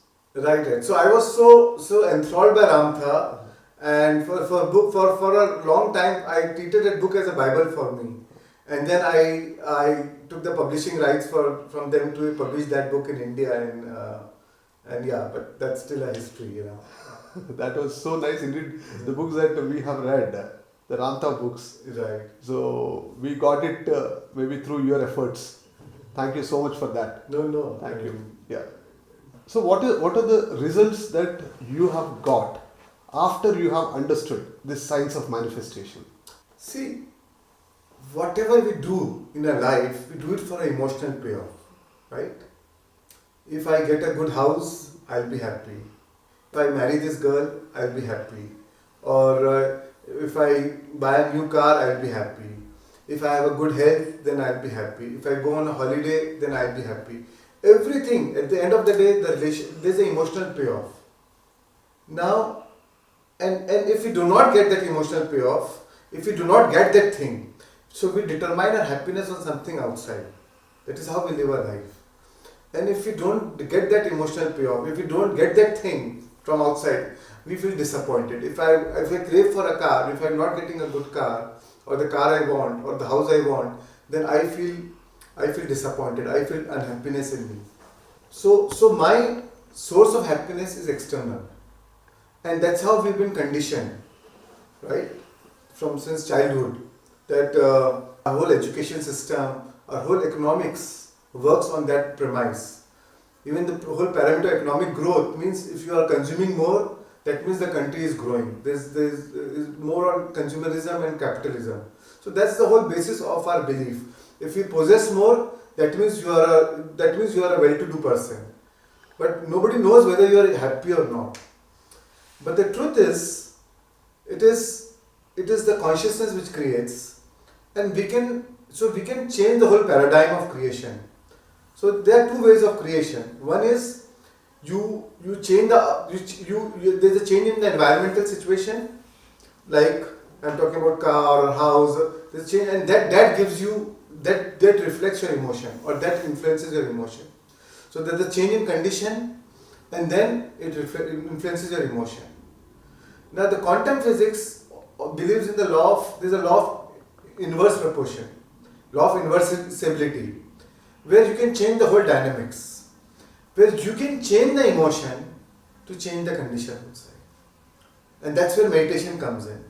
You don't need to wait for the outside situation to change your emotion. Through meditation, you can change your emotions, because in our true essence is pure love, pure joy, pure happiness, pure abundance. The pure essence knows there's no competition, there's only cooperation. Everything is infinite. There's no lack of any resource or any scarcity. So once we tune in to our source, which is to our source energy, so we understand that our source is the ultimate resource. And once you tune into that energy, then you are happy for no reason. Then you are joyful for no reason. Then you are in love for no reason. You feel oneness with everybody. You lose the separation. There is no you and me. If I hurt you, I hurt myself. If I love you, I love myself. If I give you, I help myself. So once you experience that consciousness, then the whole dynamics of creation changes. Because what you feel about, you bring about. What quantum physics proves that our thoughts are electric and our feelings are magnetic. So our thoughts send the signal out, but it is the feelings which draw the event back. Right? So when you change your feelings within yourself, you draw the events which is matching those feelings. The universe only plays the match game. Then you magnetize those events into your life. All the cooperative components of the quantum world or the quantum universe then conspire together. They all come together to bring that event into your life. To bring that energy, to bring that waves of possibility, to collapse those waves of possibility and turn them into matter. And that's how you see the evidence of that situation, maybe people, places, things, times and event coming into your life. So we need to change the model of reality, we need to change the model of creation. Rather than depending on changing the things outside and then affects your emotion inside, we can change the emotion to change the condition outside. Once you change your emotion inside, your condition outside naturally changes. That's a beautiful revelation, sir. So people think that what they see is what they believe, and Patriji actually changed it and started saying that what you believe is what you see, and what you just said is through your emotions, you can create the reality that you want. Right. Rather than being at the effect of the reality and having your emotions based on the reality that you have got. Absolutely. So we live a life of cause and effect. There's a cause outside which has an effect inside. Correct. That's how regular people live. Exactly. So now we can change that paradigm. We can be a causing and effect. Okay. When things change inside you, things change around you. Life is not happening to you. Life is happening from you. From you. Yeah, so whether we are conscious or unconscious, but the truth is life is happening from you. And even what we see as, oh, things happened for me and now so I'm happy. But deep down, unconsciously, we are only creating it. So the truth is, anyways we are creating it consciously or unconsciously. So why not create it consciously? Why not take that full power with you? So the problem what happens is we want to think abundance, but we feel lack. We all know about positive thinking. We all have been heard about think positive, think positive, think positive. And everybody practices positive thinking. That's what I was doing. When I was not able to manifest, I realized, wait, what was the gap? I was thinking positive, but I was feeling negative. I was thinking abundance, but I was feeling lack. Say, if I want a good health, I was thinking about good health, but I was focused on my illness. I was feeling broken. If I want a great relationship, I was thinking about great relationship, but I was feeling hurt, or resentment, or anger towards that person. So how do you, what the quantum science says is, your feelings are equal to prayer. What you're feeling is, what you feel about, you bring about. So the gap was between my thoughts and my emotions. So if you want to manifest whatever you want in your life, you have to match your thoughts with those corresponding elevated emotions. And when you match your thoughts with those elevated emotions, then you draw that event into your life. So it's like your thoughts are like an intention, showing an intention. But it is that emotions, emotion, energy in motion, it is that emotion which gives life to that thought. So your thoughts are like a car, but your emotions, your thought is like a driver, but your emotion is like a car. So even the thoughts can only travel on the frequency of emotions. Otherwise your thought doesn't go far, it just collapses. Because what gives motion to your thoughts is your emotion. And that is when the imaginal acts become facts. So the quantum law is, can you teach your body emotionally what your future is going to feel like before it's made manifest? So you don't wait for the outside condition to change.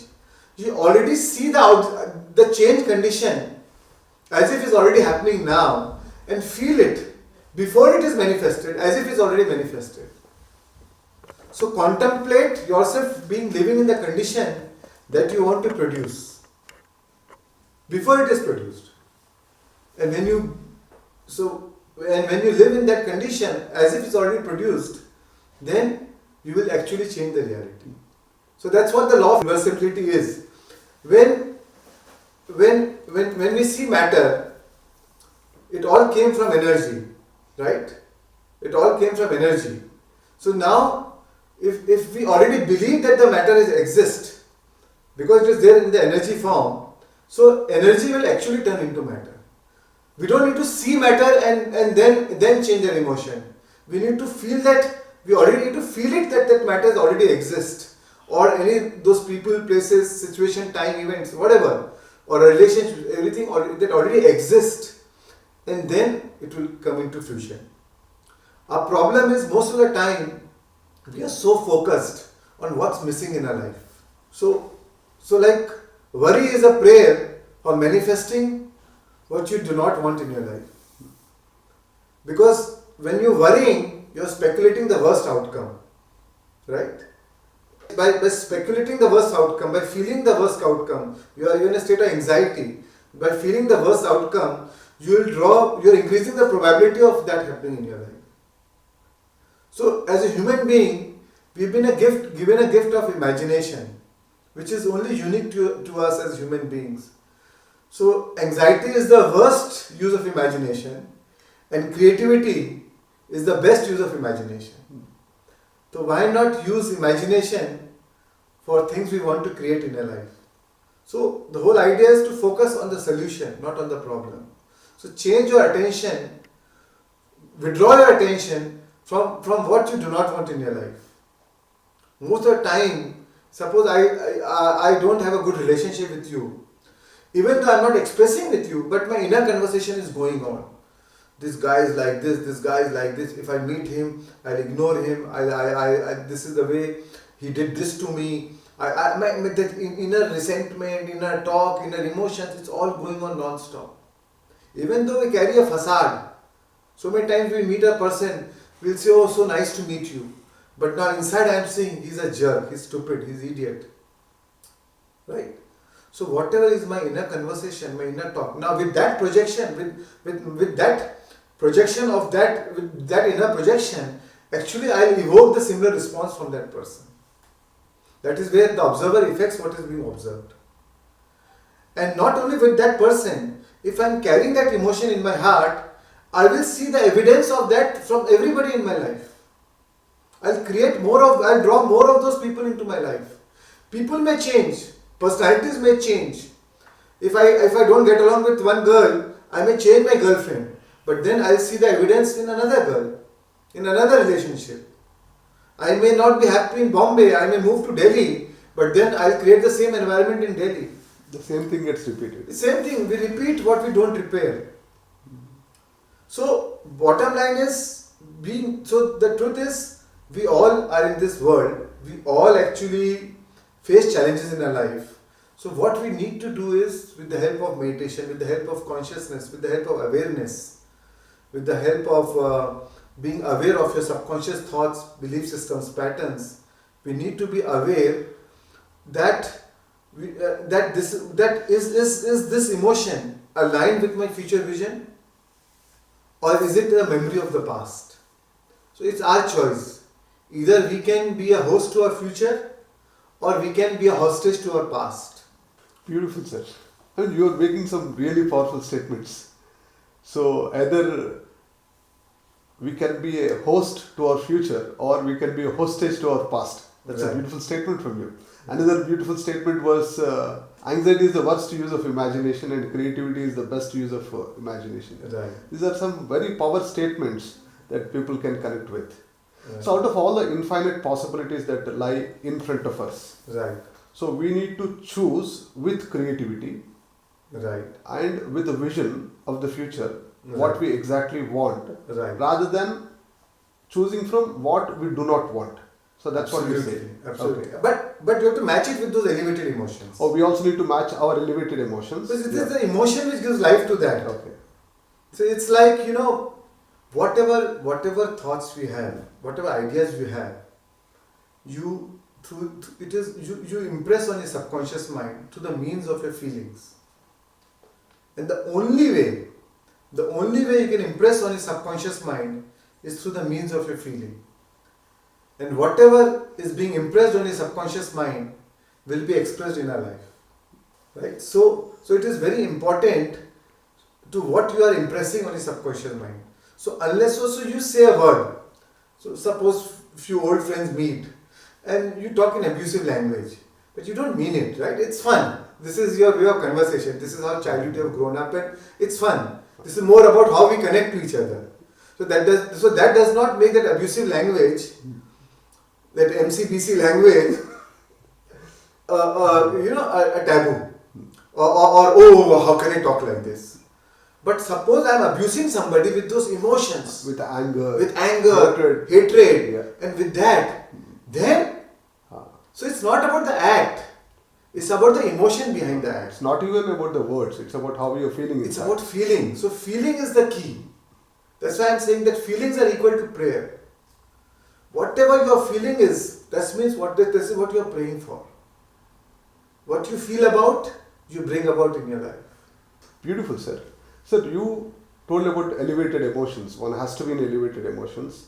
And how to achieve this brain and heart coherence? Like how to match these thoughts and feelings together to bring about the reality that we want. How to Right. practically get into that matching vibration. So nice question. So that's where meditation plays a very important role. Meditation and creative visualization. So what do you do in meditation? When you observe your breath, when you do Anapanasati meditation, you can also call it brain coherence. Once you observe your breath, you drop your identity. Your mind becomes empty. When your mind becomes empty, you drop your identity. You're no more Pradeep. You're no more Shreyans. you drop your identity, you drop your personality self, and then you go into the alpha state, theta state, you go into the subconscious state, right? So once you drop your identity, you are no more obsessed by a current situation, because now you are no more that person, right? You are no more obsessed by, oh, I have a bank borrowing, how do I pay my bills this month? I have my wife who is always nagging at me, or I have my mother-in-law who, or my business is not doing good. Whatever is your current problem, situation in your life, you are no more obsessed by it. You are no more narrow focus. You withdraw your attention, right? Because you drop the identity. That's why meditation is a tool where you drop the identity. Once you drop your identity, now you have dropped all the resistance. So now, because you are no more obsessed with the current situation, you have withdrawn your attention from all people, places, things, time and events. So now there is no more resistance. And once you drop your resistance, you actually raise your vibration. That is your true state. Your high vibration is your true state. And now you are into your subconscious state of mind. You are no more in your conscious state, right? And that's how, because you dropped your conscious identity, that's why you went into a subconscious state. Now, your subconscious state is a reservoir, is a strong reservoir of all your past, right? So now, whatever you impress on your subconscious mind through the means of your feeling will be expressed in your life. So then you go to the second stage where you use heart coherence. Now you focus your attention on your heart and you breathe from your heart. So wherever your attention goes, your energy flows. And when you breathe from your heart, slowly you energize your heart. You awaken your heart. You open your heart. And then when you open your heart, you experience love. You experience joy. You experience happiness. You feel the gratitude. And gratitude is one of the best way to open your heart. Because when you are thankful for what you already have in your life, the universe will give you more of what you can be thankful for. So you feel the gratitude, you feel the contentment, you feel the satisfaction, you feel the appreciation for what you already have in your life. The fact that you are breathing and you are alive now is enough reason to feel appreciation, to feel the gratitude. So once you feel it, so now you are in a right vibrational state. Then third stage is you sow the intention. So now your subconscious mind is like a fertile ground. Whatever you sow in the subconscious mind, it will grow. So your subconscious mind has no judgment. Whatever you sow, if you sow cactus, cactus will grow. If you sow apple seed, apple will grow. So it has no judgment. Now whatever you want to manifest in your life, you sow it in your subconscious mind through images and emotions. Right? So images is what you sow in your subconscious mind, and that's what you broadcast into the quantum field. Right? So you sow it you see those images in your mind as if it's already happening now. You don't see that, oh, after 2 years I will be rich. Because if you're saying after 2 years, that means you are not rich now. Then you will get more of that lack. So you are seeing it as if I am already rich. How would I feel? Suppose I want a good car. How would I feel? I already have that car. I am driving that car. I am feeling all those emotions. All my 5 senses are in it. And I am driving that car. I am so excited. I am so exhilarated. I am so thrilled by driving this car. So I feel those emotions. And the only way you can impress your subconscious mind is through those feelings. Right? And when you feel it, your subconscious mind now believes it to be true. And now it will do whatever it is in its power. It will conspire with the whole universe and bring all the cooperative components to bring it into fruition or to manifest it into reality for you. And that's why you match it with those elevated emotions. And then you feel so whole, you feel so complete, because everything is, you do it for emotional payoff, right? And your subconscious mind has no judgment. So subconscious mind started believing that as a reality. It started believing that it's true. And then you surrender to the higher mind. You surrender to the higher consciousness.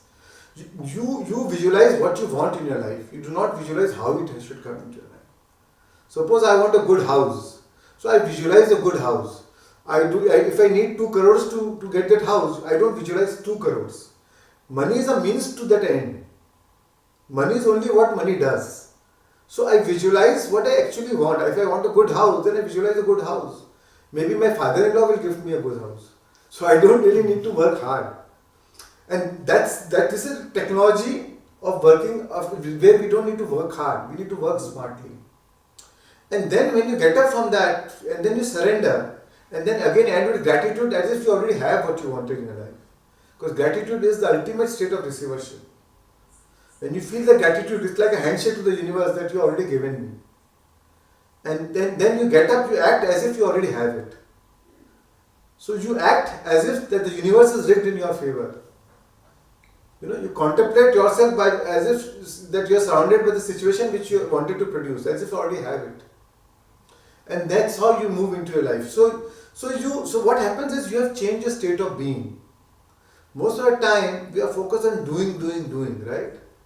So, but if you are doing from the wrong state of being, you are going to manifest what is matching from that state of being.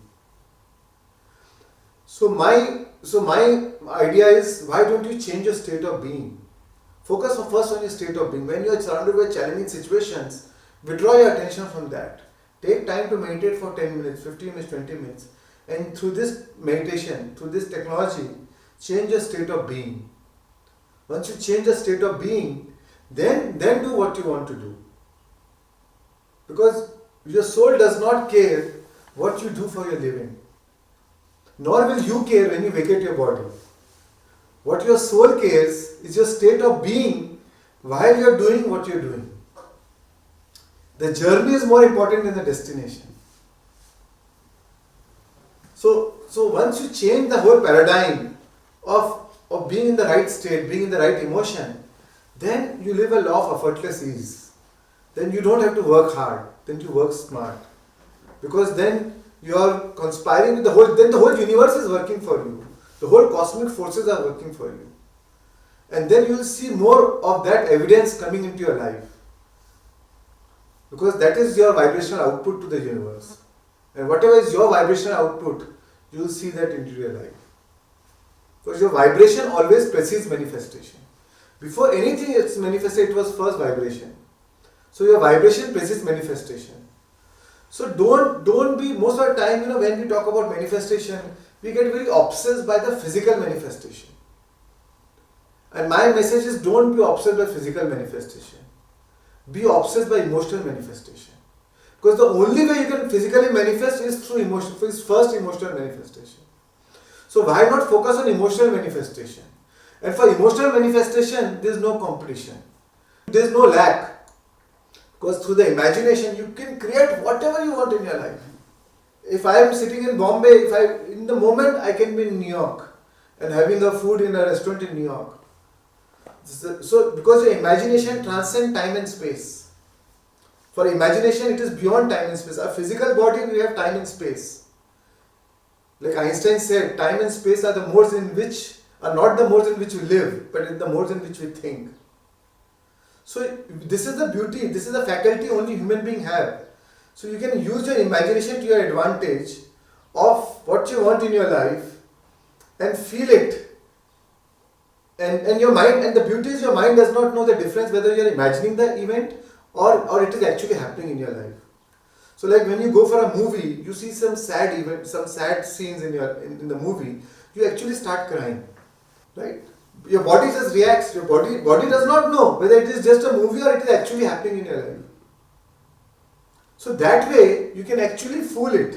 You can fool your body to feel it, to imagine it as if it's already happening, and the body actually starts believing it. When the body believes it, it will sponsor the corresponding emotion, and that is the technology of manifestation. The moment you can sponsor that emotion to match your intention, to match your visualization, to match your imagination, your job is done. Then the manifestation happens. Then the manifestation will follow. Yeah. So everything is a miracle until it becomes a technology, right? Earlier, before we could fly, flying was a miracle. How could a human being be in the air? Before there was a mobile phone, how could we talk with each other without any wire connected, without wirelessly, how can we talk? Now it's a technology. We don't even think. We think it's a part. It's a part of life. So again, manifestation is a technology. If we can change this paradigm and focus on your state of being, and focus on your feelings and transcend your feelings, so and adopt this technology of manifestation, then it's normal. You can manifest anything in your life. You have really simplified the science of manifestation, sir.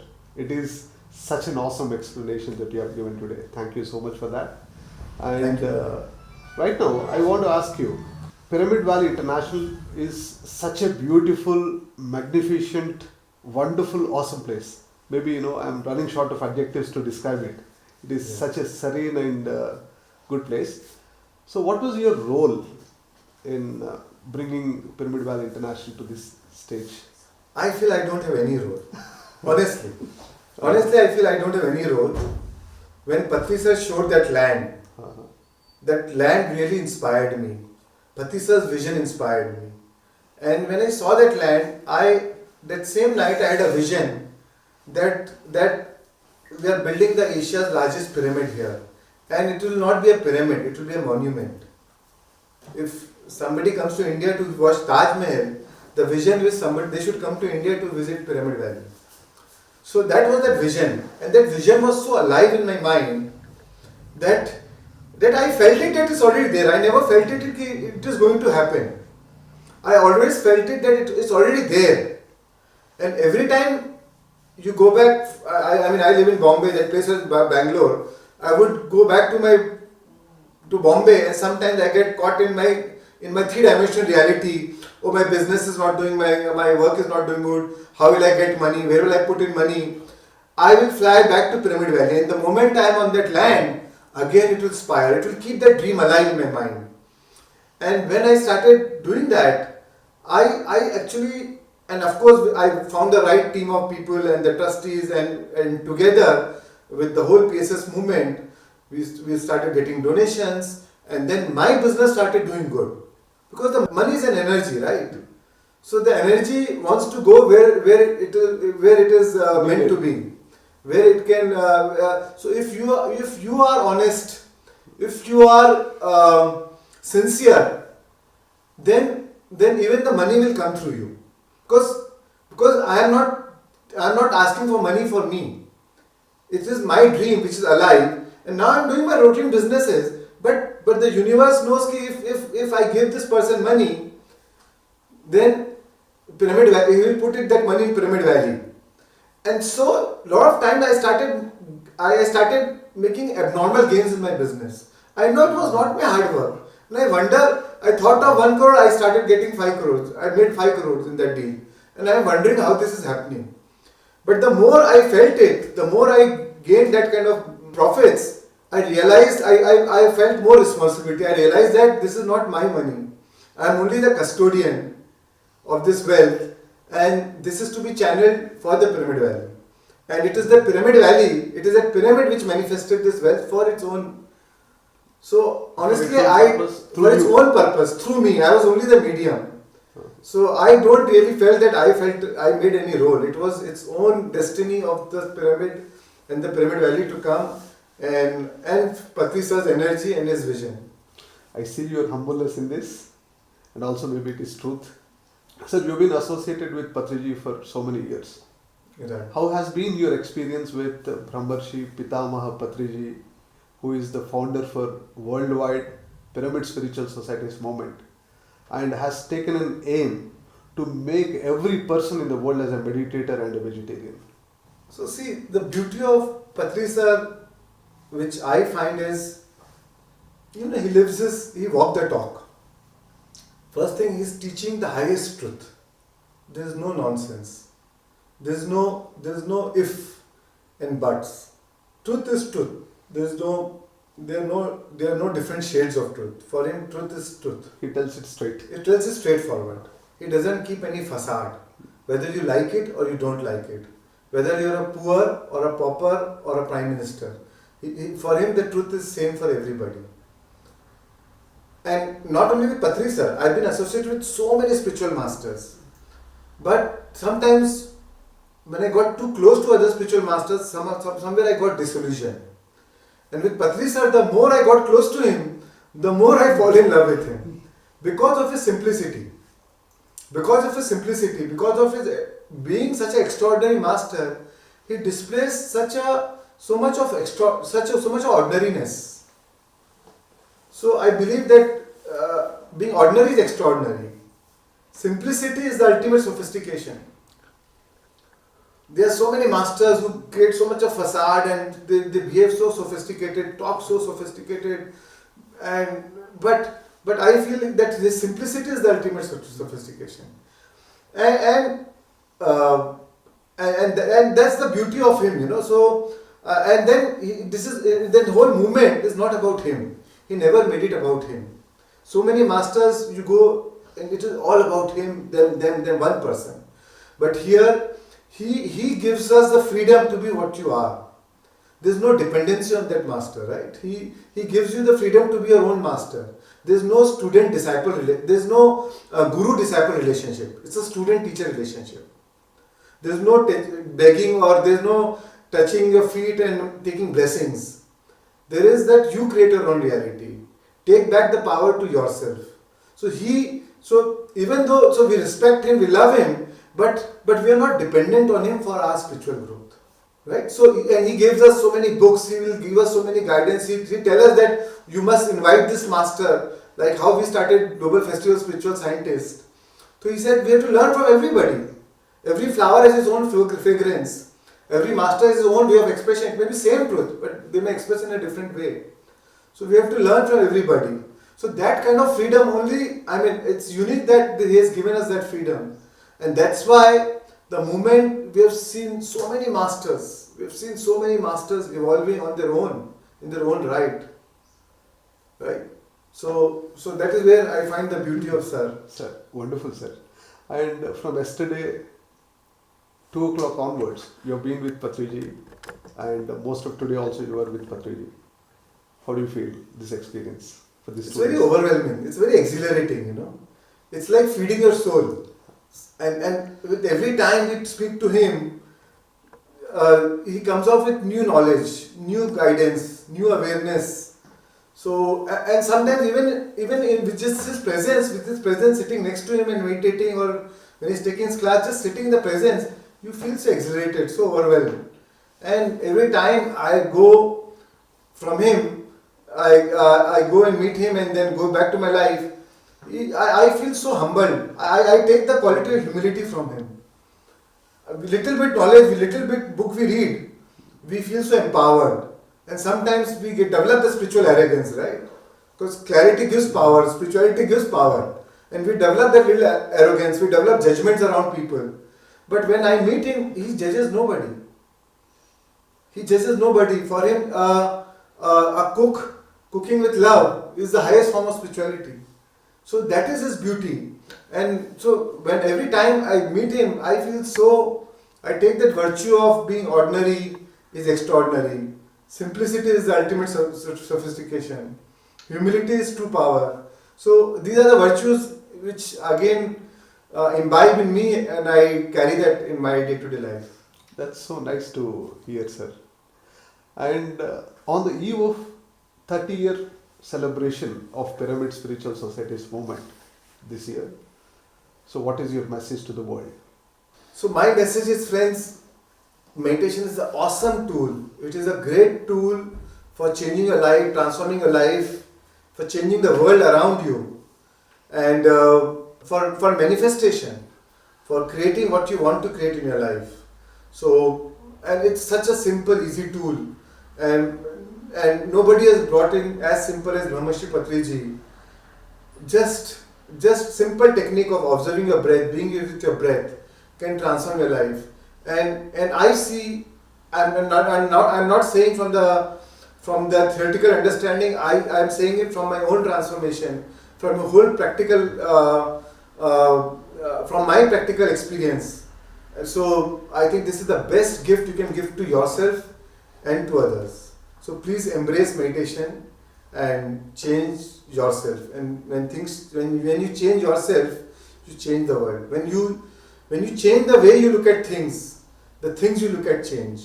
Wonderful, sir. Thank you so much, Dhyana Jagath, sir, for being with us and sharing your thoughts today. Thank you. Thank you. So, my dear friends, we have seen the thoughts of Dhyana Jagath, sir, today.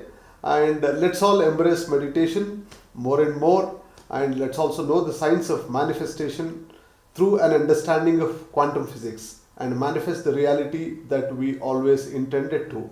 And your Pradeep Anirudh signing off for today. Thank you so much.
Namaskaram. Greetings to everyone. My name is Sumalata. I live in Hyderabad. I am here today in front of all of you, thanks to PMC channel, to share my understandings about spirituality, science and us. I am no expert or have no authority to speak on these subjects, but my deep interest and passion on the science of spirituality, the age-old wisdom, the scientific relevance and applications and functionality to day-to-day life to create healthy, wealthy, wise people among us and to raise the consciousness. So with that passion and observation of mine, I am here to share my understandings. I request all of you to listen with an open mind. As a child, I was very intrigued by the mystery of life, living, the secrets and mysteries of universe. When I would look at this vast, expansive sky, the stars, the celestial objects, the sun, the moon, the whole creation, the nature, and all the living, non-living, animate, inanimate things, and this tiny me trying to understand the mysteries, the miracles of every moment life is creating. As a child, I had this secret mission to find what all this is, what is the connection between the whole of creation. Who am I in this whole scheme of things? How am I connected to everything? And what am I doing here? So this led me slowly to gravitate towards our age-old wisdom, the wisdom of the masters, which has been thousands of years ago, the wisdom of the Bhagavad Gita, the wisdom of the Upanishads, not only the wisdom of Indian masters, but learning and reading about the wisdom of the Greeks, the Egyptians, the Israelites, and trying to relate to science, the exploration of science, and connecting it to life and living and practical application to live a very, very untouched life, untouched by the hurt, by the sorrow, by the ups and downs of emotions, of thoughts, of situations and circumstances, and living a life of beauty, grace, gratitude, and joy. So, out of this simple understanding and observation, I am here to share with you. So, my understanding of spirituality is nothing but science. There's nothing but science in spirituality. Everything is science. And spirituality runs on the laws of nature, which is cause and effect. If I snap a finger here, the vibrations of this snap just affects the other vibrations which is around, and that affects the other, and the whole universe is connected and affected by the cause of my snap of a finger. So today the science, what we call as science, the quantum field science, quantum mechanics, have come to an understanding that there is this unified field of energy. The space between the objects, the vacuum between the things is really not empty. It is filled with electromagnetic field. It is filled with information, energy. So this discovery has brought science closer to the philosophical understandings and wisdom of our masters. Actually, universe doesn't divide anything as science, spirituality, as physics, chemistry, biology, as countries, borders of the countries or continents. Everything is one. What is this God we have heard? From my childhood, I observed, understood from what people taught or told about God, and it became my belief to understand God as what they have told. But somehow it didn't fit into my understanding well. So I started my inquiry and exploration. And each one of you has your own meaning given to God. The word might be same. I might use God, you might use God, others might use God. The word is same, but the meaning behind the word God is different for different people. So for me, God is not a person. God is a power. God is the supreme intelligence. This omniscient, omnipotent, omnipresent intelligence, which is always there, everywhere there, beginningless, organizing itself as everything what we see around, trying to create everything, sustain things, and dissolve into itself. So, for me, this intelligence is God. So, most of the times, our understanding and meaning of God varies by our conditioning, by our beliefs. So, some people think of this intelligence as a person sitting there up and creating everything. But my understanding of God is this omniscient, omnipotent, omnipresent power, which is self-organizing, self-aware, the intelligence which everything is made of, which is the source of everything. So now, from here, we have called many people as gods. Like when I was young, growing up, I was very fond of Jesus. Basically, I was fond of Jesus for his qualities of compassion and forgiveness. And we have many people in many places. It could be Jesus, Prophet, Buddha, Nanak, Krishna, Shiva, Sai, whatever names you give. These all of them were people like us who walked on this earth, on this planet, who lived extraordinary lives.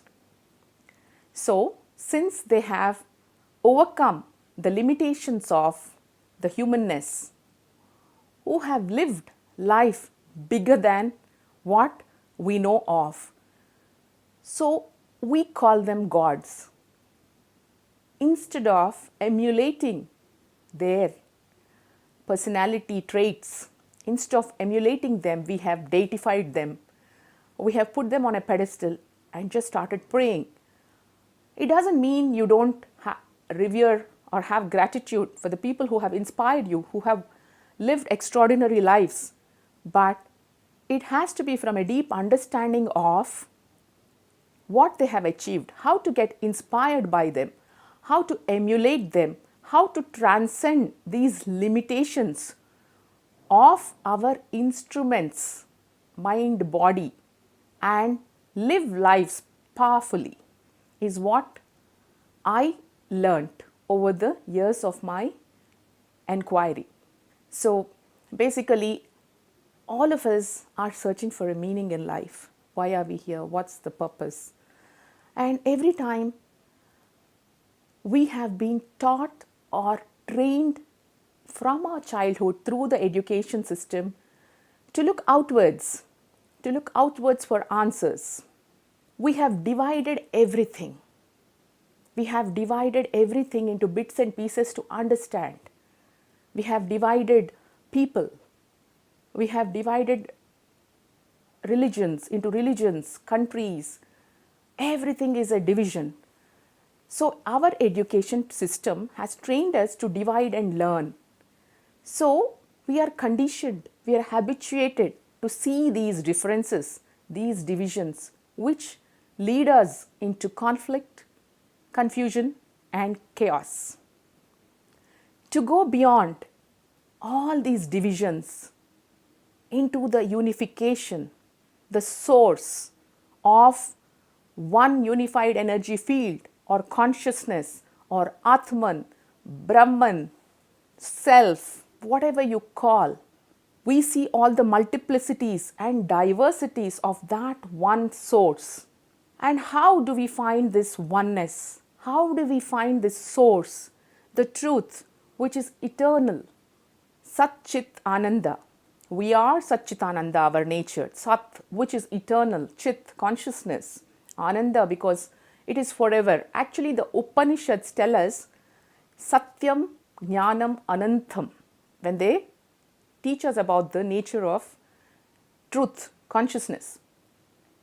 Satyam is eternal.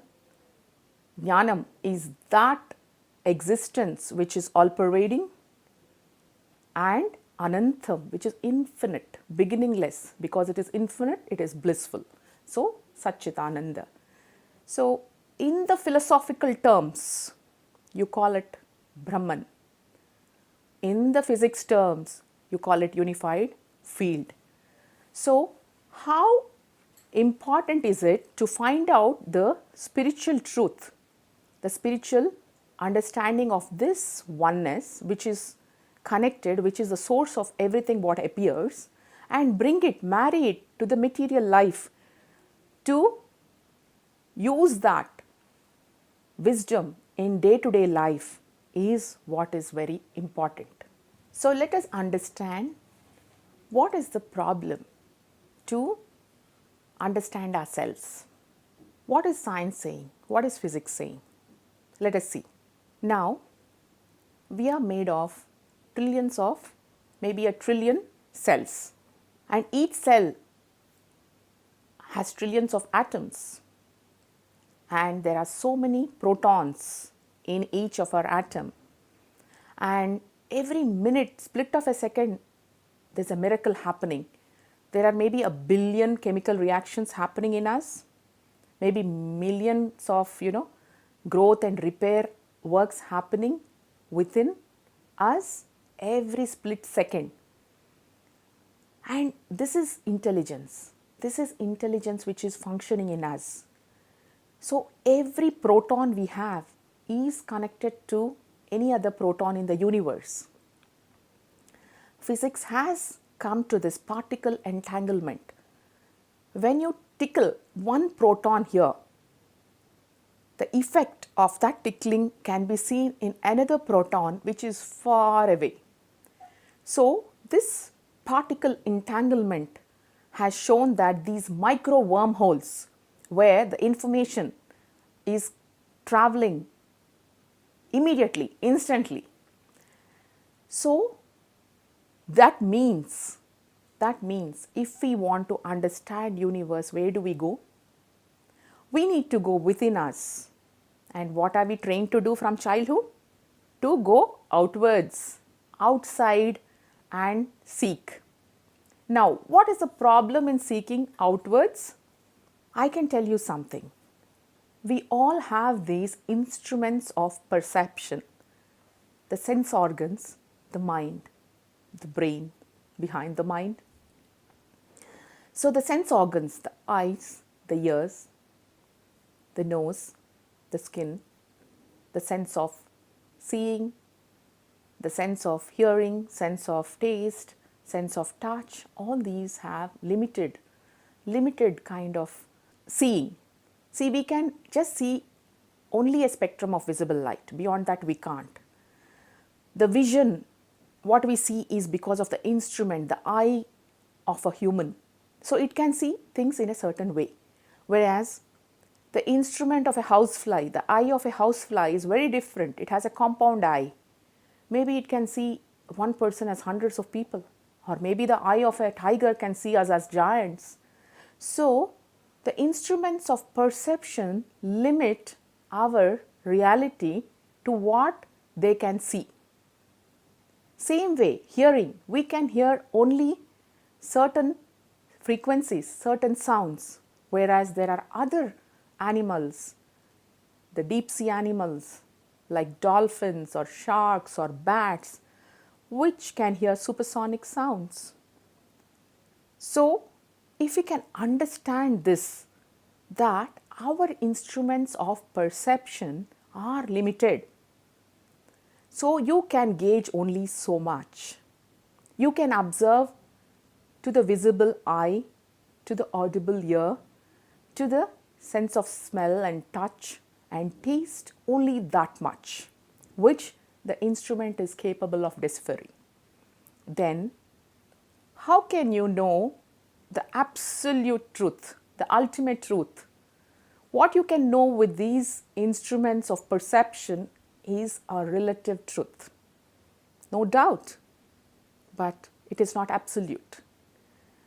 So, by understanding how limited are we with our instruments and to go beyond them with a deep observation, the skill of observation is very, very, very important.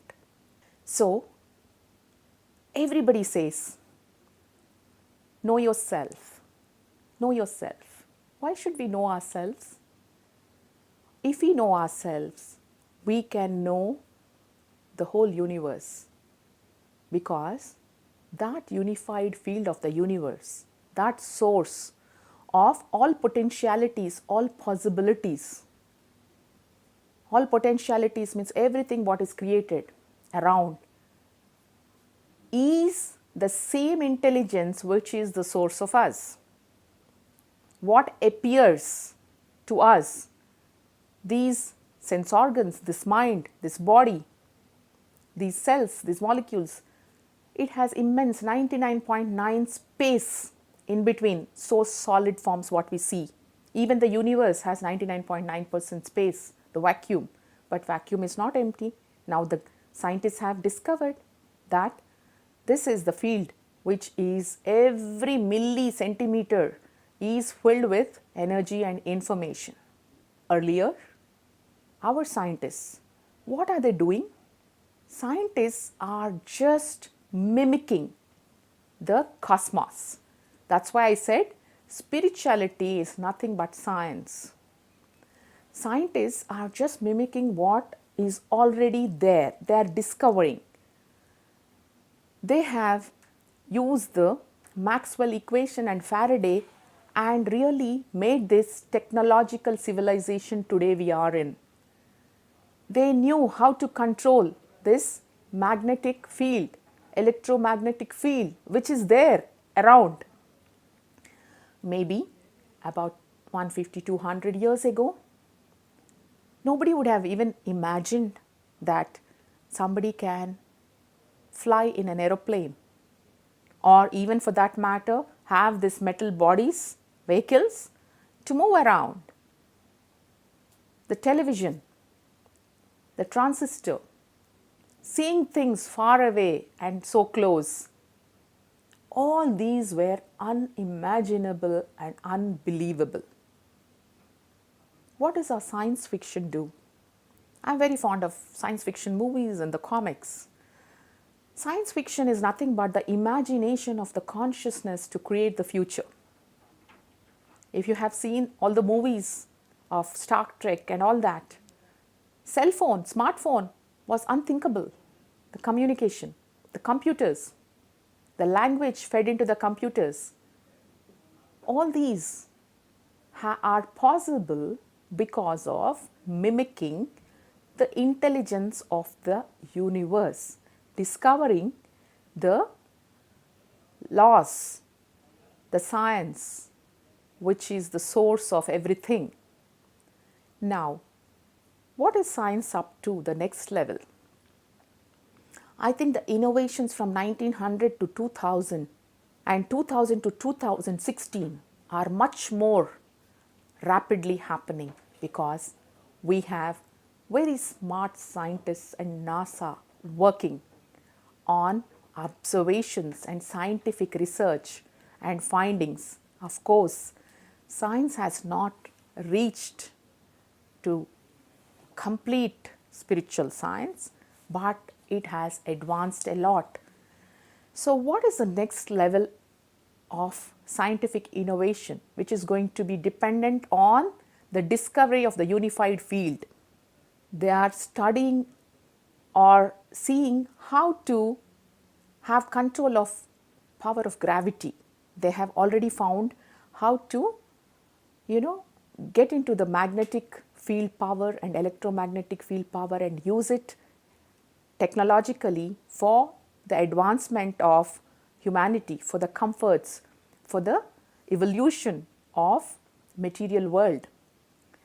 So now scientists are really working on using the plasma, one of the 7 states of matter, spinning it, and they are planning to literally have this control of gravity and place all the vehicles above the surface. So very soon, not in next generation, maybe in this generation itself after a few years, we will be able to do that. So we will be able to maybe get that capacity of individuals to take off into the space, go for a weekend to the moon or Mars and come back, and also colonize the space. Once we have mimicked, the biomimic the universe and learn the secrets of it and use it, definitely this is going to be the next level of creating wormholes to travel from here into the space and colonize space, deconstruct human beings here and again reconstruct there. It is possible. It is science, it is spirituality, because we are all connected. Everything is connected.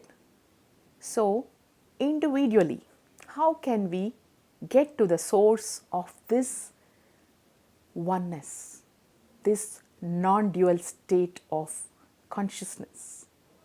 Because there's so much of noise. How do we go to this silence, to this stillness of who we are? We see these waves in the ocean, but everything is that still water, that calm water, creating the waves. So how do we find that source of who we are? Is it possible for us with the instruments which are limited to function in the world to understand the depth of our being? It is possible. It is possible by having a keen observation. If we can observe, observation without reaction. See, most of the time there is so much of noise inside, so many opinions, so many judgments, so much of knowledge which is from our memory, from our experiences, which is limited. So if we can learn to observe without reactions, being watchful. If we are all the time coming up with our opinions and judgments and our own known understandings and knowledge, then we are not really observing or being watchful. We are just watching our own reactions. So, if we can develop that skill of observation, you can just remove all the clouds covering yourself, all the layers, all the personality which we have trained to create. Layer by layer, if we can really observe and go deep and know who we are. So for that observation, it cannot be like practiced, or you can't really train yourself, but for that you need to have total freedom. Freedom from what? Freedom from your perceptions, freedom from fears, freedom from hurt, freedom from sorrow, complete freedom from everything, and have a clarity of mind.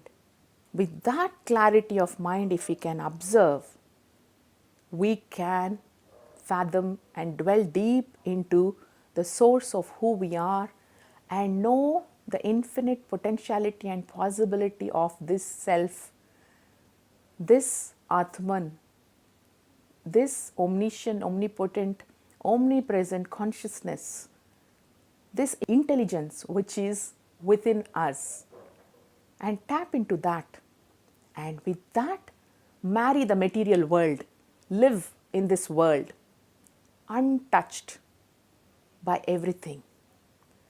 So basically, what is hurt? Can we just wipe out all hurt or create no more hurt? Can we live a life free of freedom from hurt? Is it possible? Yes, it is possible.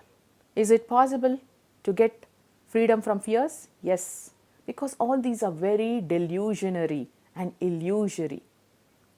Because the hurt or fear, whatever you call, because we have created an image of ourselves as efficient or good or great or loving, caring, smart, with all our professional titles, personal titles, this image gets hurt.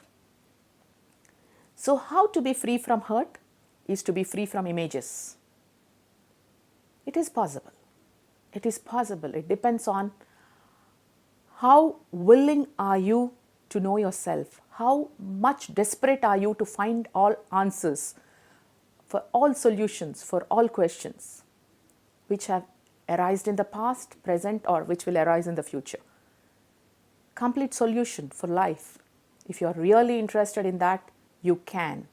And also, one beautiful quality we need to really develop is detachment. Detachment is not that we are with nothing or not owning nothing.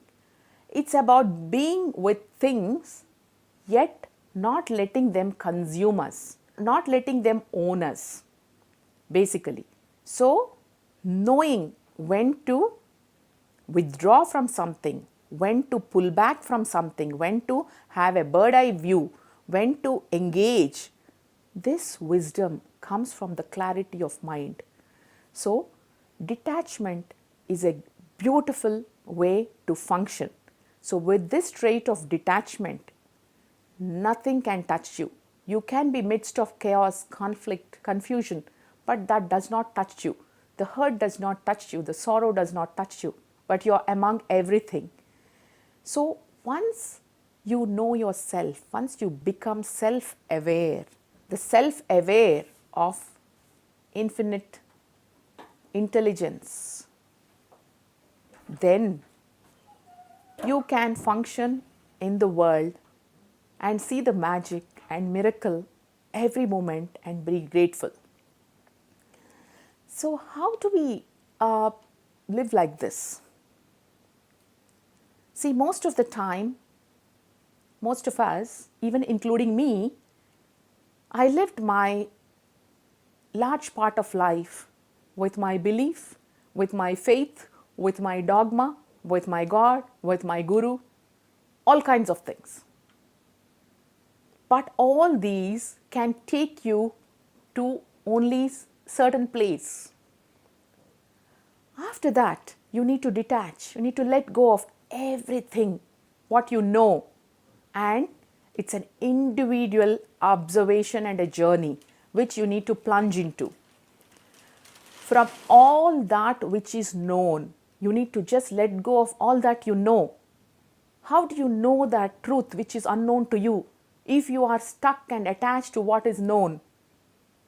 So we need to really be courageous with such clarity of mind and purity of heart to let go of what we know, all the support system.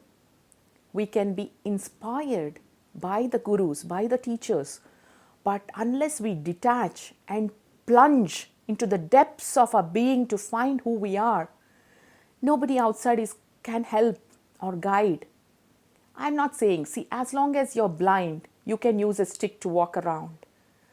Once you restore your vision, you won't need the stick. It doesn't mean you hate the stick or you break the stick. You have the reverence and gratitude to the stick for helping you till then.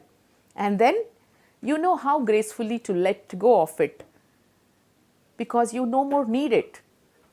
So if you can detach yourself from all your beliefs, all your dogmas, all that you know from the experience, from the memory, from the collection of the memory, if you have that courage to become literally a naked noun and then have this observation, a keen observation, understanding everything in its perspective, understanding desires.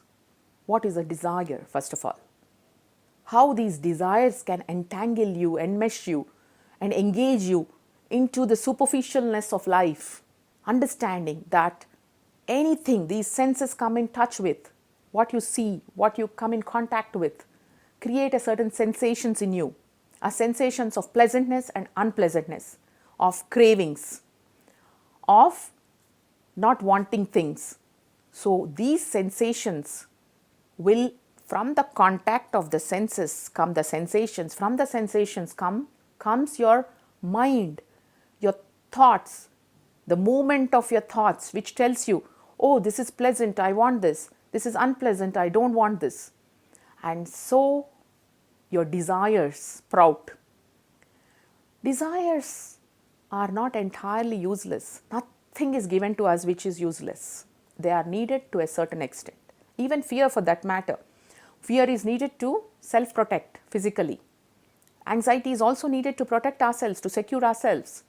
But when we take it to that extreme level, we get consumed by all these, overly exposed to these things, then our life becomes very imbalanced, lopsided, and we cannot see things as they are because the mind is not clear. It is completely engaged or full of needs, desires, anxieties, depression, sorrow.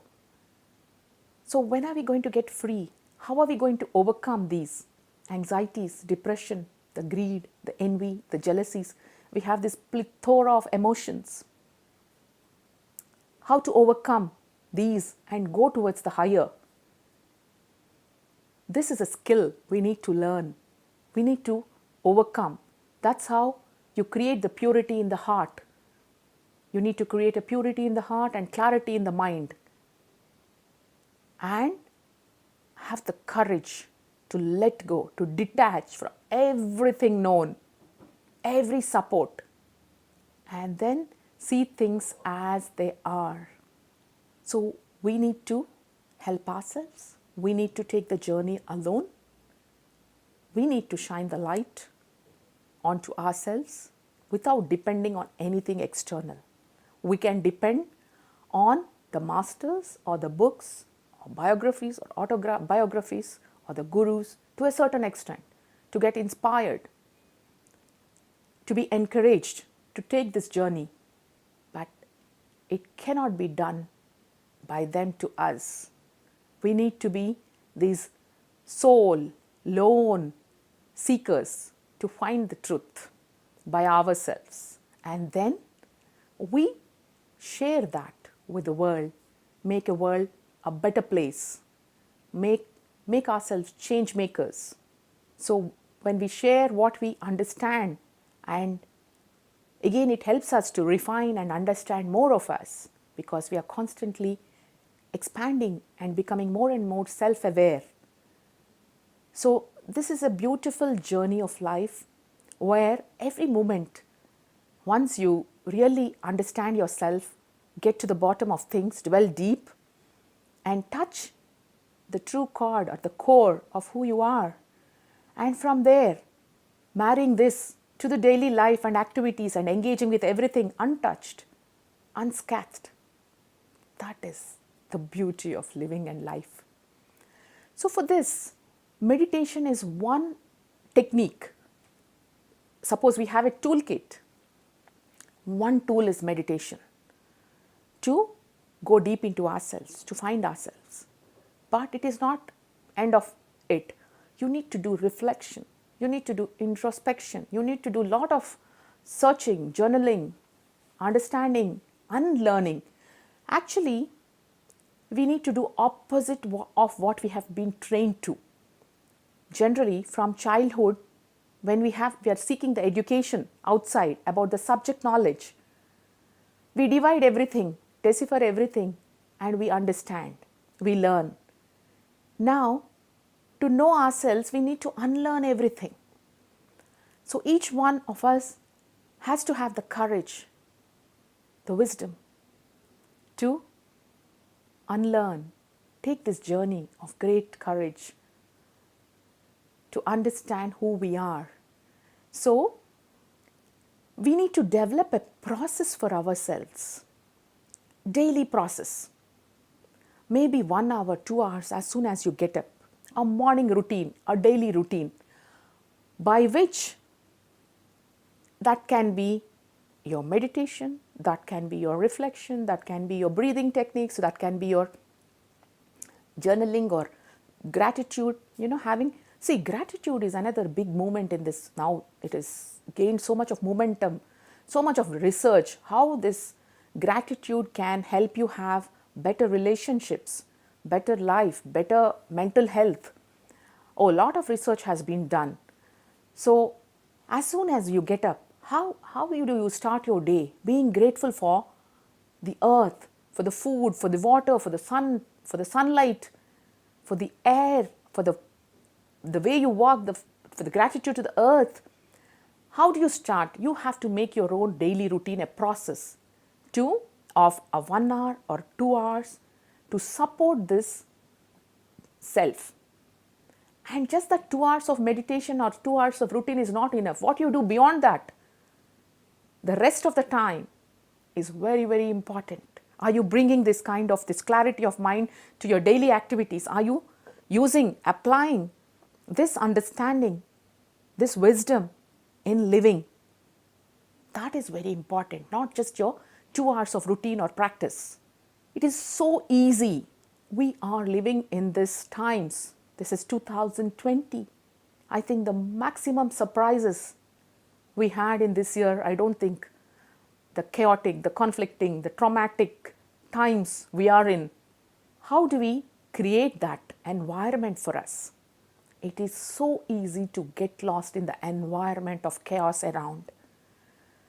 One day of watching your media news or social media can really create so much of negativity, so much of pain of a lifetime sometimes. When you're drawn to the likes, how many likes I have got on the social media, oh, this is what is happening. See, there's so much of jealousy, there's comparison, there's envy, without we knowing what we are getting into it. We get consumed by overexposure into such an environment. And our association, whom are we being associated with? Who are the people we are engaged with? Whatever their thoughts are, we will resonate them. We cannot think something new and different. So it is very important to create an environment for us which is conducive for self-awareness, for self-learning, for evolving, empowering ourselves to be powerful, to have power over our emotions, control over emotions, to have clarity of mind, to empower ourselves every day, not just a part time. So it is very important for us in our lives to create an environment for us to see that till we find the truth of who we are, let us not be consumed by unnecessary, delusory, distracting things in life which are really good for nothing. So being sincere, so marrying that sincerity with the strategy, the data which you have found, analyzed, reflected, introspected, inquired, bringing that data into the dynamism of living, that is very important. Bringing the intuitions and the insights into daily life to live a life of peace, joy, fulfillment, freedom. That is what you have found by dwelling deep into yourself and finding yourself. It is really not very difficult, but we need to get out of our identifications, of our conditioning, of our habitual way of being, because that's how we got trained and we learnt from our childhood till now, through our education system, through the society, through the parenting. So to really go diametrically opposite to what we know, there you need to use your wisdom. There you need to use your discretion and see the relative reality with the right perspective, right value. There is no denying of the relative reality, but that is not absolute. And when you find this absolute reality, the true nature of who you are, when you become self-aware, the beauty of living, not only for yourself, for the people around you, for the society, for the community, for the family, is really, really brilliant and spectacular. So I wish all of you a wonderful life of great, profound beauty, health, wealth, and wisdom. Thank you all for listening to me patiently. Wish you all the best.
Dear friends, I am Venugopal Reddy from Hyderabad.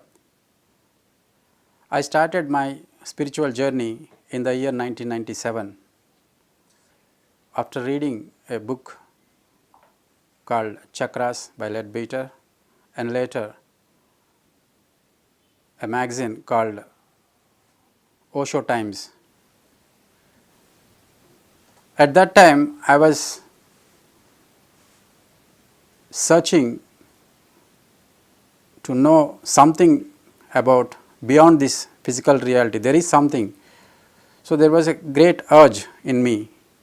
So sometimes I used to think that I want to go to Himalayas or to find a guru who can teach me something beyond this physical reality or truth or spirituality, whatever. So at that time, I met my master, Brahmarshi Patriji, and started my spiritual journey through Anapanasati meditation. Thanks to meditation, which gave me a wonderful U-turn in my life. From 1997 to till now, I never looked back once I entered in the stream of the spiritual consciousness. The greater and greater realities I experienced and I learned all these years.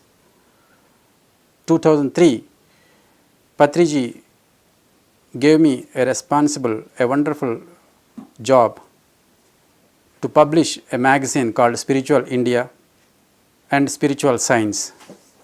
These two magazines are a wonderful spiritual magazines which covers a 360 degrees of spirituality. I incorporate many concepts related to science and spirituality, great Indian sages and masters, their wisdom, their life and teachings. So everything, so I incorporate many concepts through the Spiritual India and Spiritual Science magazines. This is my work. So I want to share a concept, whatever I learned all these years or experienced, through a concept called experience the source within through the science of meditation. So dear friends, we are all non-physical beings first. Then we are physical beings. Our reality always exists in the non-physical. We travel from the non-physical to physical. A multi-layered complex, a multi-layered personalities. Dear friends, I want to share a concept, experience the source within through science of meditation. We are all a multi-layered energy personalities. Energy, consciousness, wisdom personalities. We are non-physical first and the physical the next. Most of our existence belongs to the non-physical area. Whatever we are experiencing in physical reality or objective reality belongs to the non-physical. The non-physical, this physical body is a counterpart of that non-physical area, the end product. Or we can say this like this, the invisible part of this physical body is a soul, the visible part of the soul is this physical body. We experience subjective and objective simultaneously. We cannot perceive our own subjective reality, but we can experience the objective reality through this physical body. So dear friends, before going to the concept, we have to understand that we are a multi-layered energy, consciousness, wisdom personalities. This is the fundamental concept. So, in this multi-layered personality, a mind is the most crucial part. The mind plays the most crucial part. It is invisible. It is in subjective area. We always experience the objective reality through this body, but most of the things happens in the non-physical area first. It is like this, the mind and body entangled together. Whatever happens in the mind, it affects the body immediately. If you are in a good mood or happy or joyous, instantaneously your body experiences the same ripples. Your face, your body, entire thing, it reflects. You can see it. If you are not in a good mood or anger or any kind of disturbances in the mind, you can see the same ripples in your body, same effects. The face is index of your mind. Nothing is happening in the body, something is happening in the mind, then the same ripples you can see in the body. So, mind over matter. Whatever happening in the mind, instantaneously we can see in the body, because these two together always we experience the physical reality. The one thing is subjective, the mind, and the other side is objective, the body. The mind rules the body always. So, dear friends, I want to say that this area is the most crucial. You have to take care of the mind first. You have to transcend the mind first. Unless you don't know about this area, you cannot build a spiritual mansions, because you need a strong pillars. Understanding the mind is most important. So, dear friends, the mind exists in the non-physical. You can catch your body or you can catch your brain. You can touch, you can feel, but you cannot see the mind, because which is in the subjective area always. So, most of the human beings, they think, they produce thoughts every day, 60,000 thoughts average human beings. They produce 60,000 thoughts. 60,000 thoughts is not a joke. That means every thought, most of these thoughts are unproductive. Thinking is necessary in physical reality, but most of the things are unnecessary thinking, because we always, the inner chatter continuously we experience, because the inner chatter we lose lots of energy, because it is a hurdle. The whole philosophy of yoga or meditation or spirituality, it means you have to cross the bridge, which is the mind. You have to, unless you travel beyond your mind, you cannot know what exactly, you don't know what exactly the reality is. This is a crucial part, my dear friends. When the mind fluctuates too much, naturally your electromagnetic system or your aura or your energy field disturbs, because you don't have any control on your mind. Unless you do meditation, you don't know what exactly the mind is doing, what exactly the mind is, because it is in a subjective area. You cannot catch it. You can catch your physical body, you can see your brain, your entire system you can see, you can catch, you can experience, but you cannot catch your mind, because it, which is in a subjective part. Nothing happens in the brain. Everything comes from the mind. The brain is only a receiver part, objective part. It receives the signals and it broadcasts. So, we experience the mind subjectively and we experience the body objectively through the thoughts and feelings. Because you are not the mind through meditation. Unless you cross this barrier, you don't know what exactly, who you are exactly. If you want to experience the real part of your own self, you must cross this bridge. The bridge is called mind. So, dear friends, mind plays a major role. We have to purify our minds first through meditation. So, in meditation, first we need to purify our minds first.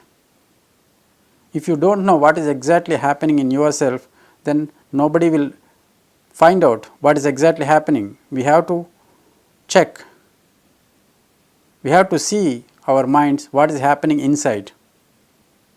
You must aware what is happening inside. We have to slow down the thinking process.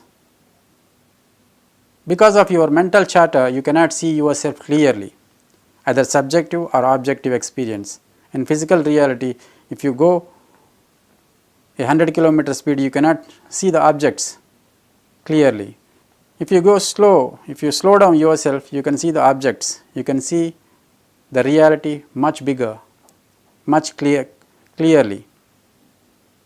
So, that is why purification or cultivation of the mind is most essential in spirituality or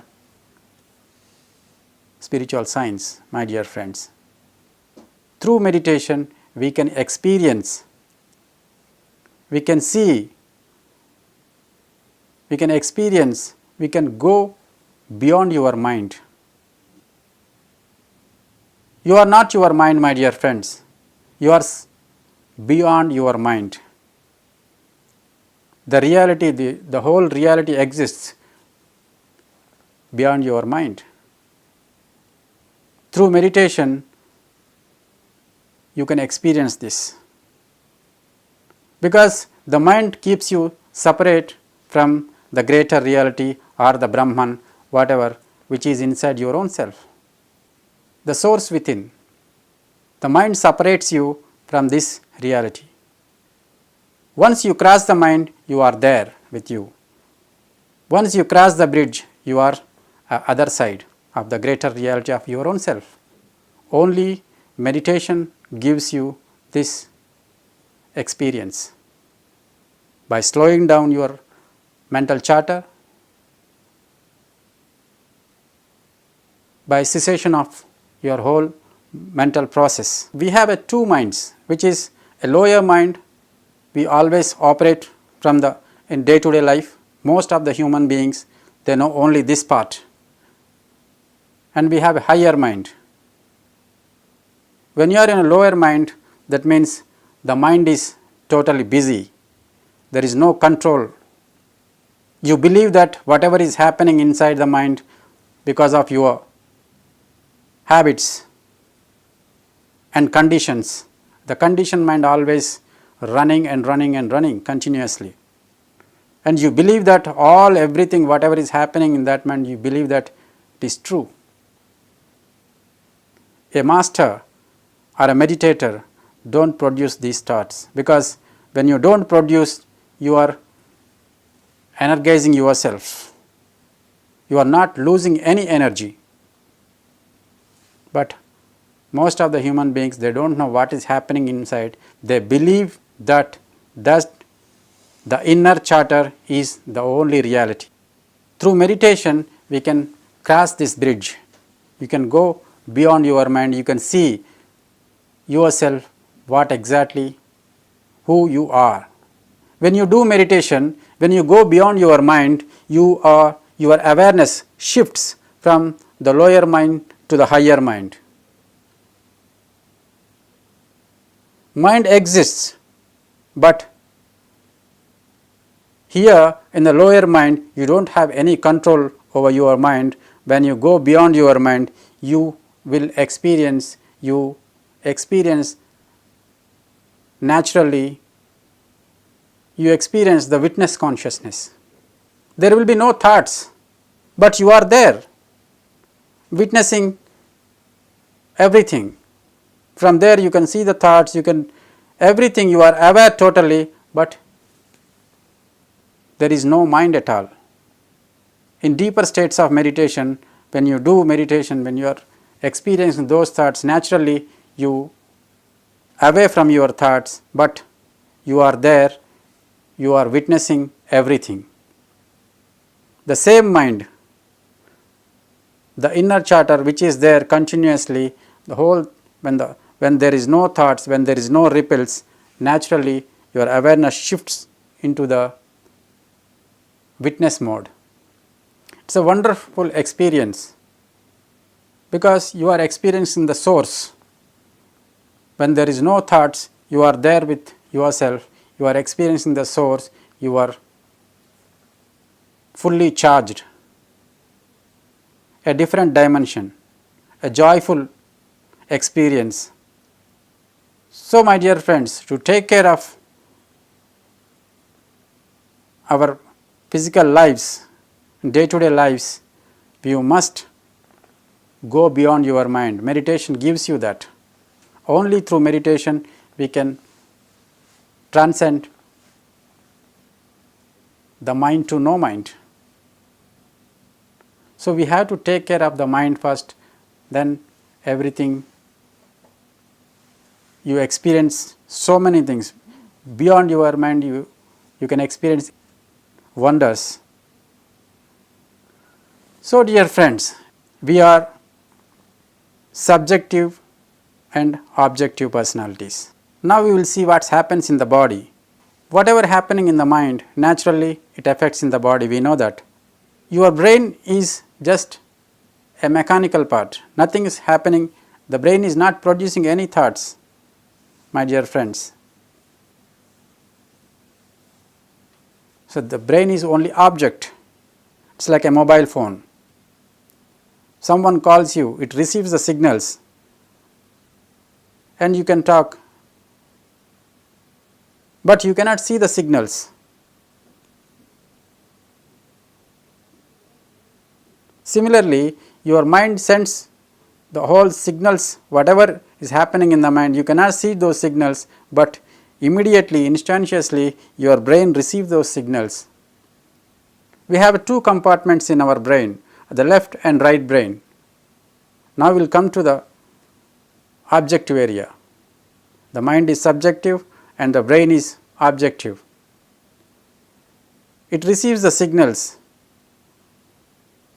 Most of the human beings, they are not aware of what they are thinking, they are continuously bombarding on the brain because the brain always works in action. The brain is action. In action, whatever the mind produces, the brain receives the signals and it sends the energy. The same when it receives the signals, the neurotransmitters fires, and in science they say when the neurons are fired together, they wire together continuously. Whatever the signals you are giving, the same, the brain does not know anything either good or bad or fear or any kind of thoughts, it receives and it sends through the body. The same signals, the same kind of signals, your cells and your body, it receives and the whole body becomes those kind of signals. After long years, whatever you are giving the signals, if you are sending fearful or any kind of negative thoughts, naturally the brain produces the same thing because of your mind is sending those kind of signals and receives and it sends through the neurons and it spread throughout your body. This is the mechanism. In meditation, naturally the mind settles down. You experience the happy moments because there is no inner chatter. The subjective side is like a Manas Sarovar, no ripples. Naturally, you receive the abundant energy. You are with the source field.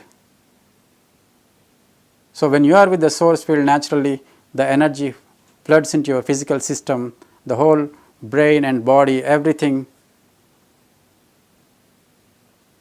experience the same, the source, when you are in a deeper state of meditation. When your brain don't fluctuates, it receives direct energy from the source, because there is no inner chatter. So, you experience a peaceful mind, naturally you experience the peaceful, the same effects your body receives. So, we have a left and right brains, the same, it is called whole brain. So, left hand compartment and the right compartment. Left is always in hurry, and in day to day life we use, most of the human beings, they use the left brain only, because it is logical, is a worldly mind, a concrete mind, a raw mind. We only experience this. Most of the human beings, they experience entire life, that depends on the left brain itself. But the right brain is also there. Most of the useful things are there in the right brain, but we don't give energy to the right part of our brain, because we use most of the energies through the left brain only. The right brain is always like a sleeping mode. It is like a material and the spiritual. Left is a material and right is a spiritual. Through the creation we have the whole is there, but we use only the left brain most of the times. Right brain is the mostly intuitive, and right brain is having the neurotransmitters called serotonin, and so many wonderful mechanism is there in the right brain, but we don't illuminate the right brain part, because we use most of the currents, most of the energies through the left brain, because the right brain is always there, but in a sleeping mode. When you are in a meditation, naturally your left brain slows down, because of your inner chatter reduces, your thinking process slows down and slows down. Naturally, when there is no thoughts, your whole brain activates, because when your mind settles down, when your mind stops totally, your body receives abundant cosmic energy from the source field. You are there, but you are in a witness mode.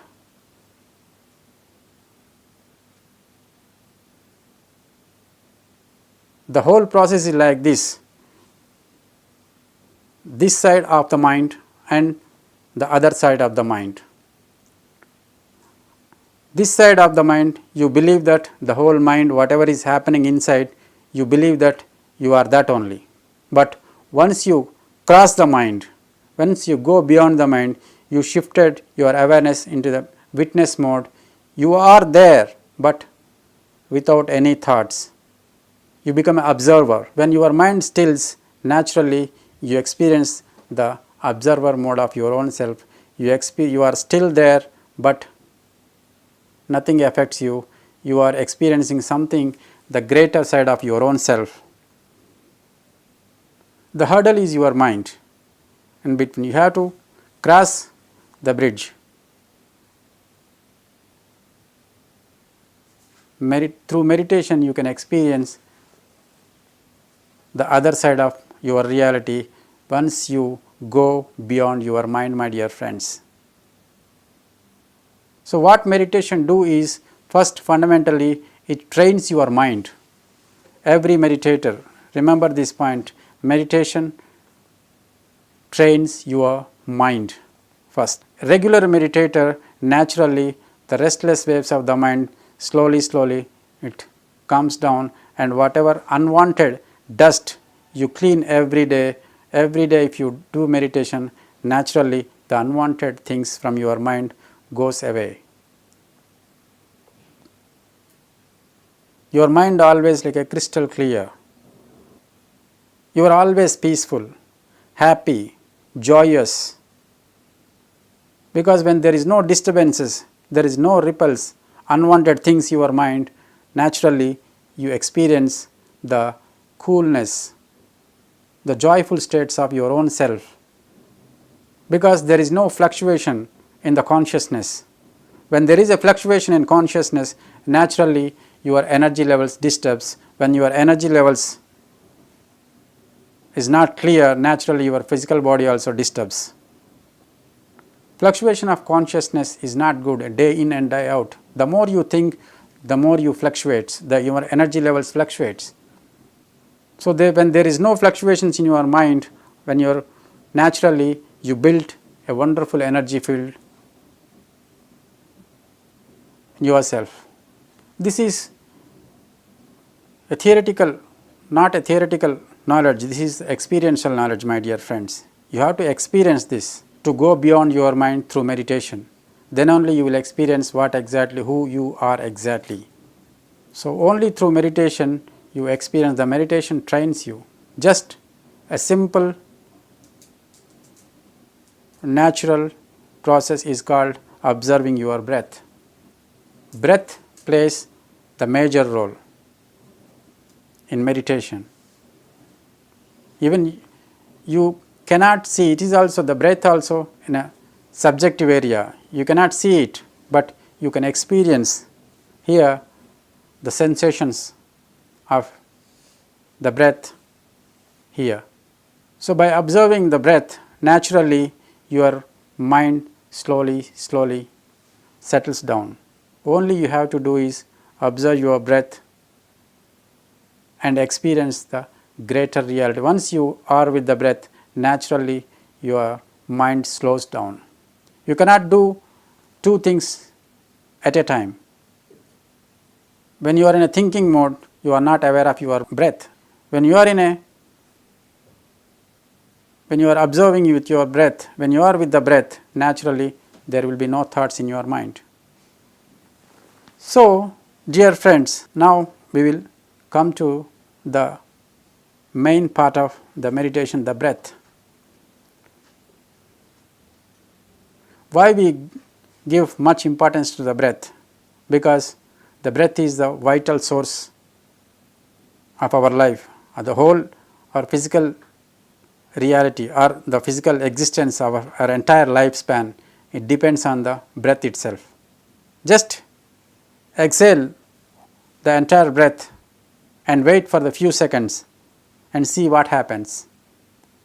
After 5 seconds or 10 seconds, naturally there is a great force naturally happens. Your body inhales the breath. You need not to think, I have to breathe. It happens naturally because your body needs that vital source. Breath contains the vitality, my dear friends. That is why in meditation, breath plays a major role. When you are with the vital source, naturally you experience that takes you into the deeper level of meditation. Breath is the source of our life. The whole humanity, breath is the same. The energy is the same. The source field is the same. The energy is the same. The breath is the same. Because it contains the vital essence principle called, or the source of God, whatever you can say. The spirit of God in the breath, the vital force. When you come to the earth plane, when you come out of your mother's womb, what happens first? You inhale. Once the inhalation happens, the life begins. 30 years, 40 years, 50 years, 100 years.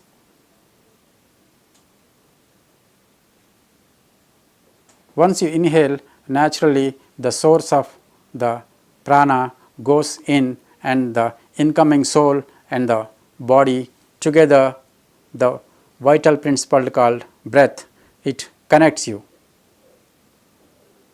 The life begins naturally. So, the vital principle called prana gives you the major source. When you are with the breath, you are with the source field. When you are with the breath, when you are with the energy called prana.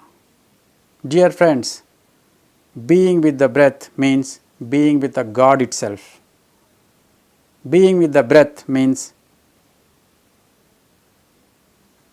being with the source of your own self. The breath takes you to the mind, to the no mind. Just be aware of your breathing. When you are aware, when you are being with the breath, naturally you are being with the God or the source field itself. Instantly, slowly, immediately you experience the mind to no mind experience. When you are in the no mind, you experience tremendous cosmic energy, because there is no fluctuation in the mind. The mind becomes empty totally.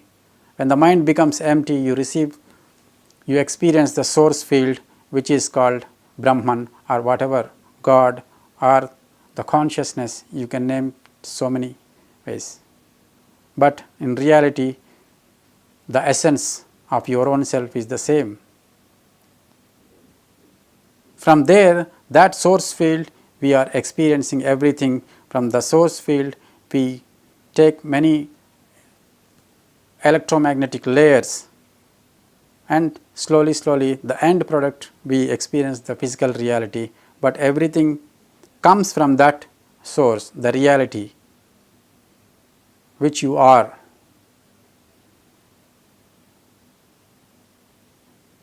Through meditation, everyone can experience this source, and they can come from every day. You can go and experience your own self through meditation, just observing the breath. You can spend as much time as you can, then stay there. Then once you come from that source, naturally the unwanted dust what is there in your mind, slowly it evaporates, and you experience the physicality more joyful, more happiest, and a meaningful life. Because every day you are connected to your source, which is the main source of your life, the whole existence, the whole cosmos.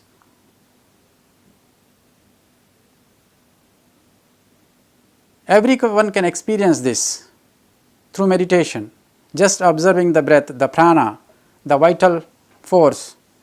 When you are there with that force, the source, naturally you are there with yourself. Only the hindrance is the mind keeps you away from the Brahman.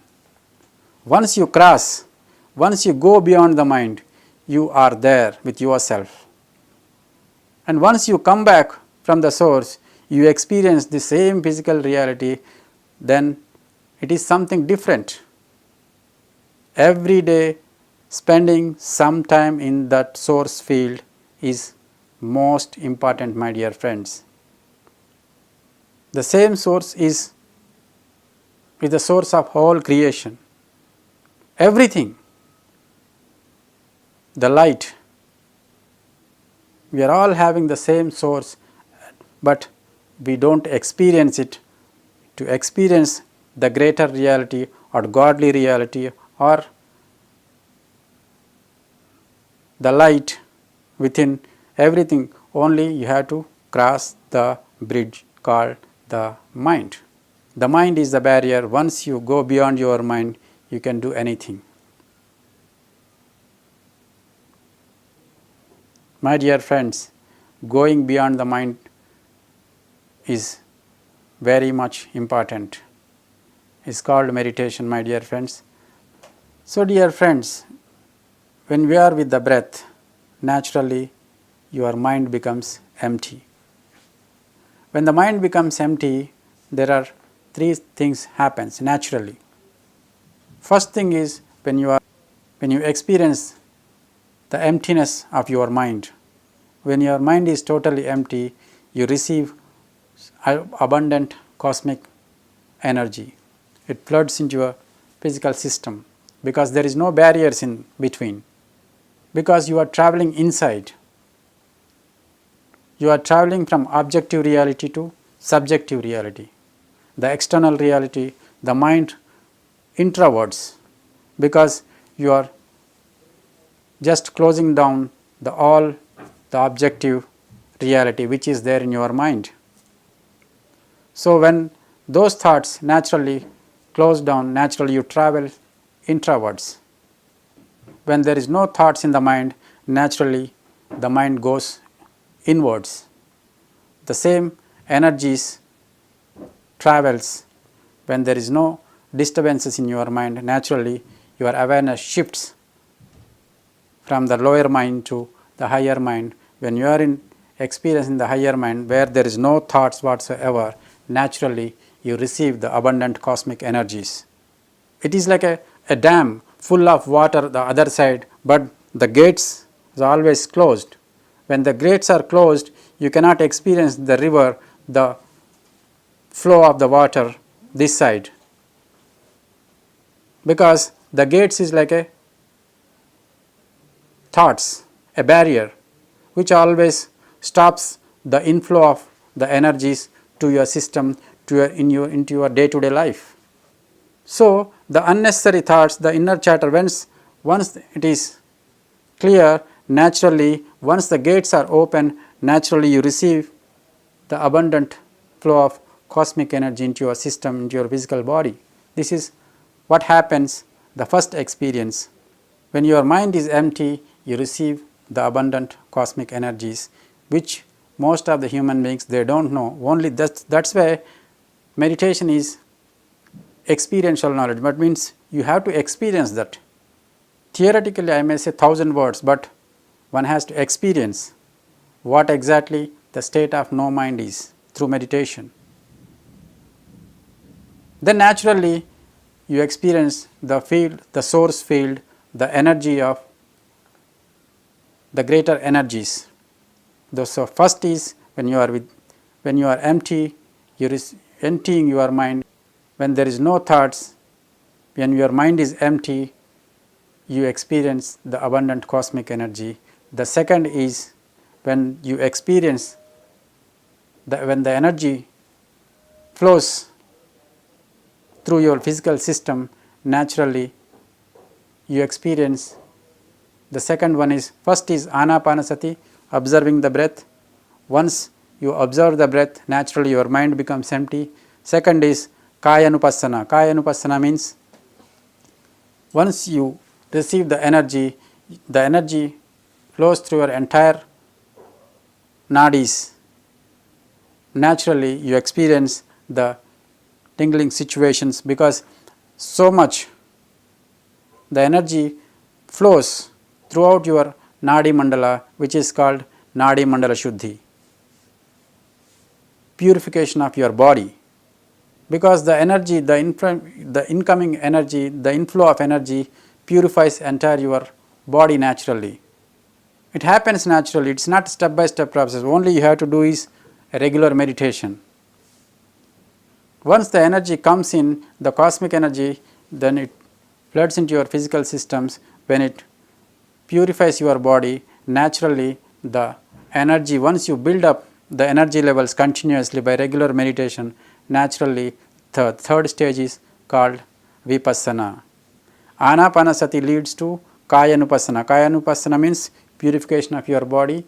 Vipassana means when the energy is saturated, naturally the high levels of energy, naturally it builds the energy levels, so your third eye will open. It's called vipassana,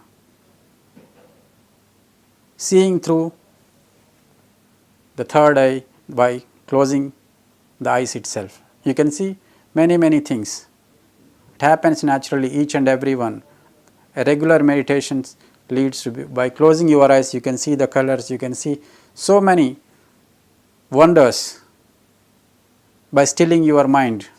Only thing is stillness, emptying your mind through the breath. The easiest way, the only way,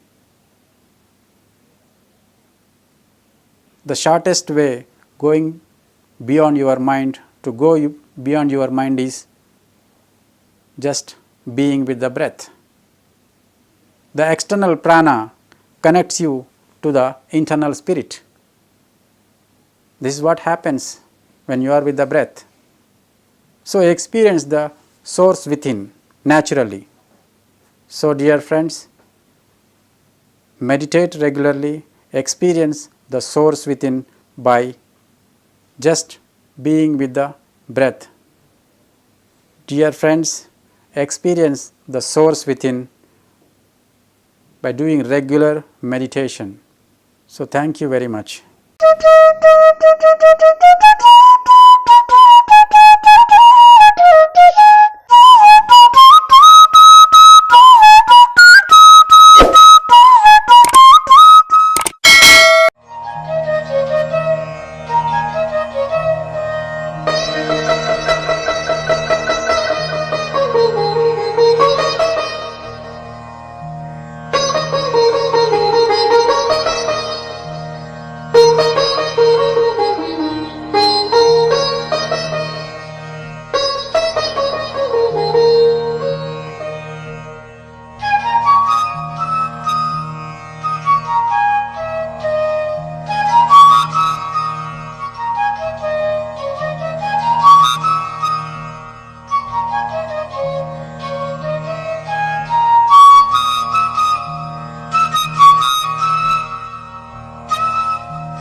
Pranams to Brahmarshi Pitamaha Patriji and my soul family.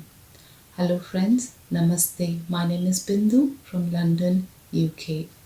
A bit of an introduction about myself. I'm a chartered accountant by profession. I work in IT for one of the largest retailer in the UK. I'm happily married, living with my husband and two young boys, 17 and 12 years old. I want to give you a bit of intro about my journey into meditation. I started my journey into meditation a year ago. I got introduced to Anapanasati meditation through Ranjit Karu from the Light Workers Group in India. I started meditating for 30 minutes each day and later started increasing it for an hour. Initially, I had challenges because of lots of thoughts coming in my mind, but later it got better and better. I started following PMC channel on YouTube and started listening to all those wonderful experiences shared by the Pyramid Masters. I was very much fascinated and amazed listening to these experiences, which every experience was so unique. I was totally inspired and motivated to know more about meditation and really want to understand how a simple technique of watching your breath or observing your breath can do wonders to your life. And so this is how I started. In this journey, I started attending many workshops conducted by PSSM. I've attended Saith workshop, I've attended Purnatma workshop, I've attended DNA workshop, and most importantly, the Inner Journey program that was conducted by Saith Balakrishna Garu from India. With these workshops has truly given me amazing experiences during my meditation. This has actually helped me in involvement in my spiritual journey. I've started reading, simultaneously started reading many books, which has given me so much of knowledge to understand these spiritual concepts much better. I would like to explain a bit about my life before and after meditation. Before meditation, I used to suffer from very bad migraine headaches. Once the migraine headache kicks in, I used to suffer continuously for 3 days. I used to take tablets in order to subside the pain, but the pain wouldn't go away for 3 days in a row, and my family used to really struggle because of me suffering from migraine headaches.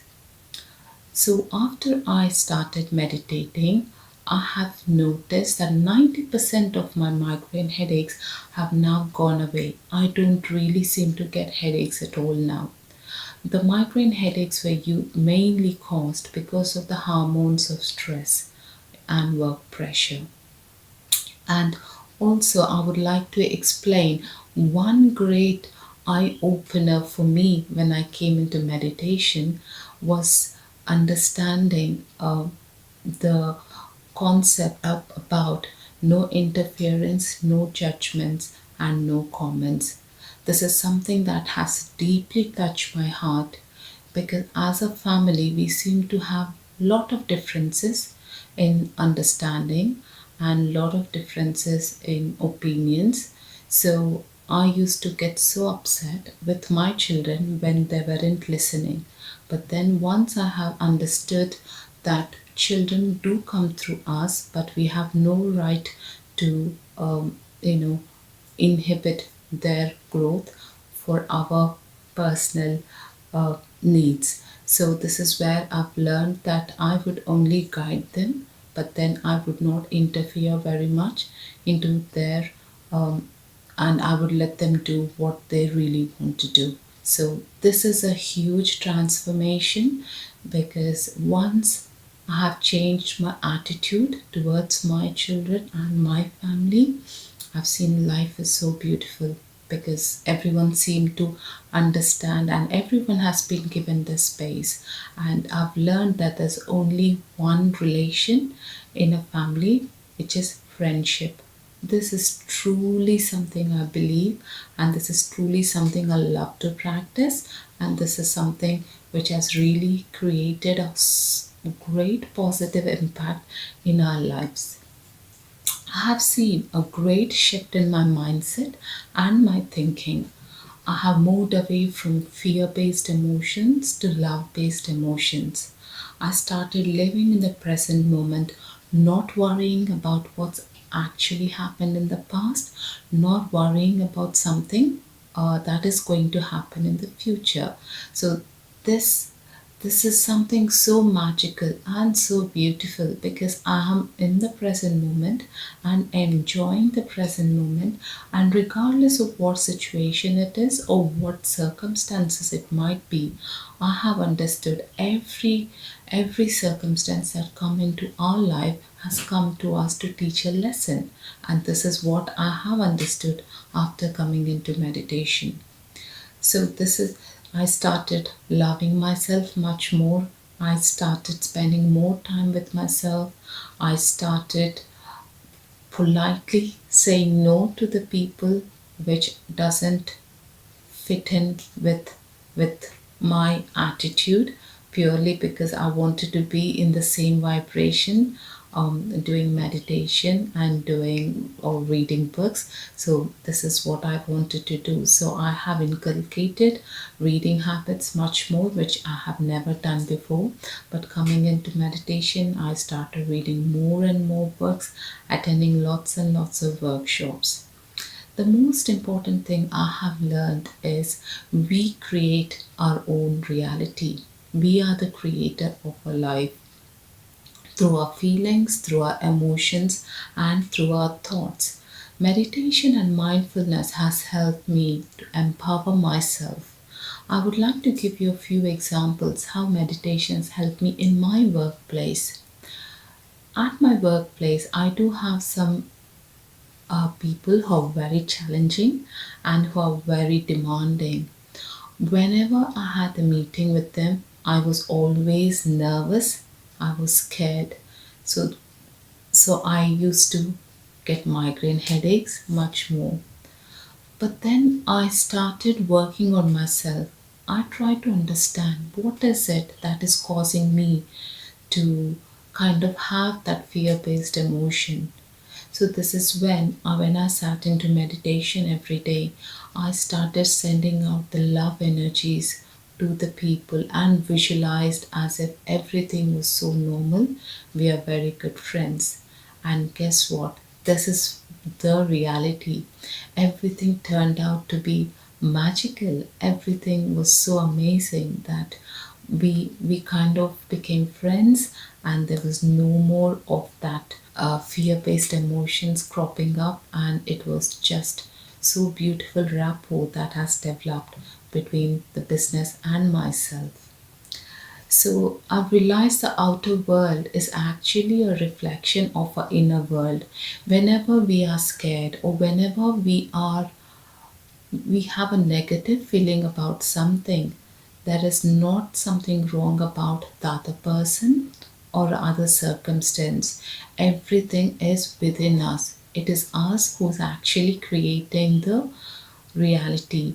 So I've started working more and more on myself, trying to cleanse myself through meditation and having that positive mindset always, and also loving everyone, accepting everyone literally as they are, because every person comes with a soul design, and this is what something I have actually learned through meditation. So things got better and better, even at my home and even at my workplace. I have read many books coming into PSSM. I've read the books like The Secret, You Forever, You're the Placebo, Biology of Beliefs, The Power of Subconscious Mind, and many more. Reading all these books has helped me to rewire my brain. Meditation helped me to understand the power of mind and how can we reprogram in our subconscious mind in order for us to do much more. We have infinite potential within ourselves, but surely because of the limiting beliefs that we have, there is something that is stopping us to do what we should be doing. So this is where meditation has helped me to come off my limiting beliefs and try to understand how can I overcome it and achieve my own full potential. I've started learning many gaining spiritual knowledge from many pyramid masters across the globe. And I'm very grateful to all the pyramid masters who has been very helpful in sharing their wisdom. Without the help of the pyramid masters, I don't know where I would have been, but surely with the help of pyramid masters, my deepest gratitude to each and every one who's helped me in my spiritual journey. I started volunteering, teaching meditation. The whatever joy I faced or I experienced in my life when I came into meditation, and this is what I like to spread it to the whole world. This is when I have decided that I wanted to start teaching meditation. The most easiest place I would teach meditation is at my workplace. Hence I started teaching mindfulness and meditation, calling it the breath mindful meditation. So I spoke about the importance of mindfulness and meditation and how mindfulness would help corporate employees in order to achieve their full potential and also achieve their goals. And mostly most diseases in this world are caused because of stress, which are psychosomatic diseases. So hence why I've created that awareness at my workplace and started teaching meditation as well as spiritual concepts like gratitude, and many other concepts. So this is something that was very well received by my company, and they're extremely grateful for bringing up this initiative in my company. After coming into meditation, now it's been over a year now, I really understood the true purpose of my life. There is a purpose. Everyone comes into this world, and this is where I have discovered that I have a purpose to be fulfilled. I had a deep intuition while in my inner journey program, which I was doing with Seth Balakrishna Garu, that I should be doing something much more than what I'm doing in my profession currently. My life purpose is to spread meditation and spiritual sciences to this world. The whole intention is to add value to other people's life, help them unlock their full potential, and make them the architects of their own life. So this is where I have deeply got connected to my life purpose, and I'm really striving and trying to achieve it. Friends, I would really like to urge for everyone to practice meditation and spread meditation, making this earth a beautiful place to live. I'm extremely grateful to everyone who has helped me in my spiritual journey to overcome my limiting beliefs, and life has turned out to be truly magical after coming into meditation. I have manifested many things after coming into meditation. For example, I had received many awards in my workplace because of being very empathetic. This is again something which is a ripple effect, I would say, coming into meditation. Once we are very clean from inside, it is a ripple effect. It just ripples out. Everyone can see the difference. Perhaps we might not see it ourselves, but surely the outer world would definitely see the importance and the effect of meditation that we practice. So I would love to kindly request everyone to practice meditation, and thank you so much for PSSM and PMC for giving me this opportunity to spread my journey into meditation. Thank you.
everyone.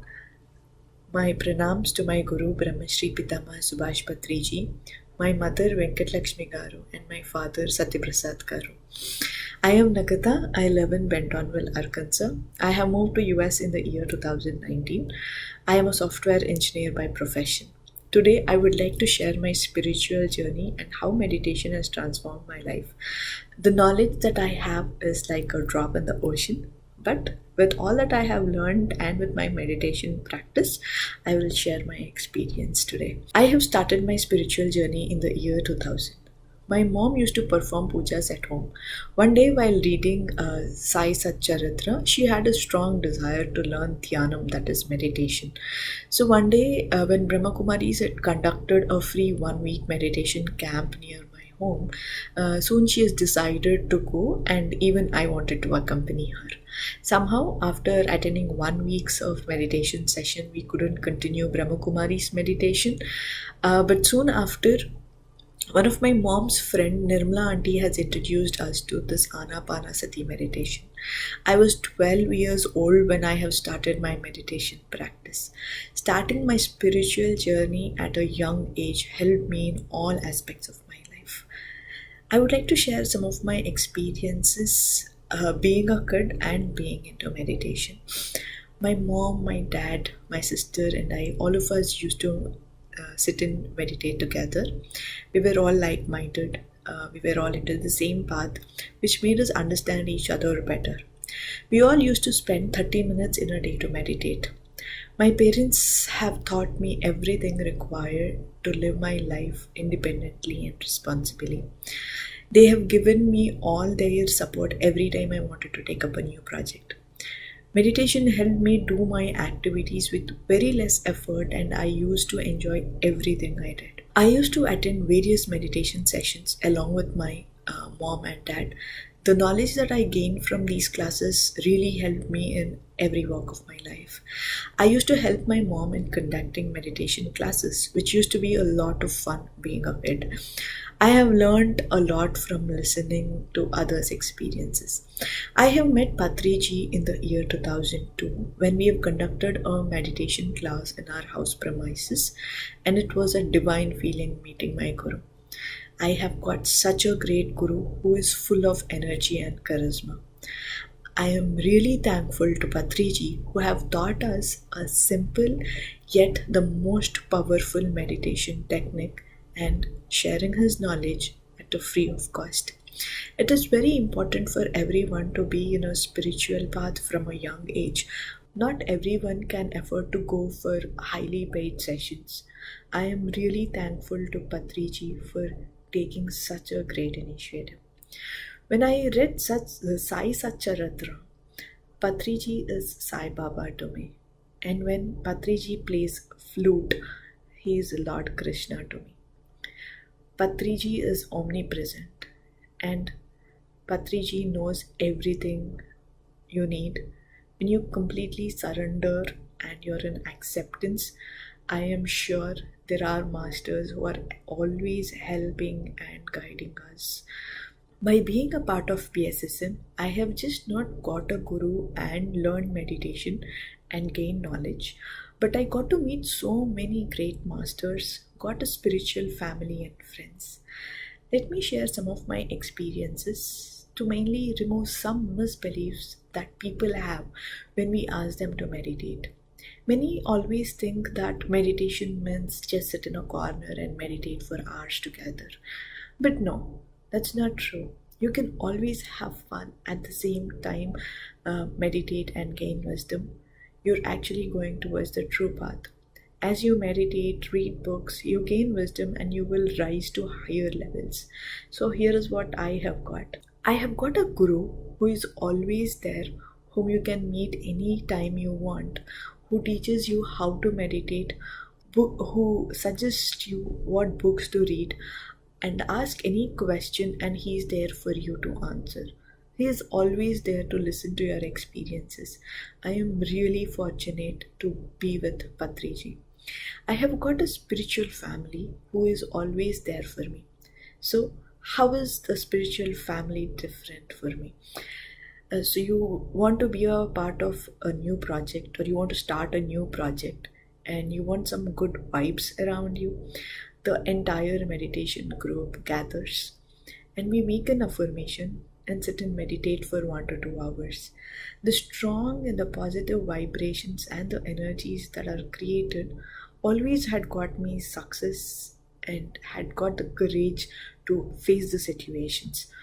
On this day, I would like to express my sincere gratitude to Nirmala auntie, Annapurna auntie, Venkateshwara uncle, Sudha auntie, Pramila auntie, and my parents who were always there with me, who had made this like a ritual for me and supported me. The experiences that you have being with people in the same path and same frequency is truly amazing. We had few people in PSSM who used to organize spiritual trips and trekkings, at times along with Patriji. Being a nature lover, the Maridimali trek organized by Navkant and Ganesh was a mind-blowing experience. I had so much fun, which included great meditation in the deep forest, meditation under the waterfall, meditation on the bank of the rivers. The trek, it was difficult, but it was a lot of fun.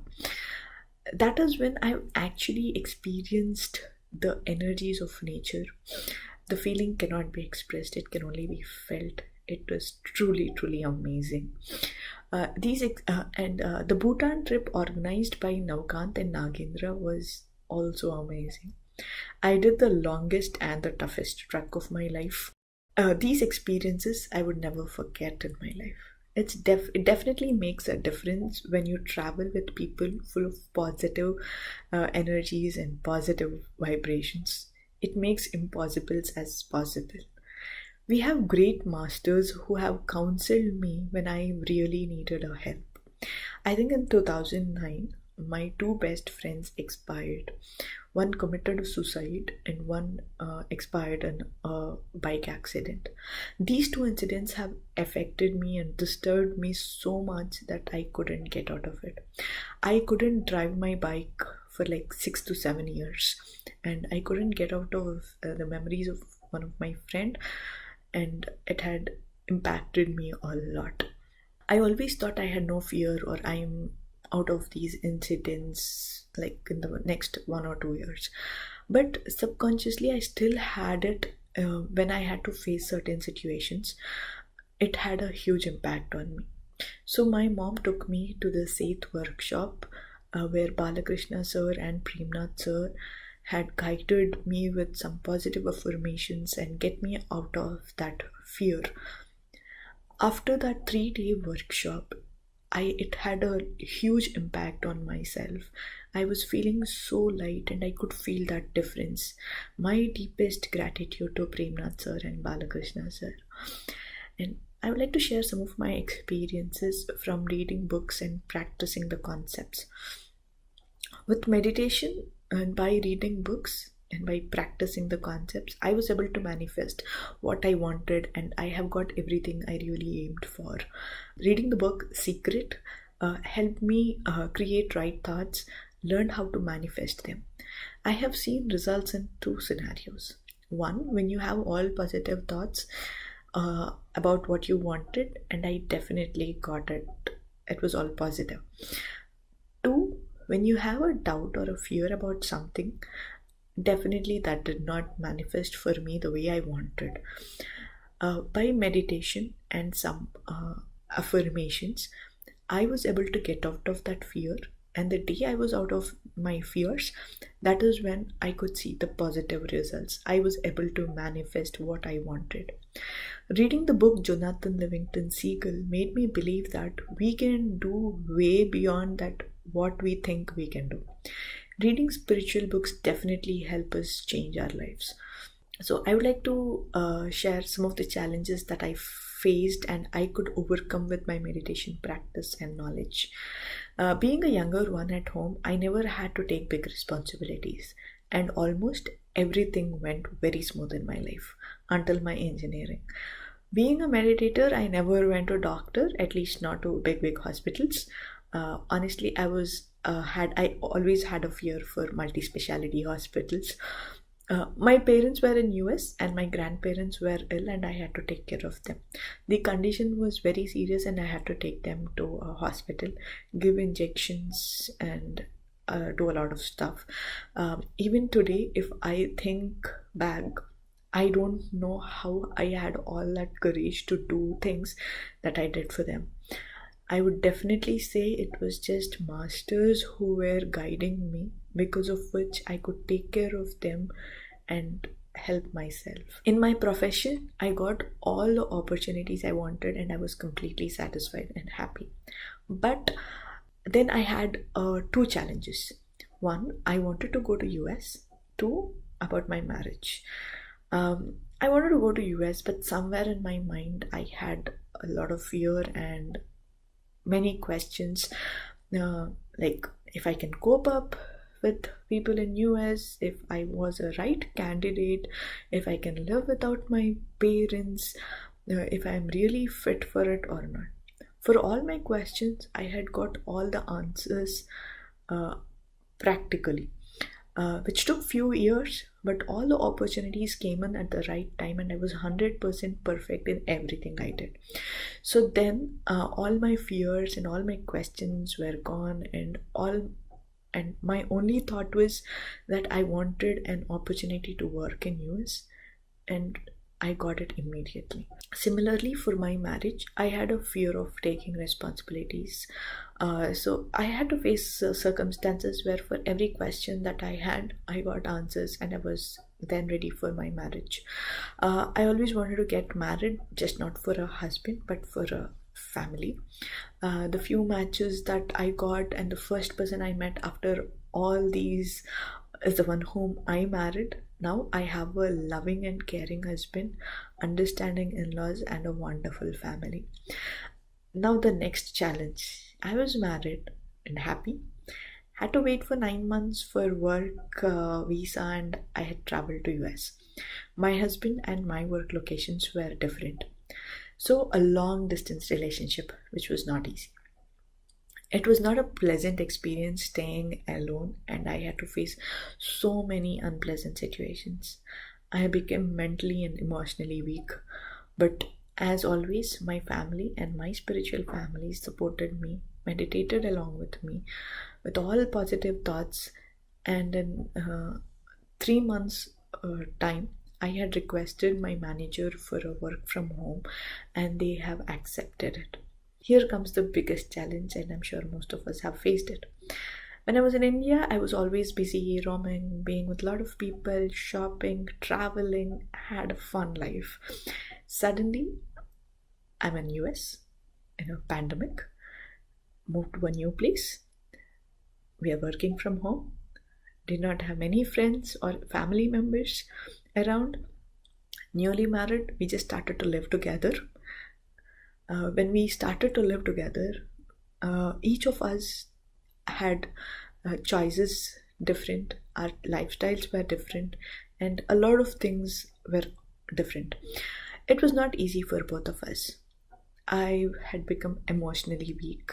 I used to cry for simple things, but one day I read a quote which meant whatever you have created is what you're facing. I was shocked.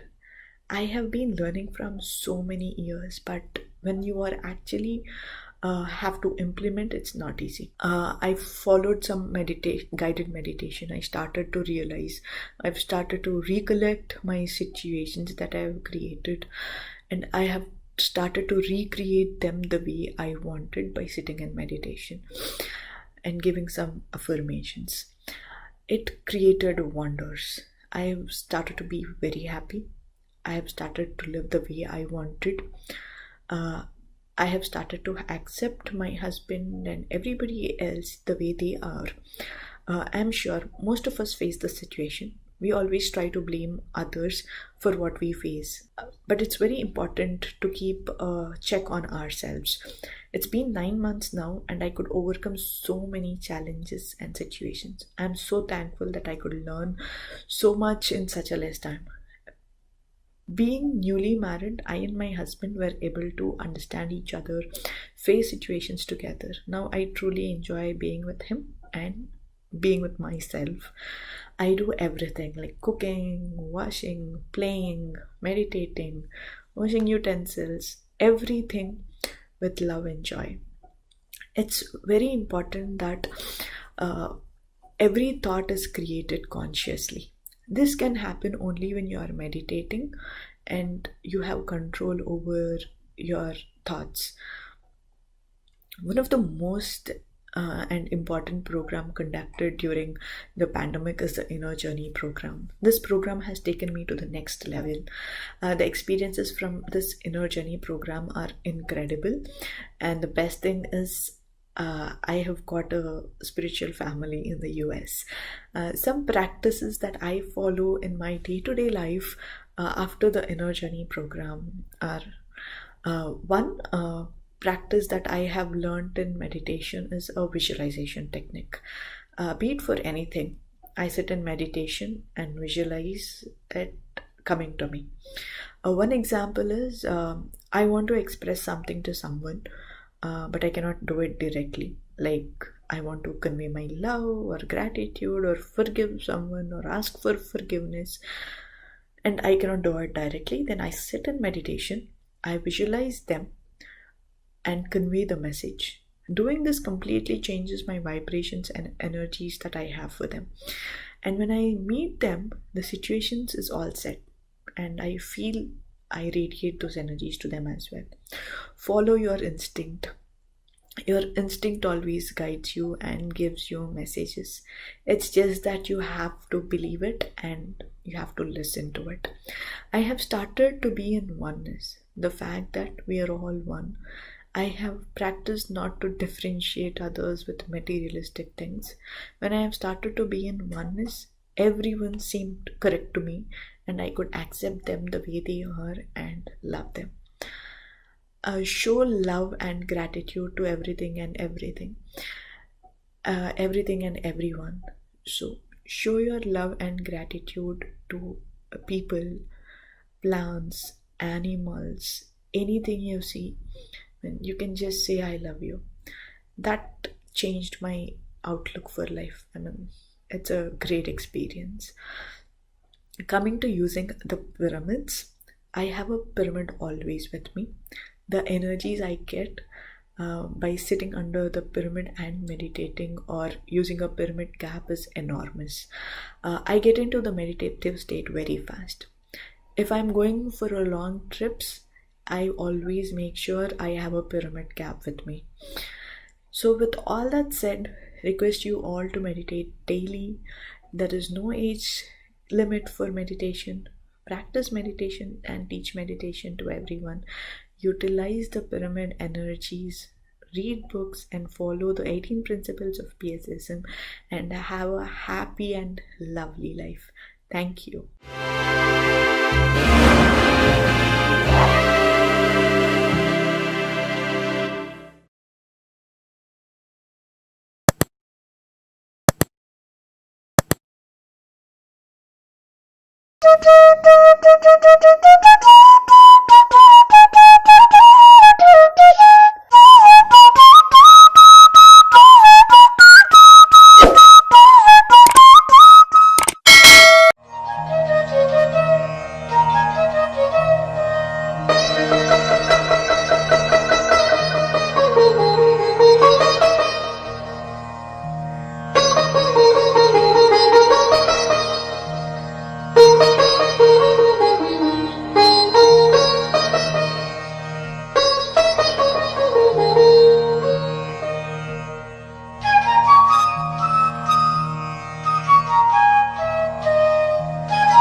Hi, my dear friends, my dear masters, and my dear gods of India and all over the world.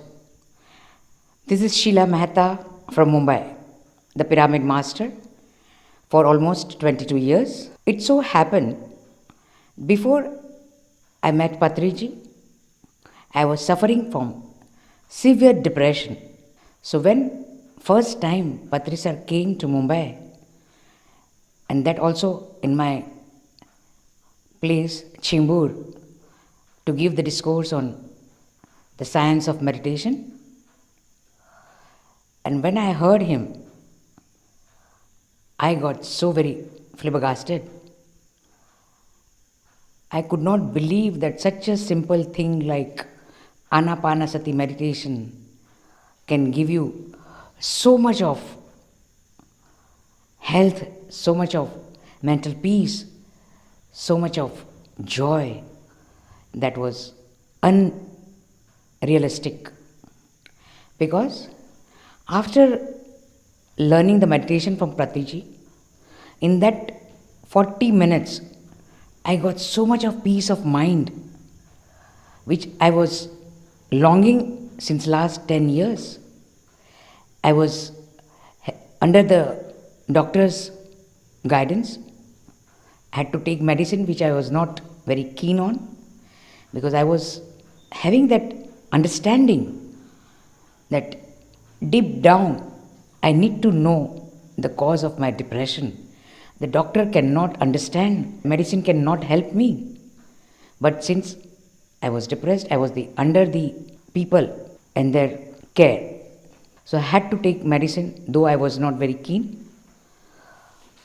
But when Patri sir came and I learned this meditation, and when I felt so much of peace of mind, I continued that meditation, and I spoke to Patriji about my problem. He said, "Madam, 3 days and 3 nights, lock yourself in a room and do meditation. Just khana, pina, sona and dhyan karna." I did exactly what he said, because I was so tired of my depression. I was not longing for such life, because before depression, I was such a happy-go-lucky person, and I could not see myself living like this. So exactly I did what Patri sir said. I locked myself in a room, and for 3 days and 3 nights, I did meditation. And friends, believe me, third day, as if I've revived, as if the soul came back, And for the first time, I told my children that I want to go to Barista to have coffee. I want to go for a long drive. I want to go for a movie which I have not said in last 10 years. Children were so very happy, and we went for that.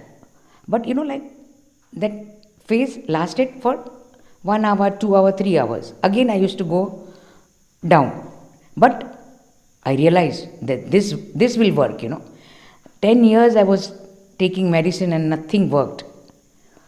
But this 3 days of meditation continuously gave me life for at least for some hours. And then since then, I started doing meditation rigorously, Every day I used to do meditation for hours and hours, And I don't now remember that how I came out of my depression so beautifully. And then my confidence in meditation got increased. And during this 10 years, when I was facing depression, I went through a lot of health issues, For example, I got nodules on my vocal cords, so I could not speak properly. But in one of the meditation session, I saw that the energy which we all talk about during meditation, that cosmic energy, it set in my throat area and started doing some work there. I could not believe that what is this energy is doing there. But after the meditation got over, my voice opened up, and it was such a big thing for me. Then when I asked Patriji, he said it was a astral surgery. Once I had gum surgery where I have to take anesthesia or painkiller, but I said, doctor, no, because I've already been into, and I wanted to see how far meditation is going to help me. So I told doctor, I will not take any medicine, and I will not take any painkillers, and I will not take any anesthesia. He said, but it will be very painful. I said, that's not the problem. And as soon as dentist was working on me, I was in meditation. And sometimes I saw myself from above. The doctor is doing and so much of bleeding is coming out. But I was okay. The body was in pain, but I was watching them. So even doctor was so very amazed, and very beautifully I went through that experience, got my gum surgery done without any painkillers, without anesthesia. So that gave me much more, the effect of meditation. Then once, during that time I also developed a fibroid tumor in my uterus. So I was bleeding a lot, and when I went to gynec, and she said, you have to get operated, there is a tumor outside your uterus, so it has to get removed, otherwise you will have a problem. I just listened to her. I said, okay, I will come back to you in some time. As soon as I went home, I started doing meditation again for more hours, and after 1 month, when I went to doctor and did my sonography report, there was no tumor. So again, one more experience to see the power of meditation. Once I had a sciatica problem also, and again in meditation I saw the energy going through that nerve, and I got cured of or healed of this sciatica pain. And so many my past life experiences also happened during meditation, as well as in my past life regression workshop. In this lifetime, I have not taken any basic training for music or dance, but somehow I sing well, I understand music well, and I dance well, though I have not done any training. So I was wondering, from where it is coming. So in one of my lifetime, I saw that I was a Bengali lady playing sitar, and there were students, I was teaching them, So from that lifetime, my music has come. So I got that understanding that I have already worked on that, and that's why without any basic training, I can understand music well, and I can sing also well. And then again I saw in one of my past life that I was a European lady, a ballet dancer, and I was in a European country. So I saw my husband also, and from that lifetime I understood that without any basic training I can dance very well, So that was the clue that I have worked on these things, I have done work in my past life, so that's it became natural to me. Then in one of the lifetime I was a Tibetan monk, already head of the monastery and looking after all the youngsters. In one of the lifetime I saw my own husband as my father, and my son, who is my son in this lifetime, he was my mother in that lifetime. And I was a poet, but my father, who is now my husband, never used to like what I was doing. He wanted me to join his business, but somehow that was not my call. So one fine day he got angry with me. He threw away all my poems, and I became very sad. And my mother, who is my son now, could not say anything, because that time, those were the days where woman does not say anything to their man.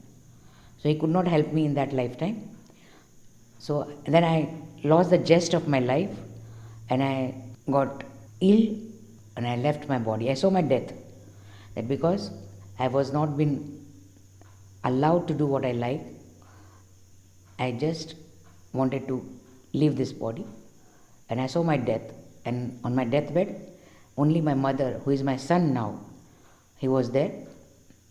So when in that lifetime he could not support me, but in this lifetime he supports me in my this journey of meditation, spreading of meditation, and that's how I could understand that why my son is helping me so much.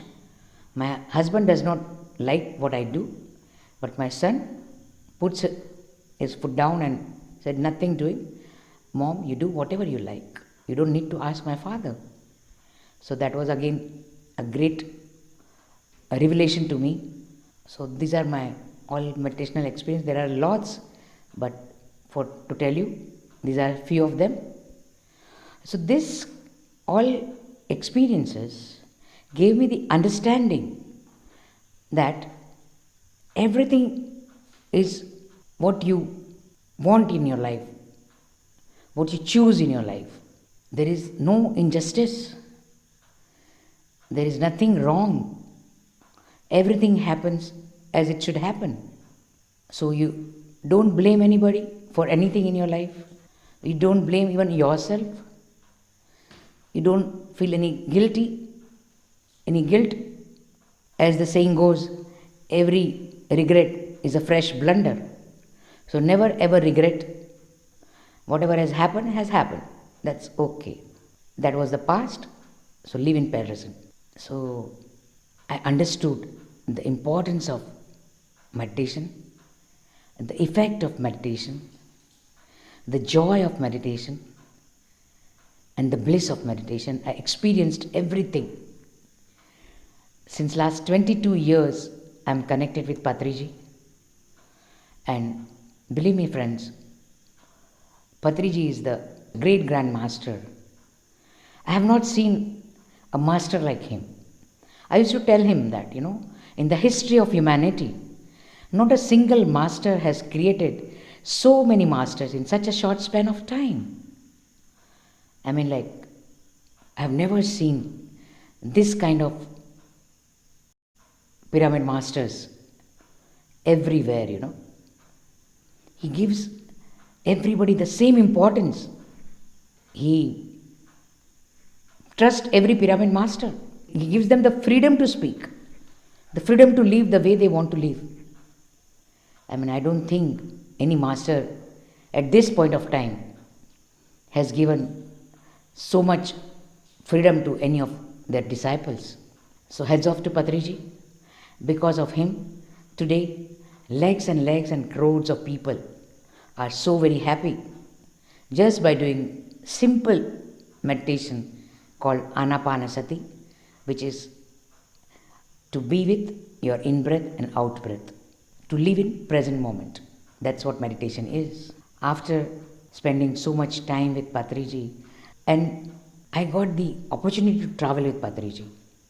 I have travelled Andhra Pradesh, most of the Andhra Pradesh, Tamil Nadu, Karnataka, Uttar Bharat, Egypt, Dubai, America, USA. I have travelled with him like no one has travelled with their master. So I know what Patriji is, what his vision is. It's really, I feel the grace of God that Patriji came to my life, and today my life is a total transformation, a total bliss, total joy. I can't tell you that how wonderful I feel every moment just because of this simple technique of Anapanasati. It do wonders, friend, it do wonders. You have to do it to believe it. And another thing, one has to be vegetarian. According to Patriji, even if you don't do meditation, it's okay, but you have to become a vegetarian. You have no right to kill anyone for your taste of tongue. Total non-violence. And our body is also, scientifically speaking, our body is also made up of in such a way that we have to be vegetarian because our intestine is so very long. The non-vegetarian food, it remains for such a long time. It creates so many toxins in our body. So our body is also not meant for the non-vegetarian food. And ethically also, it is not correct to have animals in our plate. So friends, that is the must. First be vegetarian and then be a meditator. So what can I say about Patriji? It seems that, like 2500 years back when Buddha came and gave us this meditation, Anapanasati, he had said that I will come back after 2500 years as a Maitreya Buddha, and I have a strong belief or strong understanding that Patri Sir is the current Maitreya Buddha. He is an epitome of compassion, care, respect, love. You can say anything about. Even if it looks that he is harsh with us, but no, that's his compassion. Only we understand this when we start doing meditation, that what Patri Sir is doing to us is just for our upliftment, for our growth, for our spiritual growth. So never ever underestimate a master. Every master has different ways. This is Patriji's way, So you get enlightened faster. He doesn't pamper. He doesn't talk but only truth, even if you like it or not. He's against doctors. He's against medicines. On the face it looks very rude that even if you're suffering, you're not going to take any medicine or not going to see any doctor, not going to do any surgery. But behind all that, it's his compassion, if we can understand that. Because doctor knows only our physical body, and we are not a physical body alone. We are 7 body structure. So whatever appears on our physical body, it appears at the last. We have to clean our spiritual body, our causal body, our etheric body, astral body. We have to clean all these bodies. Then only your physical apparatus or garment will become very healthy and useful. So my dear friends, Patriji is running this movement since last 40 years relentlessly, like not as 365 days he's going around to teach meditation.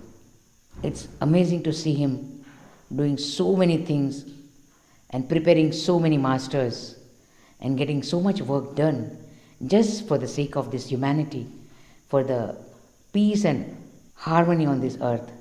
So I'm really feel very grateful to have Patriji in my life, and I wish one day the day will come when all the masters from above, all the god and goddesses from above will shower Patriji with flowers, that will be the day. I'm visualizing from the very first day when I saw him, and it's happening very soon. So thanks, my dear friends. My only message to all of you: do meditation, teach meditation, spread meditation, be vegetarian, teach vegetarian, spread vegetarian. And of course, we are a pyramid spiritual society movement, so pyramid energy. It's so very amazing energy, so very effective. You get thoughtless state within no time. That is the power of pyramid energy. So whatever meditation you do becomes thrice more powerful. So pyramid, it's a gift from Patriji to the humanity. We have constructed more than 20,000 more or less, pyramids all over India and abroad. We have a international headquarters in Hyderabad, Kartal. That is our Maheshwara pyramid. The place is called Kailashpuri. You don't need to go anywhere. You come here and you will feel that you are in Kailashpuri. You are in a Swarga. So my dear friends, life is really very beautiful if we do meditation, if we become vegetarian, if we use pyramid energy. So my only request, all of you, to do meditation, to spread meditation, be vegetarian, spread vegetarianism, build pyramid, use pyramid energy for your meditation. Thank you.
Good morning.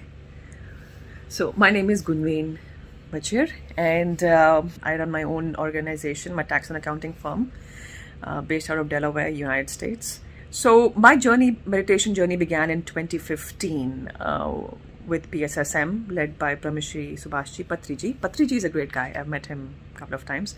And what he says is, he says two things. He says, become a vegetarian. And second thing is do meditation every day, which is quite simple actually. Both the things are very easy to practice. And so if you touch his feet, he will touch yours. He says there's a God in each one of us. Now in my previous video that I did talk about my journey from 2015 to 2019 actually. And so I'm going to continue my journey now and tell you more about it. Last year in November, I went for Vipassana in Delaware. And then earlier in February 2020, this year, just before COVID hit, I went to Pyramid Valley in Bangalore, which is quite like a Shambhala and so true to its word. So I stayed there for 10 days. So I was in 10 days for Vipassana, then I was there for around 9 days in Pyramid Valley, and both were great experiences. In Pyramid Valley, I was able to meditate. I meditated under the large pyramid and go 50 steps up into the King's Pin and meditate every day in the morning for 2.5 hours non-stop. I think that was a great experience. So the energies are the highest in the pyramid when you meditate in the pyramid. And I would highly recommend that everyone owns a pyramid in their home and meditate under it.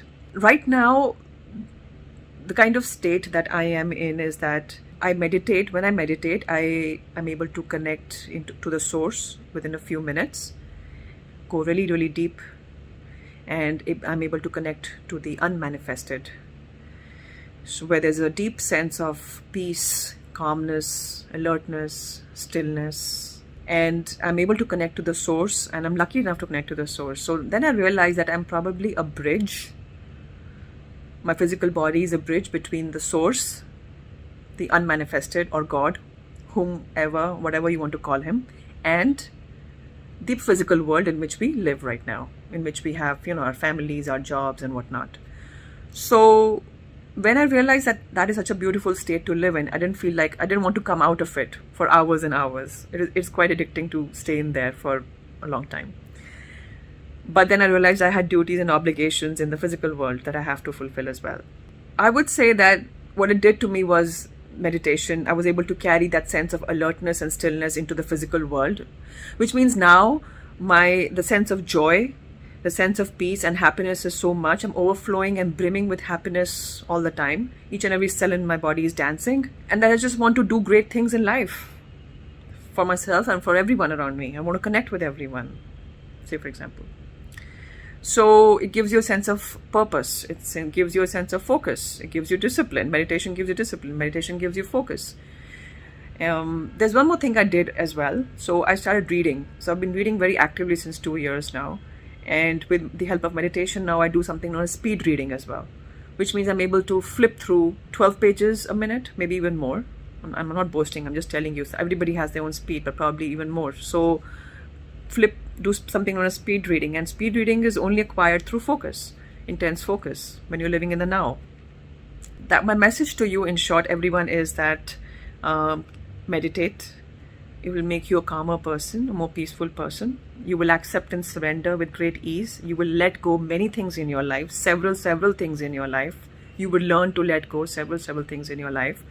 And you will make peace with your present moment. Because all that there is the now. And past is gone and future has yet to come. So why worry about the future? Keep meditating. And if you have any questions, feel free to reach out to me. My name is Gunveen, and I'll talk to you soon. Bye-bye. Take care.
I would like to thank Brahmarshi Pitamaha Patriji sir and Patriji ma'am for giving me the opportunity in Mahila, Dhyana Mahachakram and PMC English team. I'm Kim Cook from Vietnam, so call me Om Santi. I work as an activity manager for BSN Vietnam. And I started to practice meditation 10 years ago. Before, I would like to talk something about my journey. Before I was a businesswoman, I had everything for physical life, but nothing for a spiritual life. I don't feel happy. I don't feel totally happy. I have many questions about life, such as what's the meaning of life is, what purpose we exist on this earth from, and what's it beyond earning, eating, sleeping, traveling, gaming, marrying, making love, giving birth. What's it beyond this thing, which make us different from animals? And what happened after life and after death? I started to read some books and go to pagoda, but I don't feel satisfied. Something I feel unreal, not true. Yeah, really. One day I joined a meditation class of Master Ram in a yoga center. And in 2011, I met Sir in his workshop here in Vietnam. In that workshop, Sir helped me to see meditation very easy, very simple. And in that workshop, I got a video of the spiritual truth. I watched it at home and I decided to meditate sincerely. Since then, I practice for 2 hours per day in 40 days continuously, and it changed. My life changed. My life transformed. I got, wow, it's what Sir says is true. So I believe that what Sir says is true. So since then, I joined BSM Vietnam to do job as organizing outdoor activity to give one hand to suppress meditation to people, like some activity like the full moon meditation trip and Patriji's event, Patriji trip. 1 year, we invite Sir come to Vietnam one time to help us, to help lots of people to learn meditation and lots of people to awake from Sir. Each year, we have 2,000 people to join Sir's trip, and they got a lot of change, and a lot of people become vegetarians through Sir teaching. It's very wonderful, right? And through meditation, I got a wonderful life with many wonderful friends around the world, and we are like a family. And through meditation, a lot of fear disappeared. Before I have many fear. Someday we don't have money, something like that. But after meditation, I surrender the world. I surrender the universe. I believe and trust on universe, trust on the flow of the life, and many fear disappear, and I become more peace, and more important is more awareness, consciousness, what I think, what I talk, what I feel, what I act. So master my life. So I got this beautiful life thanks to meditation, thanks to reading books like No Death, Self-Healing, Miracle Mind, and lots of books from Osho. I learning from other master and a process to aware myself every moment. A life become light before. Meditation is in dark, lots of fear, lots of worry, lots of sad. But after meditation, my life is full of light, full of choice. I enjoy the life every moment. And I realize that meditation give me the true life. I live in the true life. I know how to live in the beautiful life, and sharing my wisdom to everyone in our meditation class, our meditation workshop here in Vietnam. And thank you very much, Patricia, and thank you very much, my master, my beautiful friends, my beautiful PSM here in Vietnam. So now I would like to talk something about PSM Vietnam. It started from Master Ramana. We call him as Ram. He came to Vietnam with a mission to teach meditation in 2010. He applied a yoga center to teach yoga, and through that, he teach meditation to a lot of people, got benefits, a lot of benefits. So they go together, they sit together to organize PSM Vietnam in 2010. And this Sunday, we celebrate 10 years PSM Vietnam. I will send you the PSM video 10 years overview, okay? And through that video, you can understand whole the activity in Vietnam in 10 years. Just have a look. It's a very beautiful video. I will translate in English, and we have a sub in that video.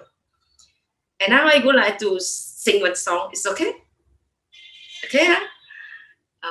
Thank you very much. Let's meditate. Let's meditate right now. Don't let tomorrow. We don't know when we die. Don't let tomorrow. Maybe we die tonight. Let's meditate. Let's meditate. That's all. Thank you.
Namaste to PMC viewers. My name is Indrani Krishnamohan. I am from Tadipatri, Andhra Pradesh, India.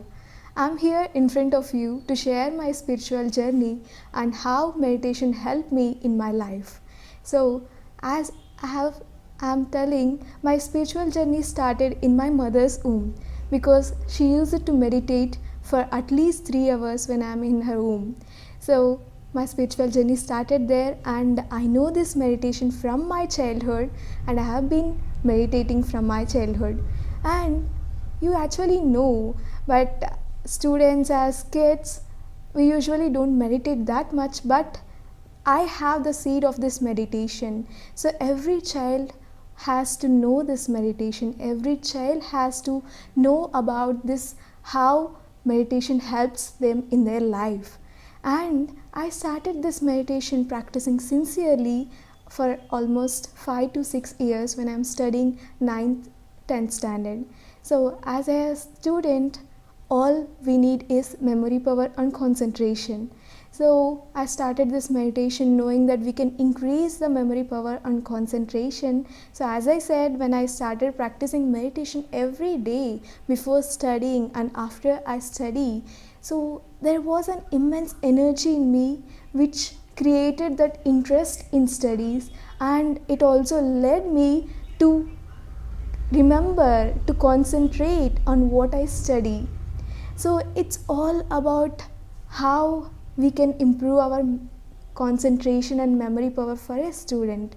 So this meditation has tremendously helped me to increase all the concentration and memory power, and there is much more to say instead of this memory and concentration power, because meditation also taught me how to be positive. It made me aware of all the things around me. What am I doing? Am I doing the right things? Even it may be the smallest thing. Am I doing it in the right way? When I am doing something, what is the reason behind something which I am doing? So when I am releasing a thought, what is the reason behind the thought? Is that a positive thought? Is that a negative thought? It brought much of awareness into my life, what I am thinking, what I am creating in my life. So I don't know about all this, we create our own reality and everything, but I know that we need to be positive thinkers. So I'm very happy that I'm very positive thinker.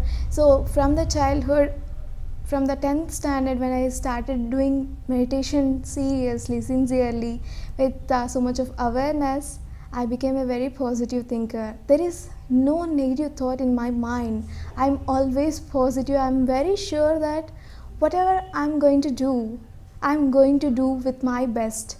Whatever I'm going to do, I'm going to succeed in that. I have that confidence. So when I started this meditation helped me to gain all this confidence in me, and it made me to reach my goals too. All we need is confidence. So we can't, if we start something, we need to have that confidence, that we need to have that belief in ourselves that we can do it. And before, there is a lack of belief in me that I can't do it. I'm not strong enough to do that. I'm not strong enough. I can't remember things, that I can concentrate on whatever it's going on. It's all before meditation. But after meditation, everything was changed. There is a belief in me that I can do everything which I wish for. I can manifest many things in my life, and everything whichever I'm saying now, it's all because of meditation, which made me to see things, which made me to express what I feel. It's all because of meditation, I can say. And in 10th standard, I decided to score 10 by 10 points. So as we have points here, so I decided to score 10 by 10 points. So I started meditating. So before studying, after studying, I used to meditate. So because of that meditation, it really helped me to remember all the things which I am studying. And if I am going to study once, it is not needed to study again and again. It also made me to decrease my time in the studying, so I can concentrate on many other activities which is going on around me. So this meditation is also time consuming, so we can consume our time on how we study. So we can just study once and we can always enjoy ourselves, and again before exam you study again, you go and write the exams and you score very, very good marks. So in the 10th standard, my mother taught me about creative visualization, where we visualize ourselves, where we find a goal on what we want and visualize ourselves that right at this present moment we have achieved the goal. We have to feel that energy. We have to feel, if we are going to achieve that goal right in this present moment, how are you going to feel? That feeling has to be there in this present moment. So I used the creative visualization technique, and I felt that I am achieving 10 by 10 marks right at this present moment. I have the gut feeling that I can achieve the 10 by 10 points in my life. So not only we believe that right at this moment we got 10 by 10 marks, and we have to be in that present moment only. We have to feel that everything in your thoughts, in your words, in your belief system, in your emotions, in your entire body, you have to feel that you have really achieved that marks which you have decided. So whatever your goal is, so when I decided to get the 10 by 10 marks, so whatever it is, I used to feel in a positive way that I am really going to get it. There is no negative in me, like I don't know whether I am going to get it or not, whether I score 9.9 or 9.8 or 8, 9. There is nothing like that kind of thought in me. What I just think was, I am going to get 10 by 10 points, and I really got 10 by 10 points. I used to feel like that. Even in words, when I used to say, when someone asks me, So what is your goal in 10th class? So what are your points which you have decided to score?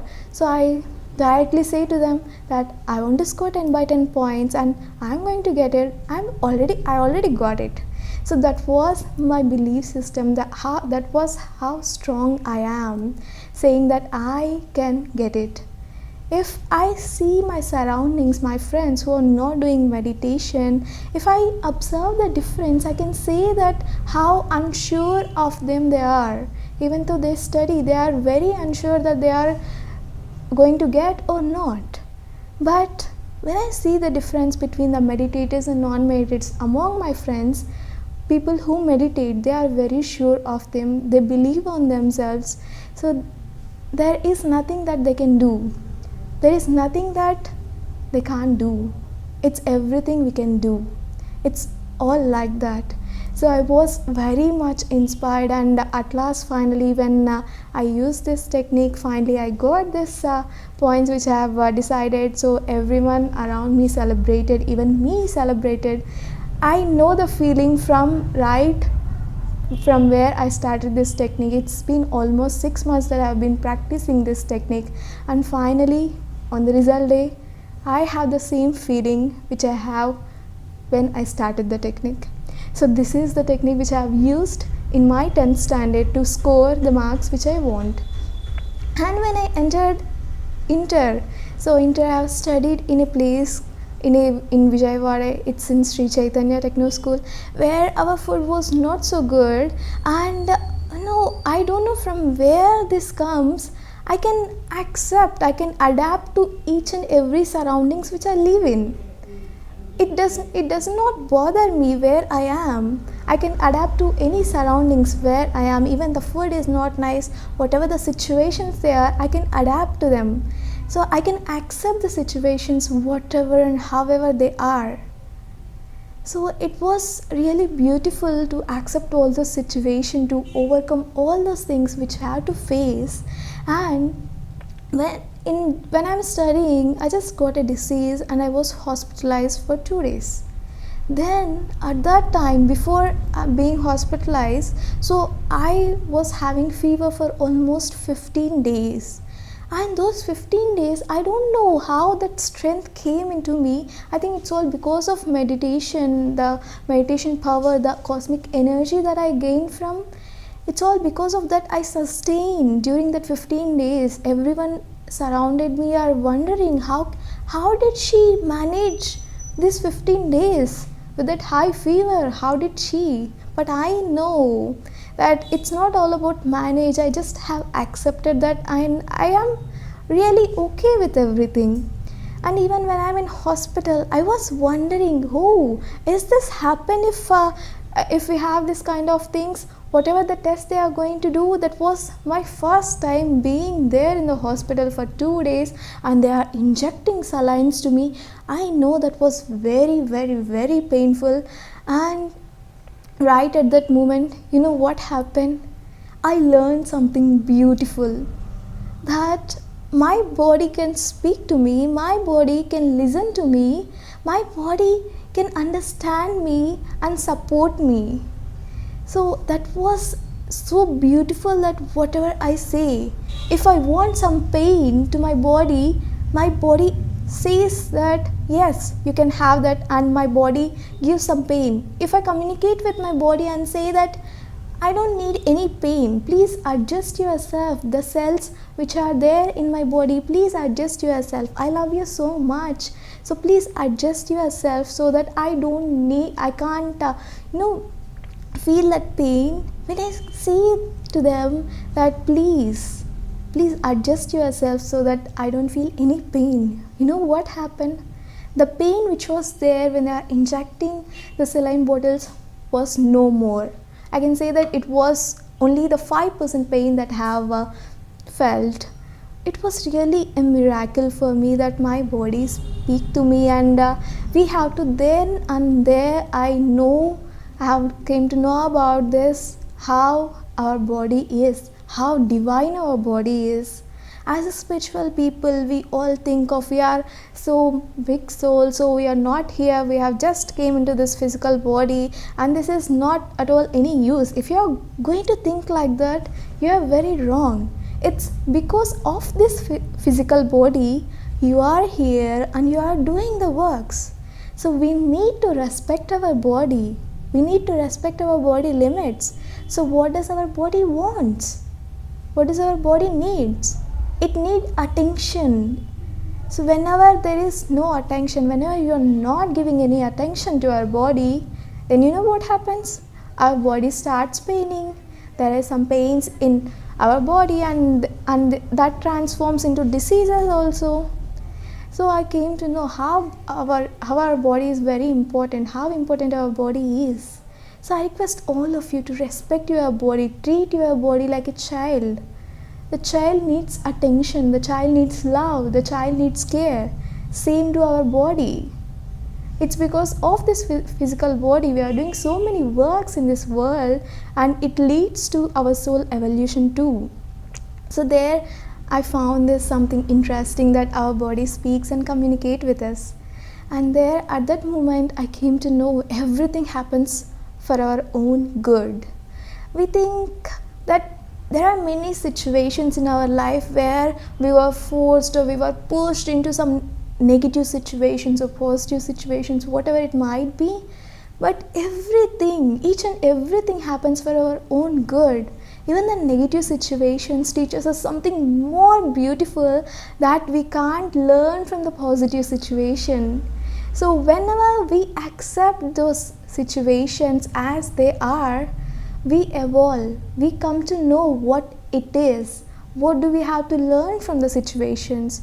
What do we need to change from those situations? So from that, we evolve. From that, we just change the energy of that negative situations into something beautiful, into a very positive feeling, very positive attitude in ourselves. So this is something beautiful that I have learned, that every situation, each and everything, whatever happening to us is for our own good. So from there I started to accept each and every situation that I am going through my life, and those 2 days of being in hospital really taught me many things, and what made me to be in hospital. What are the thoughts behind me, behind creating this disease? So I have gone through many of my thoughts, many of my thought patterns of what really happened and why am I attracting this disease.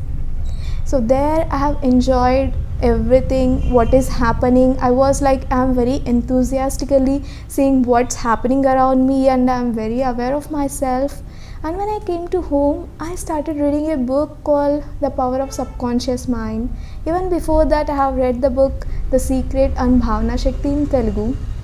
So here when I came to home, I got this book, The Power of Subconscious Mind. When I'm going through the book, there was so many insights in me, and it made me realize how our subconscious mind works, and how important, how wonderful things, how many miracle things that our subconscious mind can do. Subconscious mind is nothing but the all. So we can say the nature, we can say that it's an infinite ocean of abundance, and we can say anything. So that subconscious mind has power to create anything which we decide to. Even it's a positive or negative. So I started doing 6 hours of meditation to cure myself, and that 6 hours of meditation doing daily, continuously, really helped me to cure everything, whatever I have. So those days I have undergone through so many situations where I have to accept myself, and I have to learn something from it, that I have gained so many insights from many books which I have read, and I have understood how our thought works, how our words work, how do we have to think. So as I said, I'm a very positive thinker. I feel that I'm very lucky to be like in this kind of mindset, because I see many people who are struggling to come out of this negative situation, negative mindset, negative thinking. So I have started practicing. So if you have any negative thought, if you observe that you have any negative thought, what do we have to do is just replace the positive thought. Replace this negative thought with 3 positive thoughts. For example, if I feel I am unhealthy, if I have this feeling that I am unhealthy, I replace that the thought of the negative thought, I am unhealthy too. I am really safe in this universe. I am healthy. I am abundant. I receive love from this universe. I am that love. I can heal myself.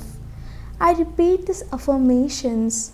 So I repeat myself. I replace this thought, negative thought, with a positive thought. And you don't believe me, it really changed everything around me. It really created a tremendous change around me and the surroundings too. So I came to know about this. So how can we replace a positive thought, negative thought with a positive thought? So I also know about this. I came to know about this, that we create our own reality.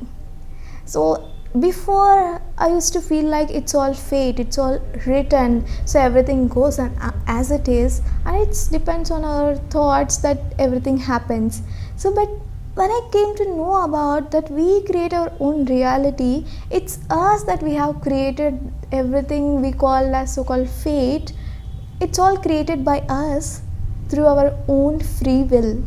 So it was all created by us. Whatever the situations around us happening, it's all created by our own thoughts, own words, emotions, and the belief systems that we carry in our life. So when I came to know about this, I was really wondering, really, am I creating my own reality? Whatever happened up to now, positive, negative, so many things which is happening, am I created that? But we don't know. Before not knowing the subject, we used to blame somebody for whatever happened in our life.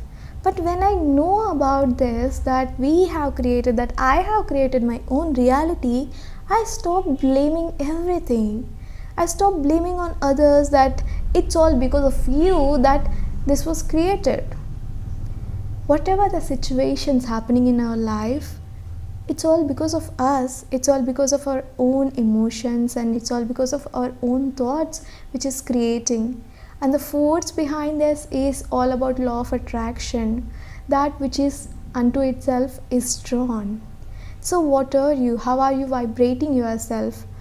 At most, we release almost 50,000 of thoughts into this universe, without, some with awareness, some without awareness.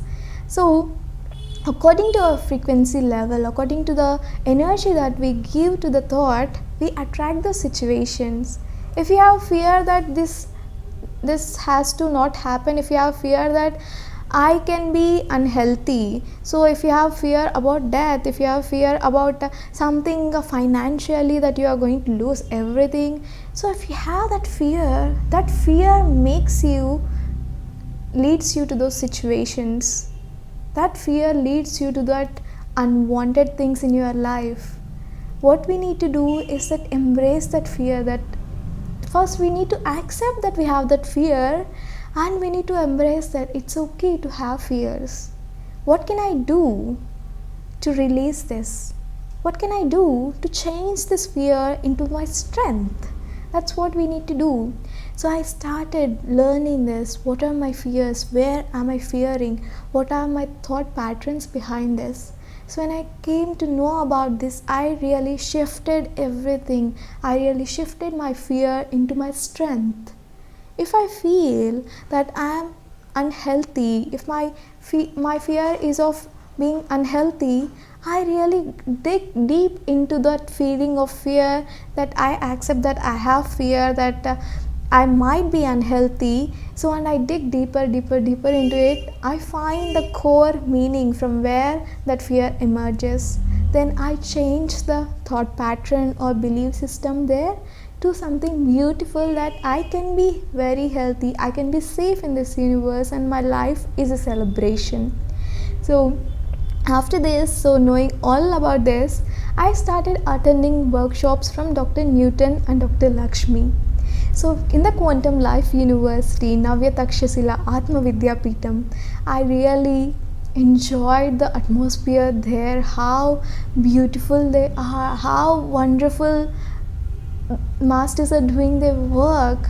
So I have attended all the workshops of Dr. Newton and Dr. Lakshmi. So I have attended inner child workshop, past life regression, family constellation, rebirthing breath work, life between lives, and soul coach. It's an ultimate thing that we can give to our lives. It was each and every workshop transformed me, made me into new me. Each and every workshop is like a rebirthing process for me, and whole my family supported. My mother and myself attended these programs, and our whole family know about this meditation. So inner child work, we do all the childhood issues, so whatever it is, from where the childhood issues have begun, and those childhood issues can lead to many things in our life, even failure in our life. And we have gone through all the childhood issues which we can have, and have learned how parenting is important, conscious parenting, how it is important. So I have seen their work, how miracles can perform in each and everyone's life.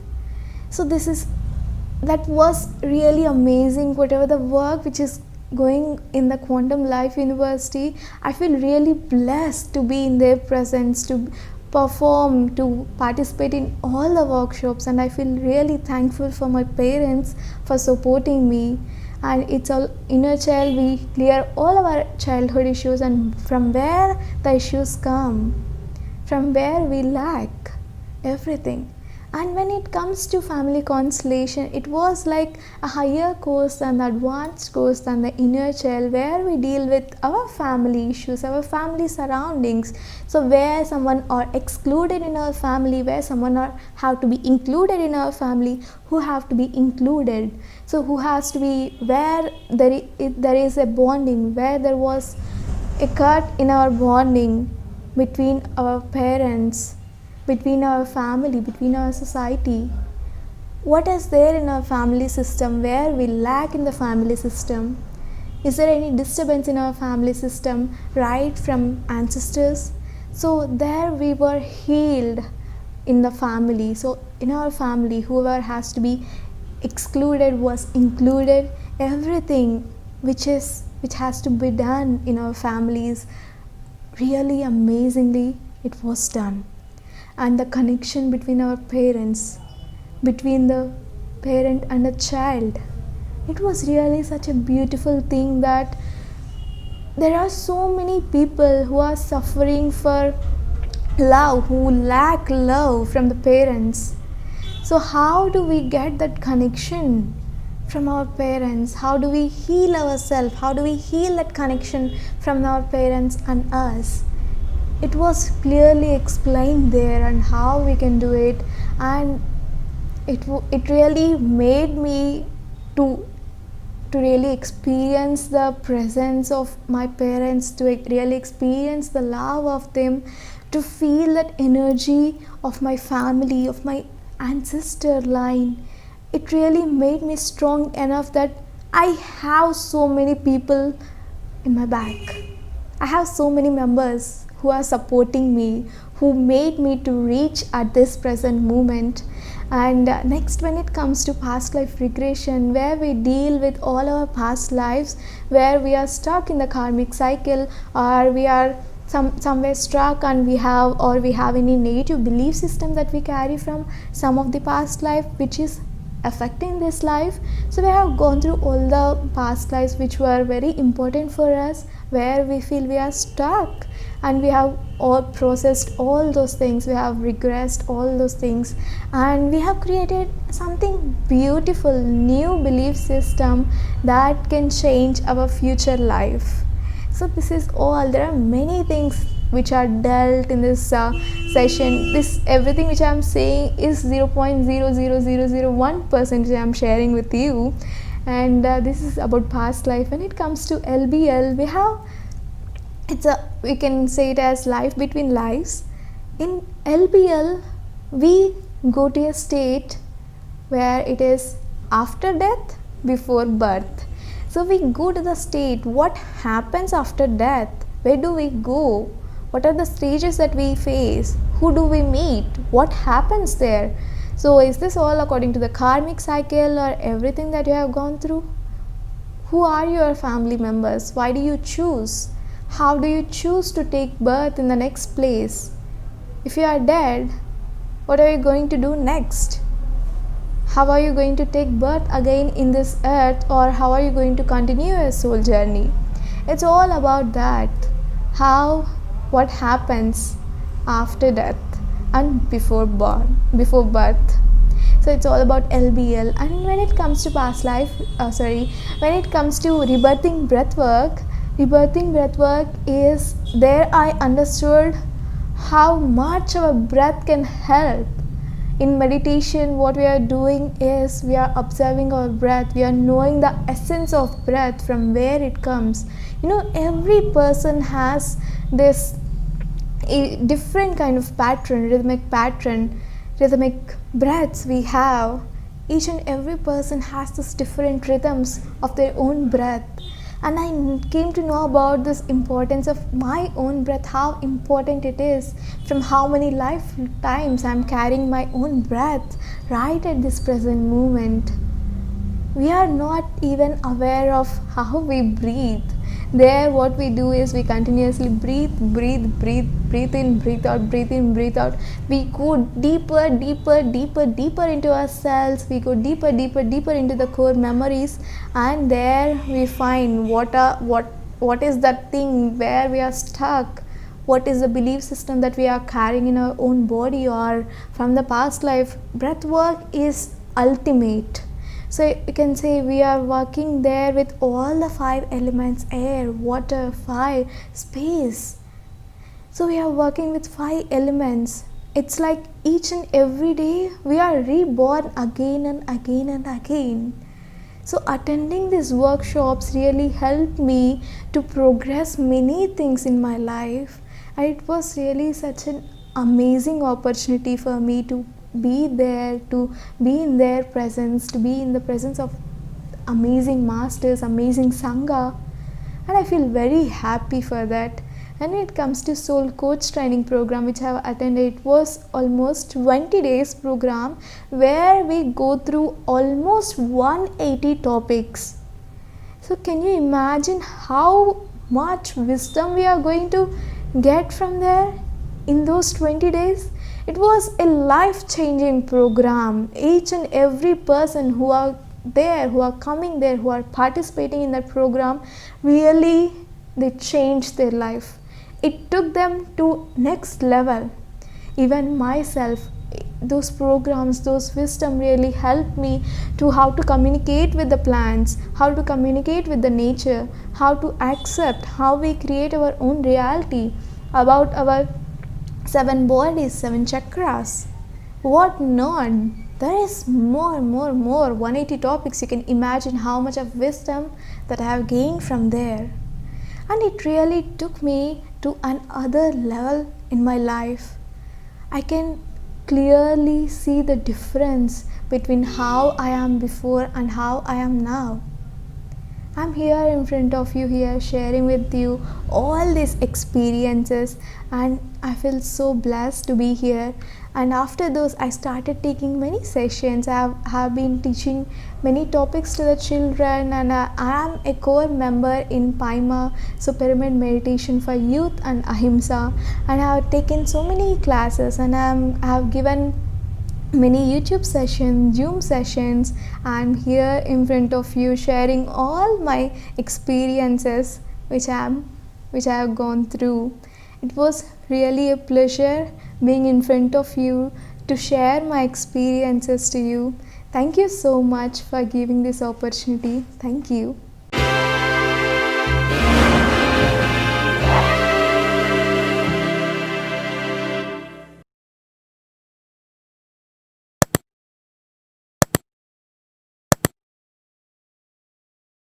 Thank you.